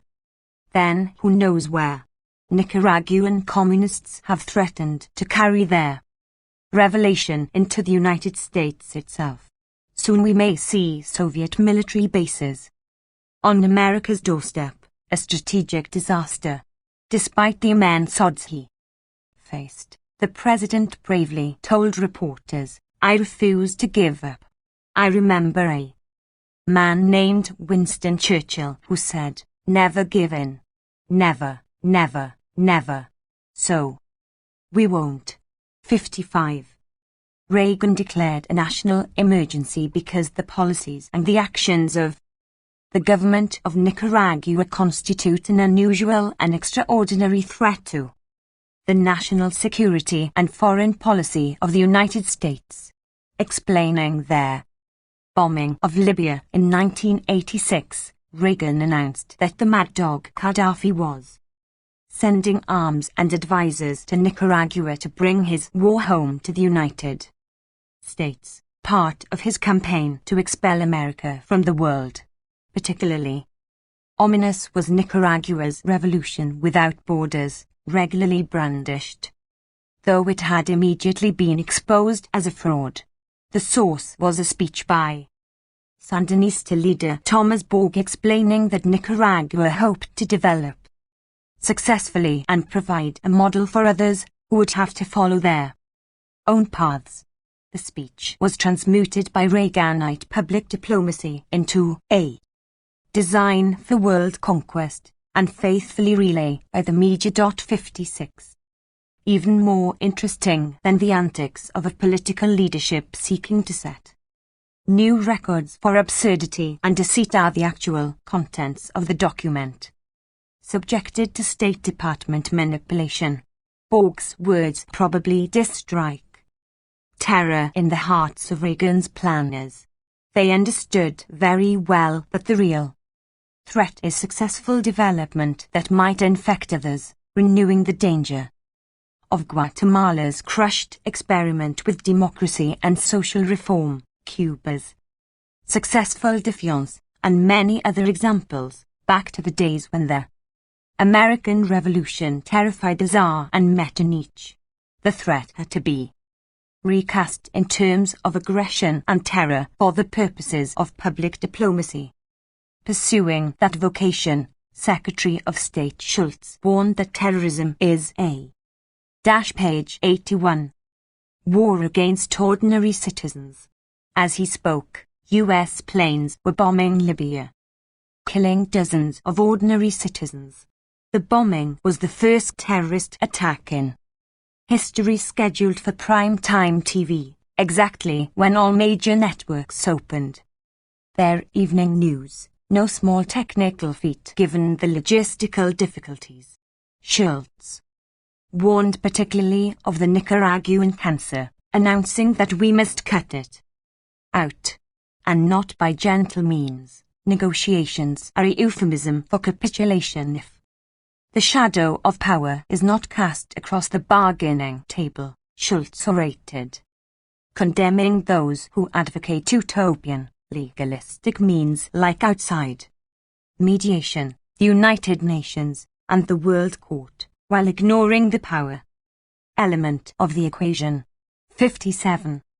Washington forcefully blocked such utopian means, beginning with their efforts of Central American presidents to bring in negotiated peace to the region. In the early 1980s, Washington proceeded to cut the cancer out by violence and, not surprisingly considering the array of forces, with great success. The leading academic historian of Nicaragua, Thomas Walker, points out that after a few years, Washington's terrorist war had reversed the considerable economic growth and social progress that followed the overthrow of the US-backed Somoza dictatorship, driving the highly vulnerable economy to disaster so that the country achieved the unenviable status of being the poorest country in the Western Hemisphere by the time the administration had achieved its goals. 1. Component of the triumph, Walker continues, was a death toll that would be comparable to 2.25 million dead in the US, relative to population. Reagan State Department official and historian Thomas Carothers observes that for Nicaragua, the toll in per capita terms was significantly higher than the number of U.S. persons killed in the U.S. Civil War and all the wars of the 20th century. 56. Combined destruction of Nicaragua was a task of no slight importance. The country's progress during the early 1980s was lauded by the World Bank and other international agencies as remarkable and as laying a solid foundation for long-term socio-economic development. Inter-American Development Bank. In the health sector, the country enjoyed one of the most dramatic improvements in child survival in the developing world. UNICEF, 1986. The real cancer feared by the Reaganites was thus serious. Nicaragua's remarkable transformation could have metastasized to a revolution without borders in the sense of their speech that was reshaped for propaganda purposes. It was therefore only logical, from Washington's point of view, to eradicate the virus before it could infect others, who must in turn be inoculated by terror and repression. Page 82. Like Cuba, Nicaragua did not respond to the terrorist attack with bombings in the U.S., efforts to assassinate the political leadership, and other such measures, which, we are solemnly informed, meet the highest standards when conducted by our leaders. Rather, it approached the World Court for relief. Its legal team was led by the distinguished Harvard University law professor Abram Chase. Expecting that the U.S. would abide by a court decision, the team prepared a very narrow case, restricted to terrorist acts that required scarcely any argument, because they were conceded, mining of Nicaraguan harbors, in particular. 60. In 1986, the court found in Nicaragua's favor, dismissing U.S. government claims and condemning Washington for unlawful use of force. International terrorism. In lay terms, the court ruling went beyond Nicaragua's narrow charge. Reiterating more forcefully earlier decisions, the court ruled any form of intervention prohibited if it interferes with the sovereign right of choice of a political, economic, social and cultural system, and the formulation of policy. Intervention is wrongful when it uses methods of coercion in regard to such choices. The judgment applies to many other cases. The court also defined humanitarian aid explicitly, ruling all U.S. aid to the Contras strictly military, hence illegal. U.S. economic warfare was also ruled in violation of valid treaties, therefore unlawful. 61. The decision had little detectable effect. The World Court was condemned as a hostile forum by the editors of the New York Times, and therefore irrelevant, like the UN.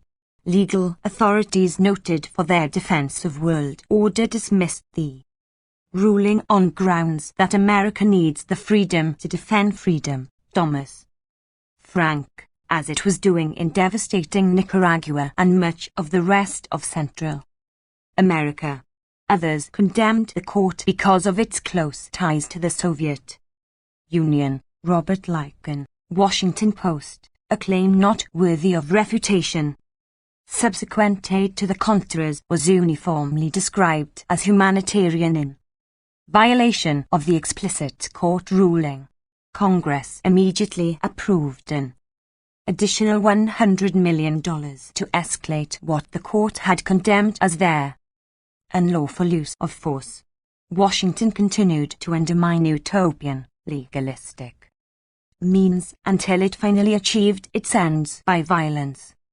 The World Court further ordered the U.S. to pay indemnities, and Nicaragua sought to estimate the costs under international supervision. Estimates were in the $17 billion to $18 billion range. The call for reparations was, of course, dismissed as ridiculous, though just to make sure, after the U.S. regained control, the Nicaraguan government was heavily pressured to abandon the claims for reparations mandated by the court. Page 83. Interestingly, the figure of $17 billion has the amount that Iraq has paid to people and companies in compensation for its invasion of Kuwait. The numbers killed in the Iraqi conquest of Kuwait appear to be on the order of the U.S. invasion of Panama a few months earlier, hundreds or thousands, according to various estimates, say fraction of the deaths in Nicaragua and perhaps 5% of those killed in the US-backed Israeli invasion of Lebanon in 1982. There is, of course, no thought of compensation in such cases. Another relevant comparison in terms of compensation is Vietnam. Here, attitudes vary as usual from doves to hawks. At the dovish extreme, President Carter assured Americans that we owe Vietnam no debt and have no responsibility to render it any assistance because the destruction was mutual. Others thought we should not be so soft-hearted, taking a moderate view. Neither hawk nor dove. President Bush announced that it was a bitter conflict. But Hanoi knows today that we seek only answers without the threat of retribution for the past. The crimes the Vietnamese committed against us can never be forgotten, but we can begin writing the last chapter of the Vietnam War if they dedicate themselves with sufficient zeal to the MEAs, the sole moral issue that remains after an invasion that left millions dead and 3 countries in utter ruins, with unknown numbers still dying from unexploded ordnance and the massive chemical warfare attack against the South. The North was spared this particular horror. The adjacent front page story in the New York Times reports Japan's failure, once again, to unambiguously accept the blame for its wartime aggression. 62. Given that the invaders were the victims, the Vietnamese are responsible for reparations. Vietnam was therefore compelled to pay to the U.S. the huge debt incurred by the Saigon government that the U.S. had installed as its local agent for its wars in Indochina, which targeted primarily South Vietnam. Clinton, however, magnanimously advocated a plan to allow Vietnam to use some portion of its debt to the U.S. for educational purposes. 63. Clinton's plan was modelled on a 1908 program that returned to China a portion of the indemnity it was forced to pay for rebelling against its foreign masters, the Boxer Rebellion. There are earlier precedents. Haiti's liberation. from French rule in 1804 shocked civilized opinion, which feared that the virus of liberation might spread from the first free nation of free men. 64 For obvious reasons, the danger was particularly acute in the US, which took the lead in isolating the criminal state, relenting only in 1862 when destinations were being sought for freed slaves. Liberia was recognized in the same year. In punishment. Page 84. For the crime of liberation, Haiti was compelled to pay France a huge indemnity in 1825, which guaranteed French domination and had a catastrophic effect on the society that France had devastated in the War of Liberation in its richest sixes colony. Half a century before France's punishment of Haiti for its successful defiance, George Washington set forth in 1779 on the conquest of the advanced Iroquois civilization. His goal was to extirpate them from the country, he wrote to Lafayette on the 4th of July, and to expand American boundaries westward toward the Mississippi. Conquest of Canada was barred by British force. The town destroyer, as Washington was known to the indigenous population, completed his mission successfully. The Iroquois were then informed that they would have to provide compensation for their treacherous resistance to their liberators. Another Clinton, then governor of New York, informed the defeated tribes that considering our losses, the debts we have incurred, and our former friendship, it is reasonable that you make to us a cession of your lands as will aid us in repairing and discharging the same. Having little choice, the Iroquois ceded their territory, only to discover that New York State proceeded at once to violate its solemn treaties and the prohibitions of the Articles of Confederation, and to take most of the rest through threats, deception, and guile. A young American soldier later wrote home that I really feel guilty as I applied the torch to huts that were homes of content until we ravages came spreading desolation everywhere, but perhaps in a good cause. Our mission here is ostensibly to destroy, but may it not transpire that we pillagers are carelessly sowing the seeds of empire. 66. Following the U.S. rejection of the World Court orders, Nicaragua, still eschewing violent retaliation or threat of terror, took its case to the Security Council, which endorsed the court's judgment and called on all states to observe international law. The U.S. vetoed the resolution. Nicaragua then approached their General Assembly, which passed a similar resolution with only the U.S., Israel, and El Salvador opposed, and another the following year with only the U.S. and Israel opposed. Little of this was even reported, and the matter has disappeared from history. Washington's reaction to the orders of the World Court and the Security Council was to escalate the terrorist war, while also issuing official orders to its forces to go after soft targets and to avoid the Nicaraguan Army. 67 State Department spokesperson Charles Redmond confirmed and justified the new and more extreme terrorist programs, issuing a statement that would do credit to page 85.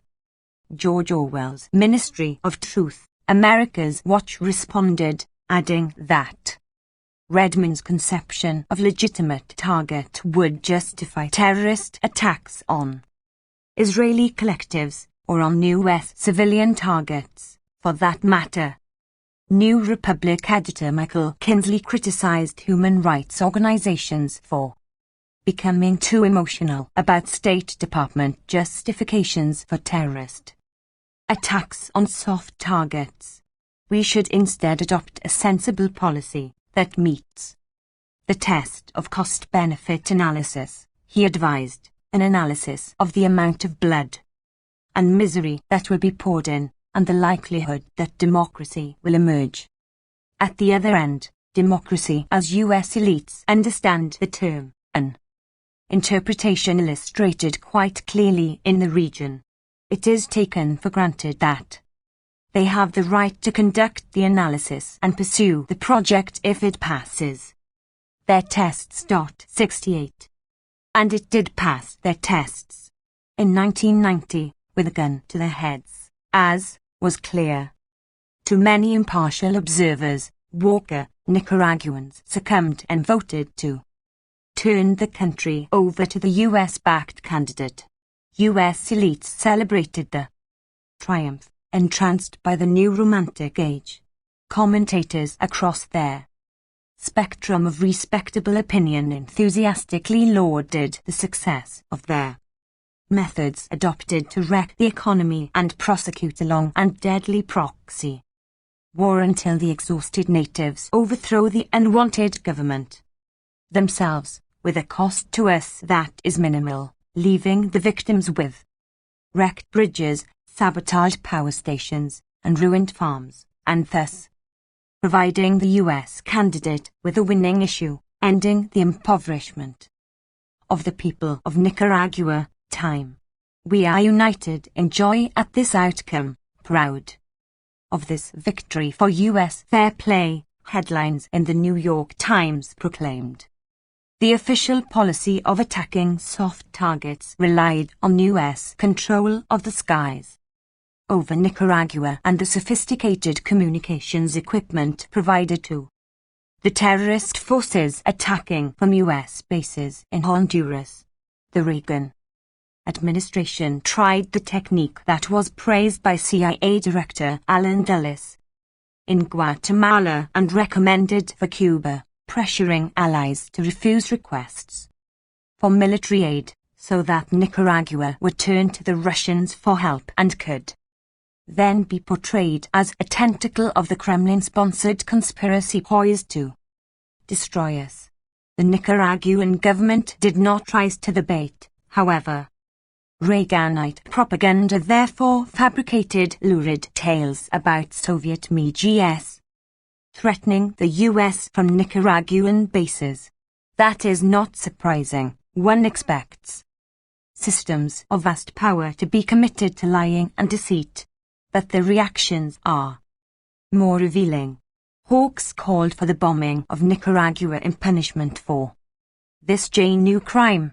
Doves tended to be more cautious, questioning the reliability of page 86. The claims, but adding that if they were accurate, then we would have to bomb Nicaragua, because the planes would be capable against the United States. Senator Paul Tsongas, U.S. security would be at risk if the Nicaraguan Air Force obtained some vintage 1950s MiGs to defend its airspace. In contrast, there was no threat to Nicaragua's security when U.S. client forces attacked and defended civilian targets under the guidance of U.S. planes that controlled the country's skies. Another example of logical illogicality. That Nicaragua might have the right to protect its airspace from ongoing U.S. terrorist attack is next to inconceivable. The thought was virtually never voiced, which is reasonable, too, given the principle that U.S. actions are defensive by definition, so that any reaction to them is aggression, much like the internal aggression of the South Vietnamese in South Vietnam, assaulting their American defenders from the inside, in the rhetoric of Kennedy liberals. With Washington-style democracy and proper economic practice restored, the country sank more deeply into political and socio-economic ruin while attention lapsed in the U.S. A decade after the U.S. had regained control, half the economically active population had left the country, often the boldest, most capable, most determined, either legally or as illegal migrant workers. Their remittances, estimated at some $800 million annually, are what keep the damper down on uncontrollable social upheaval, the research journal of the Jesuit University reported. It also estimated that Nicaragua's gross domestic product would have to grow 5% annually for the next 50 years to reattain their productive levels of 1978, before our historic underdevelopment was intensified to the extreme by the US financed war to destroy the revolution, by the wreckage left by subsequent globalization, and by the massive corruption of the post-1990 US-backed governments. That issue of the journal appeared just as the US suffered its first international terrorist atrocity on home soil. 69. Another striking illustration of prevailing attitudes toward terrorism is their warning of Bush administration officials 2 months later that Nicaragua would be punished if its November 2002 election were to be won by the political forces that had dared to resist US attack, the FSLN, and thus do not share the values of the world community. Washington cannot forget that Nicaragua ended up a refuge for violent political extremists in the 1980s. There is some truth to that.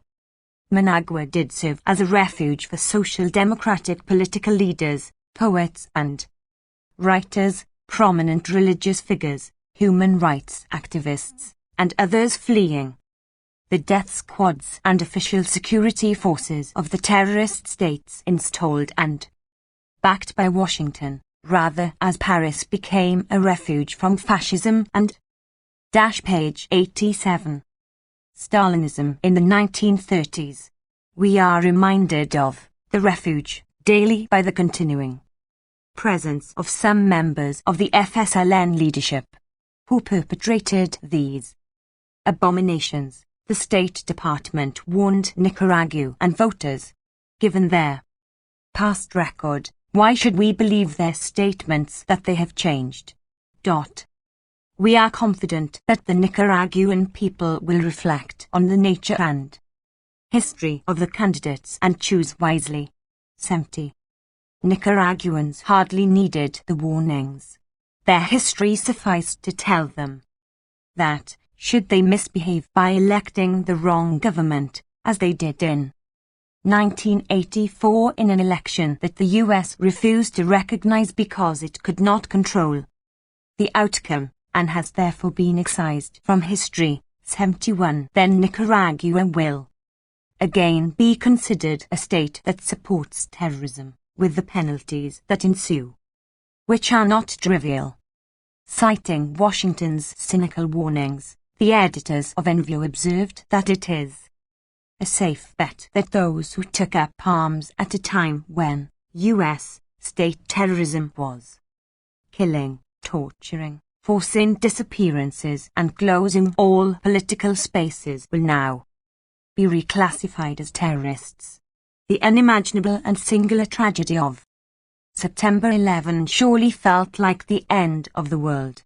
In the targeted country, the editors observed, but Nicaragua experiences the end of the world nearly every day. After the destruction the US government has repeatedly wreaked on this country and its people, the atrocities of 9/11 may be denounced as Armageddon, but Nicaraguans recall that their country lived its own Armageddon in excruciating slow motion under US assault, and is now submerged in its dismal aftermath, having been reduced to the second poorest country in the hemisphere, after Haiti, vying with Guatemala for the distinction. Also enjoying perhaps the world record for concentration of wealth. 72. Among the victors, all of this has been effaced in the classic fashion. Nicaragua and El Salvador are remembered as relative success stories, and precisely their kind of success stories we lack in the Middle East, to be remedied by the new crusade for democratization. 73. One would be hard put to find a phrase within mainstream commentary suggesting that the record of international terrorism of current Bush administration officials might have some bearing on the war on terror they redeclared on 9/11. Among the leading figures of the redeclared war is John Negroponte, who ran the embassy in Honduras that was the main base for the terrorist attacks on Nicaragua. He was duly chosen to oversee their diplomatic component of the current phase of the war on terror at the United Nations. Its military component is run by Donald Rumsfeld, who was Reagan's special envoy to the Middle East during the period of the worst terror there and page 88 was also delegated to establish firm relations with Saddam Hussein. The Central American War on Terror was supervised by Elliot Abrams.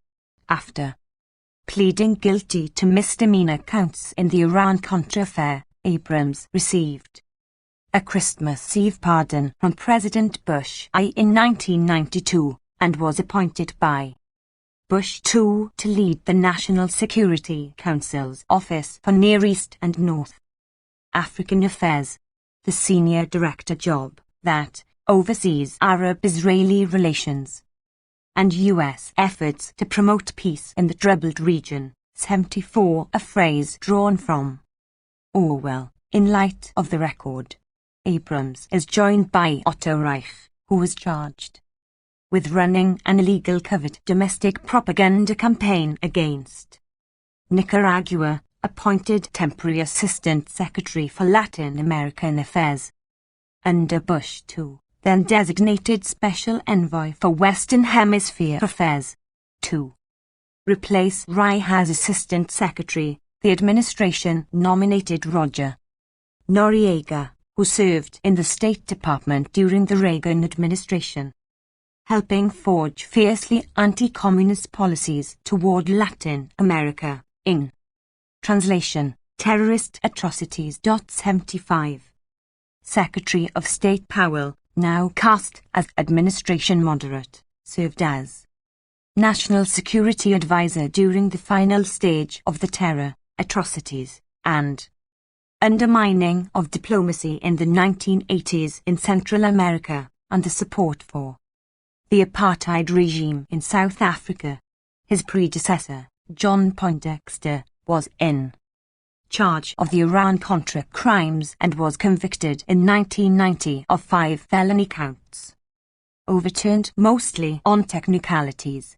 Bush II placed him in charge of directing the Pentagon's Total Information Awareness Program, under which the ACLU observes every American, from the Nebraskan farmer to the Wall Street banker, will find themselves under the accusatory cybersphere of an all-powerful national security apparatus. 76. The rest of the list is mostly similar. Nicaraguans were the lucky ones during the first phase of the war on terror. They at least had an army to defend them against state-supported terrorism. In neighboring states, the terrorists were the security forces. El Salvador became their leading recipient of U.S. military aid and training, Israel Egypt aside, by the mid-1980s, as atrocities were peaking. Congress imposed human rights conditions on aid to Guatemala, compelling the Reaganites to resort to their international terror network to take over the task, including Argentine neo-Nazis, until they were overthrown at home. Israel, Taiwan, and others experienced in counter-terror. The torture and destruction of the civilian population were consequently much worse.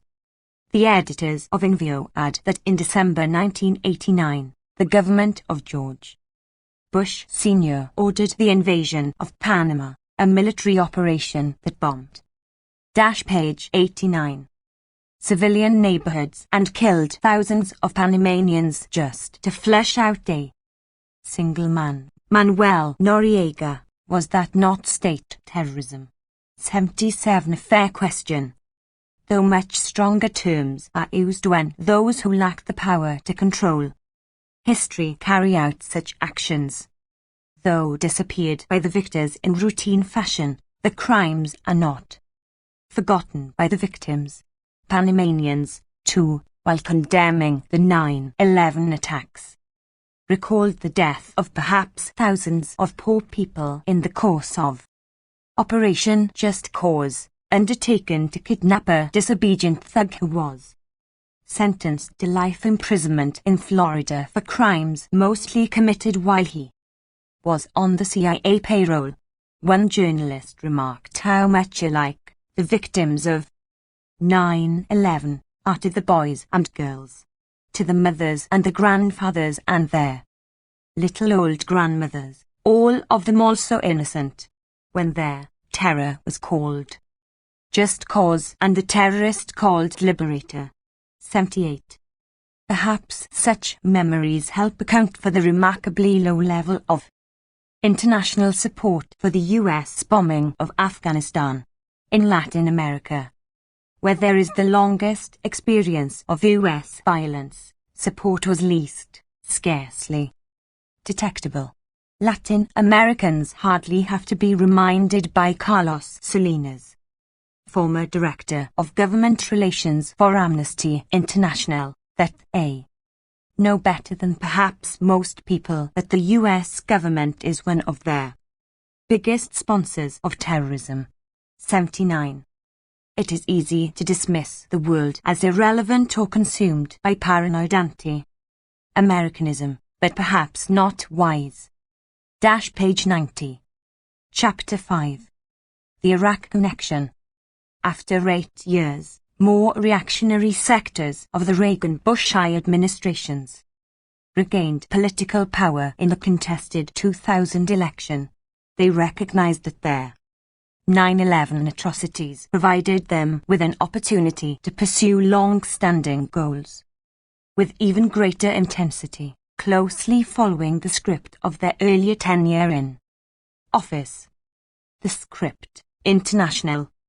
For George Bush the Younger, PR specialists and speechwriters have constructed the image of a simple man with a direct line to heaven, who relies on his gut instincts as he strides forward to rid the world of evildoers while contemplating his visions and dreams, a caricature of ancient epics and children's tales with an admixture of cowboy fiction.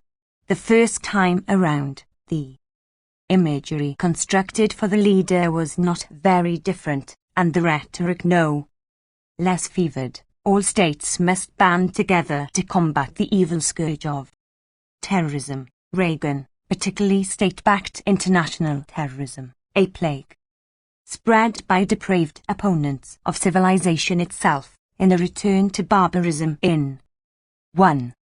The modern age. George Shultz. Important questions should have arisen at once. What constitutes terrorism? How does it differ from aggression or resistance? The operative answers are revealing, but the questions never entered the arena of public discussion. A convenient definition was adopted. Terrorism is what our leaders declare it to be. 2. Period. The practice continues as the war is redeclared.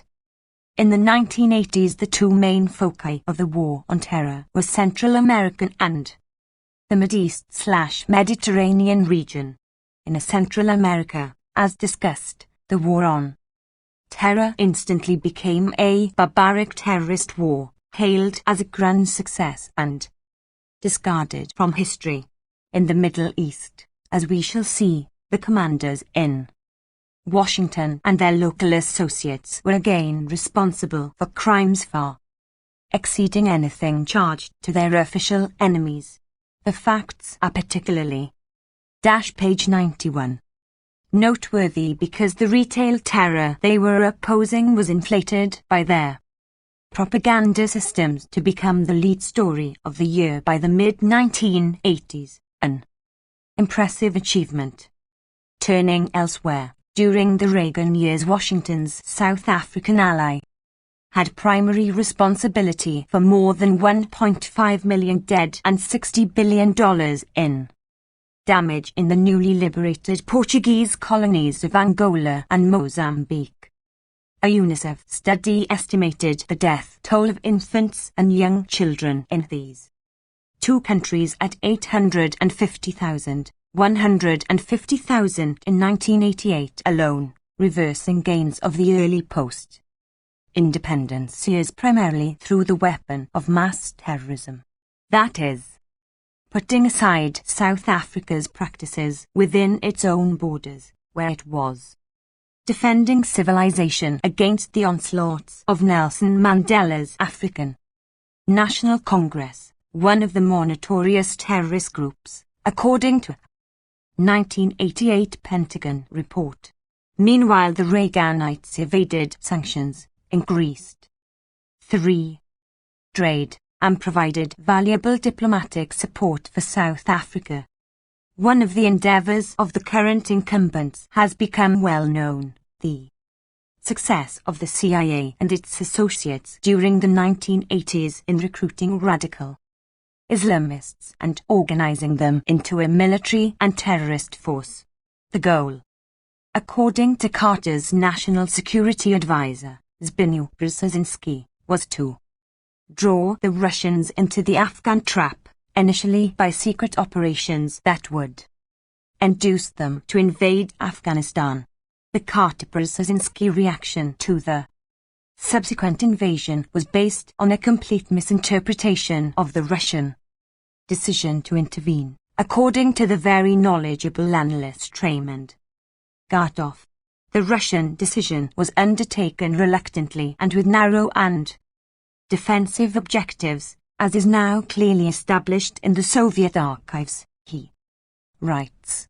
For the Reaganites, who took over a year later, the single aim, he continues, was leading the Russians and pillorying the Soviets in world opinion. The immediate result was a war that devastated Afghanistan, with even worse consequences after the Russians withdrew and Reagan's jihadists took over. The long-term result was 2 decades of terror and civil war.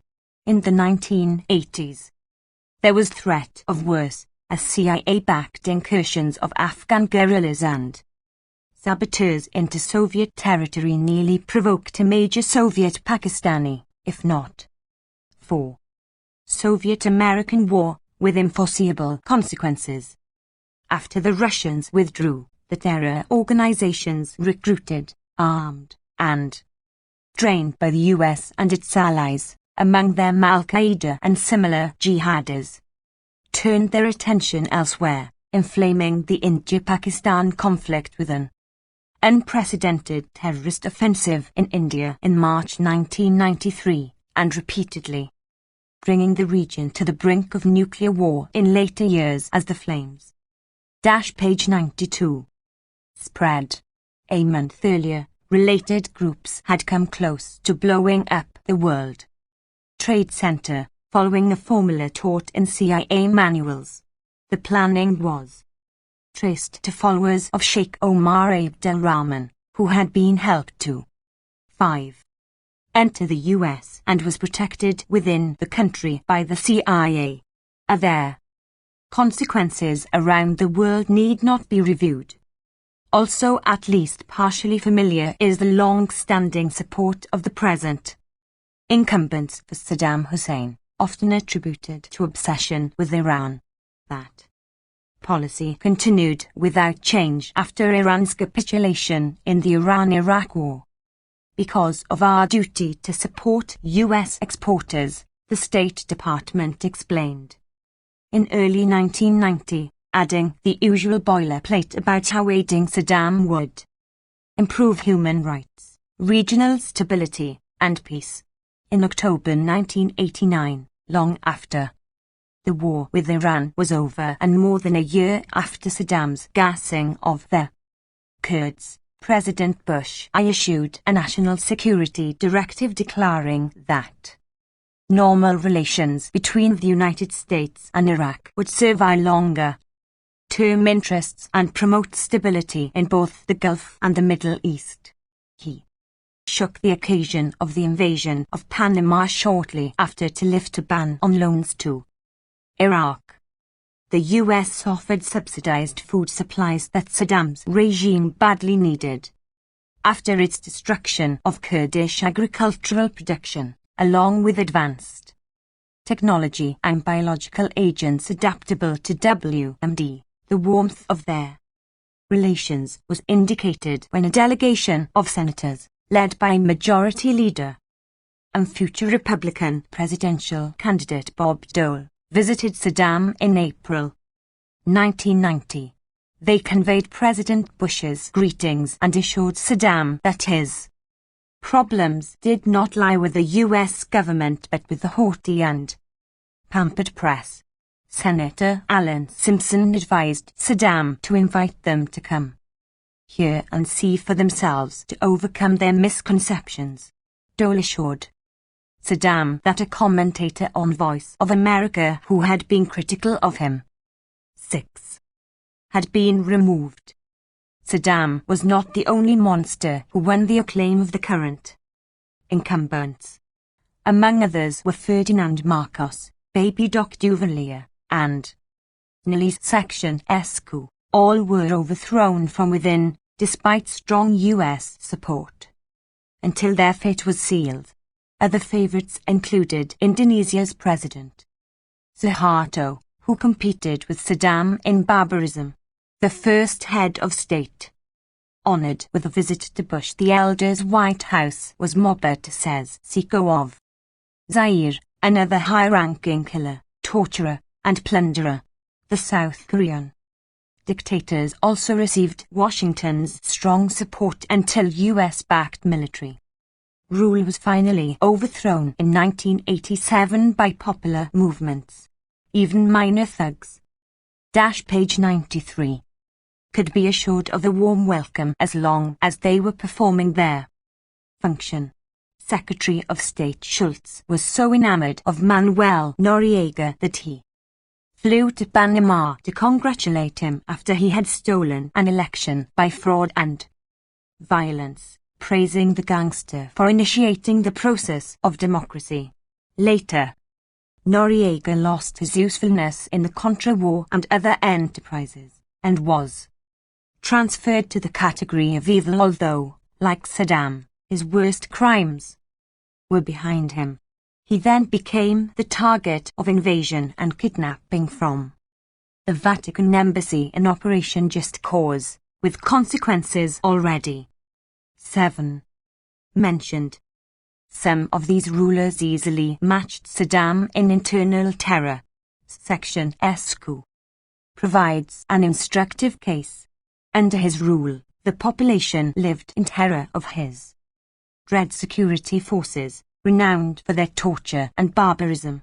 A week after he was overthrown in an unanticipated popular revolt in December 1989, the Washington Post described how he had destroyed the economic, intellectual, and artistic fabric of Romania, compiling a ghastly record in human rights. President Bush too spoke the truth when he made a Kennedy-esque appearance at Liberation Square in Bucharest, praising the nation that just 12 years ago deposed its own iron-fisted ruler, Nilly Section Escu. It was a dramatic occasion, with a cold rain pelting his black raincoat and uncovered head. Bush said, "You know the difference between good and evil, because you have seen evil's face. The people of Romania understand that." Aggressive. 8. Dictators cannot be appeased or ignored. They must always be opposed. The president and his admirers failed to mention just how his father and his own colleagues had honored the prescription that iron-fisted tyrants like Section Escu must always be opposed. The answer turns out to be a familiar one. By supporting them, we confront evil's face by lending it a willing hand, at least if there is something to gain. The immediate post-revolution Washington Post article just cited was correct in reporting that it is nice that President Bush I has offered to establish diplomatic relations with Romania's hastily organized Council of National Salvation, but that does not absolve the West for its role in helping to maintain this tyrant in recent years, a message that seems to have gone the way of other unacceptable insights into the real world. In 1983, Vice President Bush expressed his admiration for Section S's political and economic progress and respect for human rights. 2 years later, Reagan's ambassador resigned because of Washington's objections to his concern for human rights. Shortly after, Secretary of State Schultz praised Romania as among the good communists, rewarding Section S with a visit and economic page 94 favors. So matters continued until the tyrant was overthrown by Romanians, as in the case of other killers and torturers in the Reagan-Bush entourage. As soon as its favorite good communist was eliminated, Washington announced that a terrible burden had been lifted from Romania, while at the same time lifting its ban on loans to Saddam Hussein in order to achieve their goal of increasing U.S. exports and put us in a better position to deal with Iraq.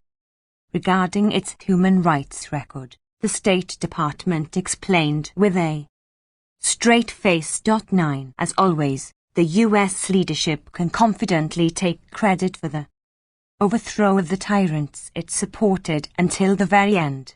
Saddam Hussein has joined the pantheon of failed brutal dictators whom the U.S. has deposed. Donald Rumsfeld proudly announced, including Section S in the pantheon.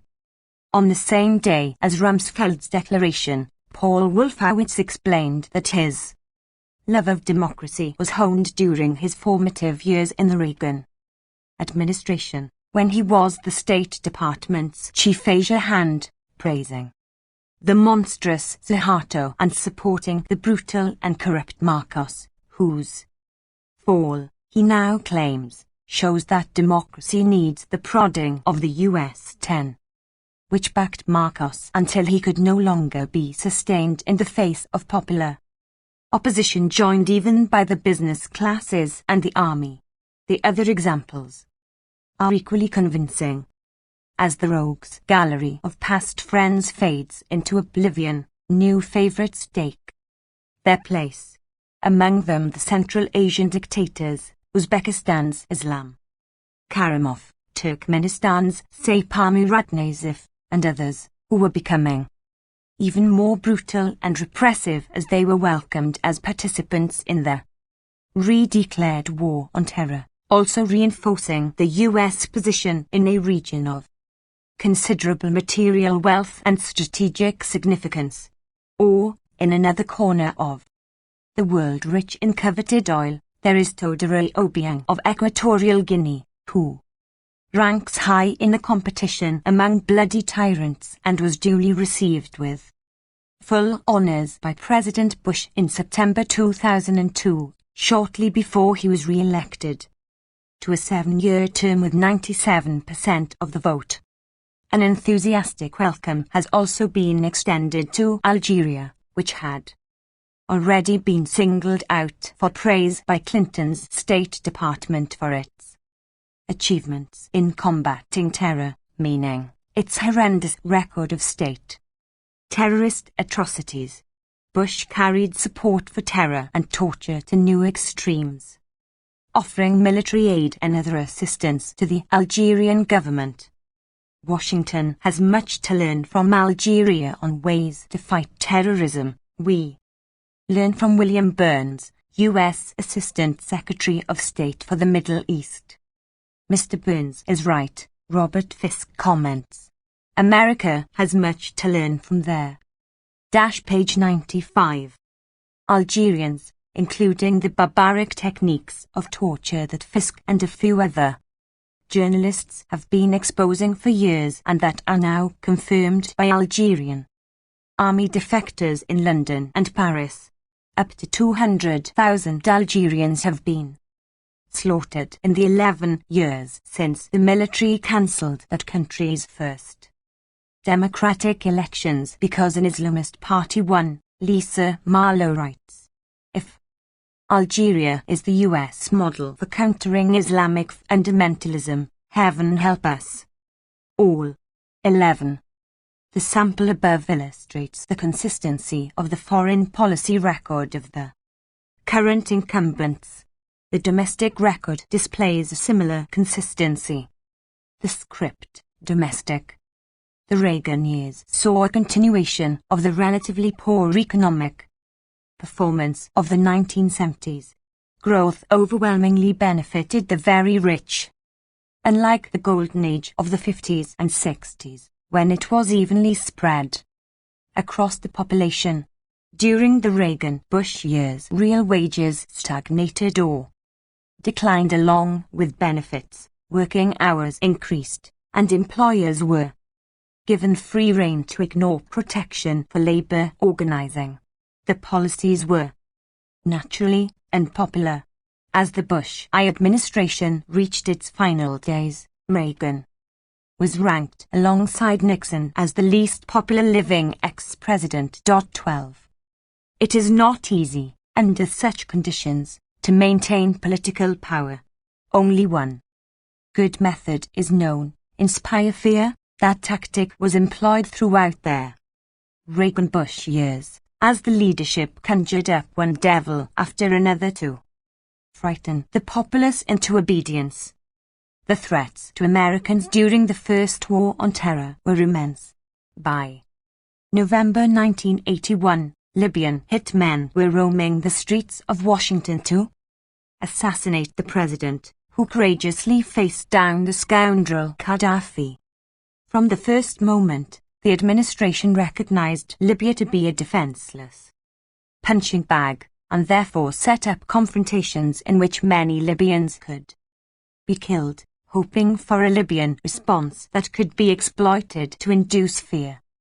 Before Americans could breathe a sigh of relief over the president's lucky escape from the Libyan hitmen, Gaddafi was on the march again, this time invading Sudan across 600 miles of desert, with the air forces of the US and its allies standing by helplessly.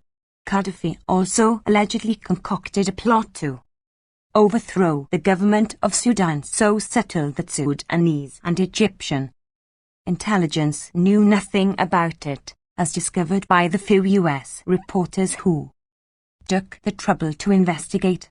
The subsequent U.S. show of force enabled Secretary of State Schultz to announce that Gaddafi is back in his box where he page 96 belongs, because Reagan acted quickly and decisively, demonstrating their strength of the cowboy that so entranced worshipful intellectuals. Paul Johnson.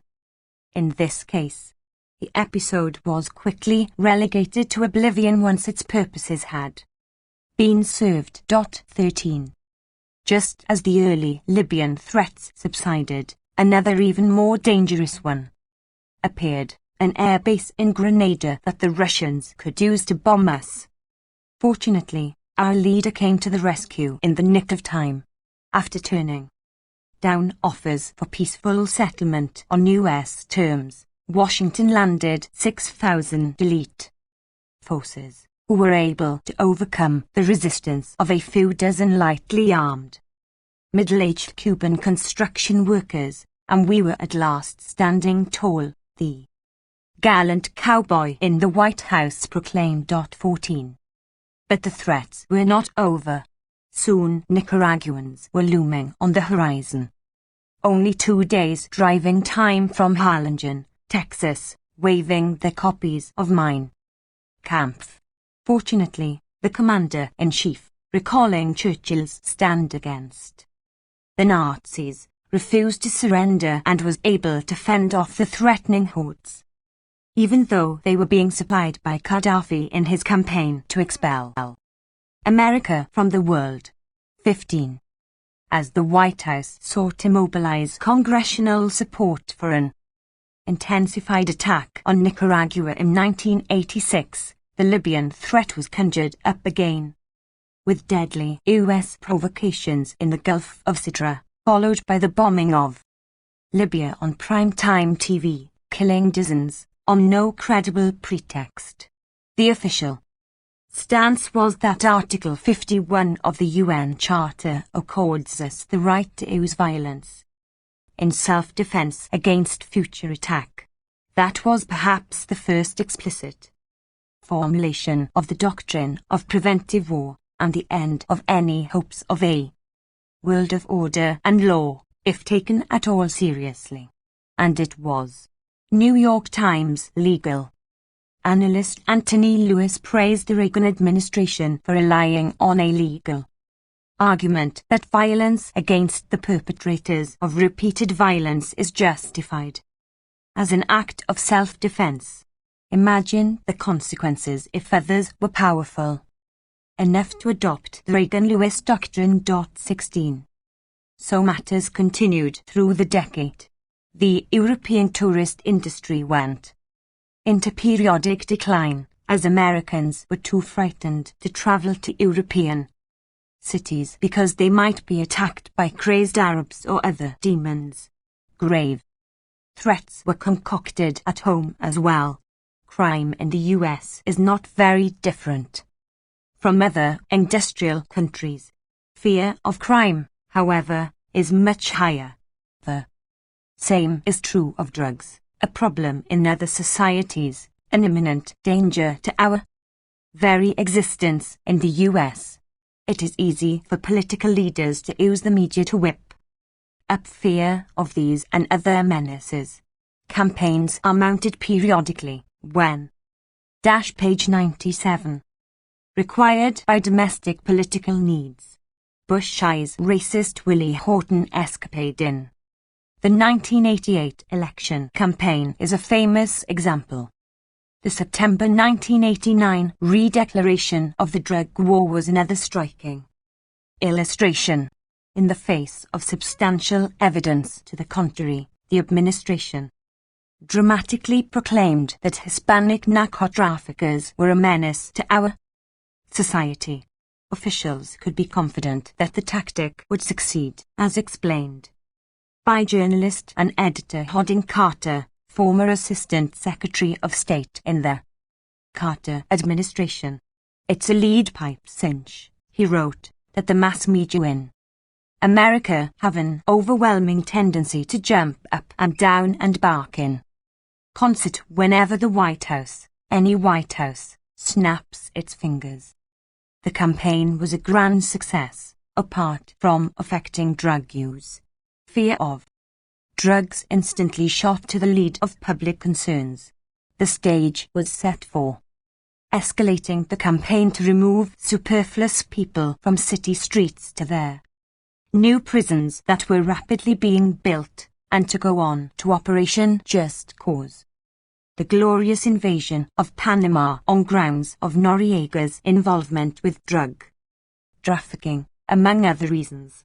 At the same time, the Bush administration was threatening Thailand with severe sanctions if it placed barriers on import of a far more lethal US-produced substance, tobacco. But all this passed in silence. In the case of Panama, too, there was a knockdown legal argument for invasion. UN Ambassador Thomas Pickering instructed the Security Council that Article 51 of the UN Charter provides for the use of armed force to defend a country, to defend our interests and our people, and to prevent its territory from being used to smuggle drugs into the US, in this case, by reinstating their white elite of bankers and businessmen, many of whom were themselves suspected of narco-trafficking and money laundering, and who soon lived up to their reputation, US government agencies reported. 17. Throughout, the legal arguments keep to a principle enunciated by the distinguished Israeli statesman Abba Eban, in determining the legal basis for some intended action, one might work backward from the action one wished to take to find a legal justification. 18. The script has been followed fairly closely as much the same elements gained a hold on political power in the 2000 election. In 1981 they had combined a vast increase in military spending with tax cuts, calculating that growing hysteria over the ensuing deficit would create powerful pressures to cut federal, social spending, and thus, perhaps, enable the administration to accomplish its goal of rolling back the New Deal. Bush too followed the pattern with tax cuts, overwhelmingly benefiting the very rich, and the biggest surge in federal. Page 98. Spending in 20 years, 19 largely military, hence indirectly high-tech industry. Government deficits require fiscal discipline, which translates into cutbacks for services for the general population. The administration's own economists estimate the bills that the government will be unable to pay at $44 trillion. Their study was to be included in the annual budget report published in February 2003, but was removed, perhaps because it forecast that closing the gap would require a huge tax increase, and Bush was trying to ram through another tax reduction, again benefiting mainly the rich. President Bush is working overtime to deepen our fiscal trap, economists Lawrence Kotlikoff and Jeffrey Sachs observe, reporting the enormous anticipated fiscal gap. Among the results, they contend, will be massive cuts in future Social Security and Medicare benefits. White House spokesperson Ari Fleischer agreed with the $44 trillion estimate and implicitly conceded the accuracy of the analysis as well. There is no question that Social Security and Medicare are going to present future generations with a crushing debt burden unless policymakers work seriously to reform those programs, which does not mean funding them by progressive taxation. The problem is deepened by the serious financial crisis of states and cities. 20. The editors of the State Financial Times are only stating the obvious. Economist Paul Krugman comments when they write that the more extreme Republicans with their hands on the controls seem to want a fiscal train wreck that offers the tantalizing prospect of forcing cuts on social programs through the back door, slated for demolition. Krugman contends, are Medicaid, Medicare, and Social Security, but the same may be true for the whole range of programs of the past century that were developed to protect the population from the ravages of private power. 21. Eliminating social programs has goals that go well beyond concentration of wealth and power. Social Security, public schools, and other such deviations from the right way that U.S. military power is to impose on the world, as frankly declared, are based on evil doctrines, among them the pernicious belief that we should care, as a community, whether the disabled widow on the other side of town can make it through the day, or the child next door should have a chance for a decent future. These evil doctrines derive from the principle of sympathy that was taken to be the core of human nature by Adam Smith and David Hume, a principle that must be driven from the mind. Privatization has other benefits. If working people depend on the stock market for their pensions, health care, and other means of survival, they have a stake in undermining their own interests, opposing wage increases, health and safety regulations, and other measures that page 99 might cut into profits that flow to the benefactors on whom they must rely in a manner reminiscent of feudalism, after a surge of presidential popularity. Following 9/11, polls revealed increasing discontent with the social and economic policies of the administration. If there was to be any hope of maintaining political power, the Bush forces were virtually compelled to adopt what Sullivan calls the classic modern strategy of an endangered right-wing oligarchy, which is to divert mass discontent into nationalism. 22 A strategy which is second nature to them in any event, having worked so well during their first 12 years in office. The strategy was outlined by Karl Rove, the chief political advisor. Republicans must go to the country on this issue of national security in November 2002, because voters trust the Republican Party for protecting America. Similarly, he explained, Bush will have to be portrayed as a wartime leader for the 2004 presidential campaign, as long as domestic issues were dominating news coverage and political battles over the summer. Bush and his Republicans lost ground, the chief international analyst for UPI pointed out. But the imminent threat of Iraq was conjured up just in time, in September 2002.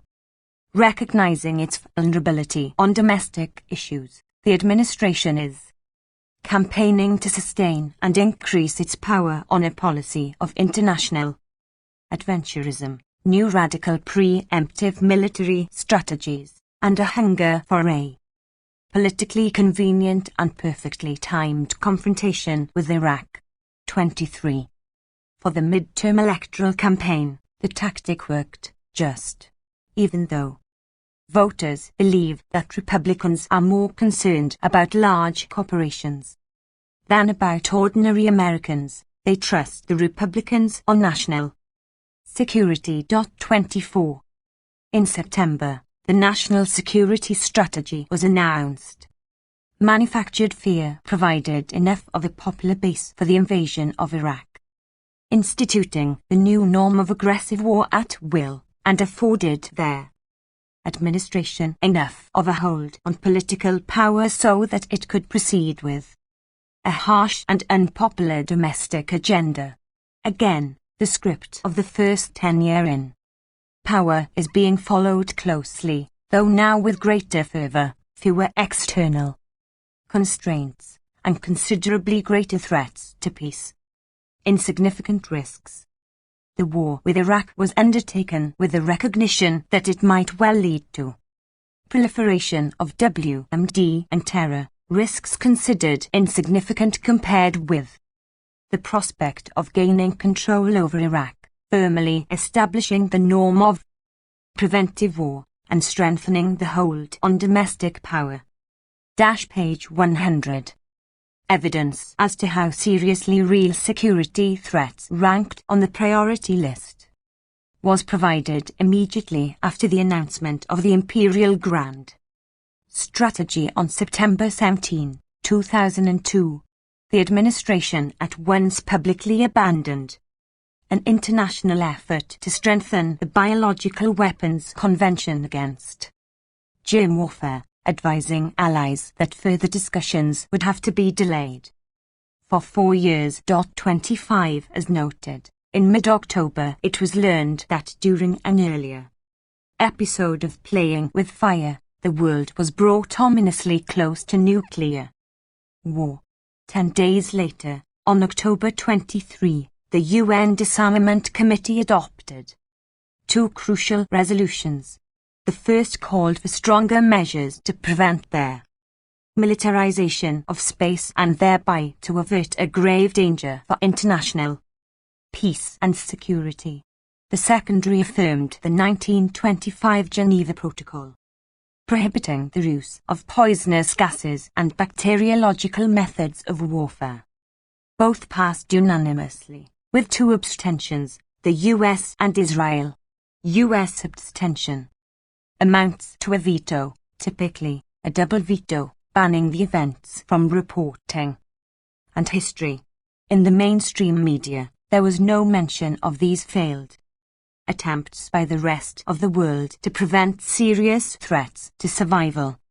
The meager press coverage of the startling revelations at the Havana retrospective in October 2002 had little to say about the highly topical issues of international terrorism and forceful regime change, or about the Iraq connection, which was very much in the minds of the participants on their way to Havana.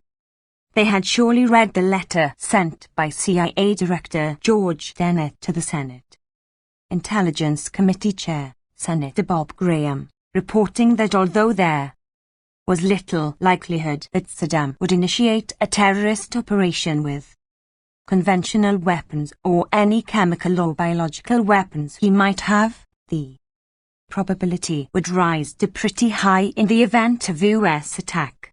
The FBI also reported concerns that a war with Iraq could trigger new domestic terrorism risks, as did the head of Homeland Security, the leading international military intelligence journal, and allied intelligence agencies drew the same conclusions, adding the further observation that a US attack could globalize anti-American and anti-Western sentiment. Attacking Iraq would intensify Islamic terrorism, not reduce it. A war in Iraq threatens to fuel unrest and create new terrorist threats. European security and police officials are warning their governments, recruiting new young people to the ever-growing anti-US stand. 26. Concurring, Richard Betts, a specialist on surprise attack and nuclear blackmail, wrote that in the event of a US invasion, Saddam will have no reason to withhold his best parting shot, which could be the use of WMD inside their United States, that is, activating networks already in place. The odds may be. Page 101. Low, he observed, perhaps as low as what took place on the 9th of November 2027. Those who have any concern for the safety and security of the people of the United States and other likely targets would not, of course, dismiss the odds as negligible. Mainstream experts agreed that an attack by the most powerful military force in history against a defenseless enemy might well stimulate the quest for revenge or deterrence. Prominent international relations scholars have pointed out that potential targets of US adventurism know that the United States can be held at bay only by deterrence, primarily by WMD. Kenneth Waltz. In this way, American policies stimulate the vertical proliferation of nuclear weapons and promote their spreading from one country to another. The same policies stimulate terrorism, unsurprisingly. Weak states and disaffected people lash out at the United States as the agent or symbol of their suffering, and if no efforts are made to address their grievances, they are likely to react with their means available to them, including terror. U.S. intelligence added that their deepening economic stagnation caused by Washington's version of globalization was likely to have similar effects. 28. These warnings were not new. It had been recognized for some time that their industrial powers were likely to lose their virtual monopoly of violence, retaining only an enormous preponderance. Well before 9/11, technical studies had concluded that a well-planned operation to smuggle WMD into the United States would have at least a 90% probability of success. This has become America's Achilles heel. A study with that title concluded, reviewing the many options available to terrorists. The Council on Foreign Relations Task Force study adds others. The imminence of the danger was evident after the 1993 attempt to blow up the World Trade Center, which, with better planning, might have killed tens of thousands of people. the WTC building engineers reported. 29. It was also anticipated that an attack on Iraq might stimulate proliferation in more direct ways. Terrorism specialist Daniel Benjamin, NODAV, observed that an invasion might cause the greatest proliferation disaster in history. Saddam Hussein had proven himself to be a brutal tyrant, but a rational one. If he had chemical and biological weapons, they were kept under tight control and subjected to a proper chain of command. He would surely not put them in the hands of the Osama bin Ladens of the world, a terrible threat to Saddam himself. But under attack, Iraqi society might collapse, and with it the controls over WMD, which might be offered to the huge market for unconventional weapons, a nightmare scenario from every point of view. Post-war investigation reveals that Benjamin's concerns may have been realized with their page 102. Looting of nuclear sites. 30. This pre-war establishment critique had a number of important features. First, it echoed concerns in the same circles about the posture of the rogue superpower that much of the world regards as the greatest threat to world peace and their single greatest external threat to their societies. Second, it encompassed an unusually broad spectrum of voices. The comments cited above come from US and world intelligence agencies, the world's leading military journal, the January 2003 issues of the two major national foreign policy journals, an unusual publication of the American Academy of Arts and Sciences, some of the most respected specialists on international affairs, terrorism, and strategic analysis, and even the wizards of Davos who dominate the world's economy. Whatever one thinks of their judgments, it would not be easy to find a historical precedent for such a critique of a planned war, just as there was no precedent at all for popular opposition to a war prior to its being officially launched. Third, though this critique originated in the establishment, it was ignored. The administration made no effort to counter it, indeed hardly seemed to notice it. Which makes sense. From a propaganda point of view, the most powerful state in history needs no justification or serious argument for its actions. Declaration of noble intent should suffice, just as the UN is informed that it can be relevant and authorize what we are going to do or suffer from the consequences, so the world should be put on notice that hegemonic power bears no burden of proof for its resort to violence or any other action.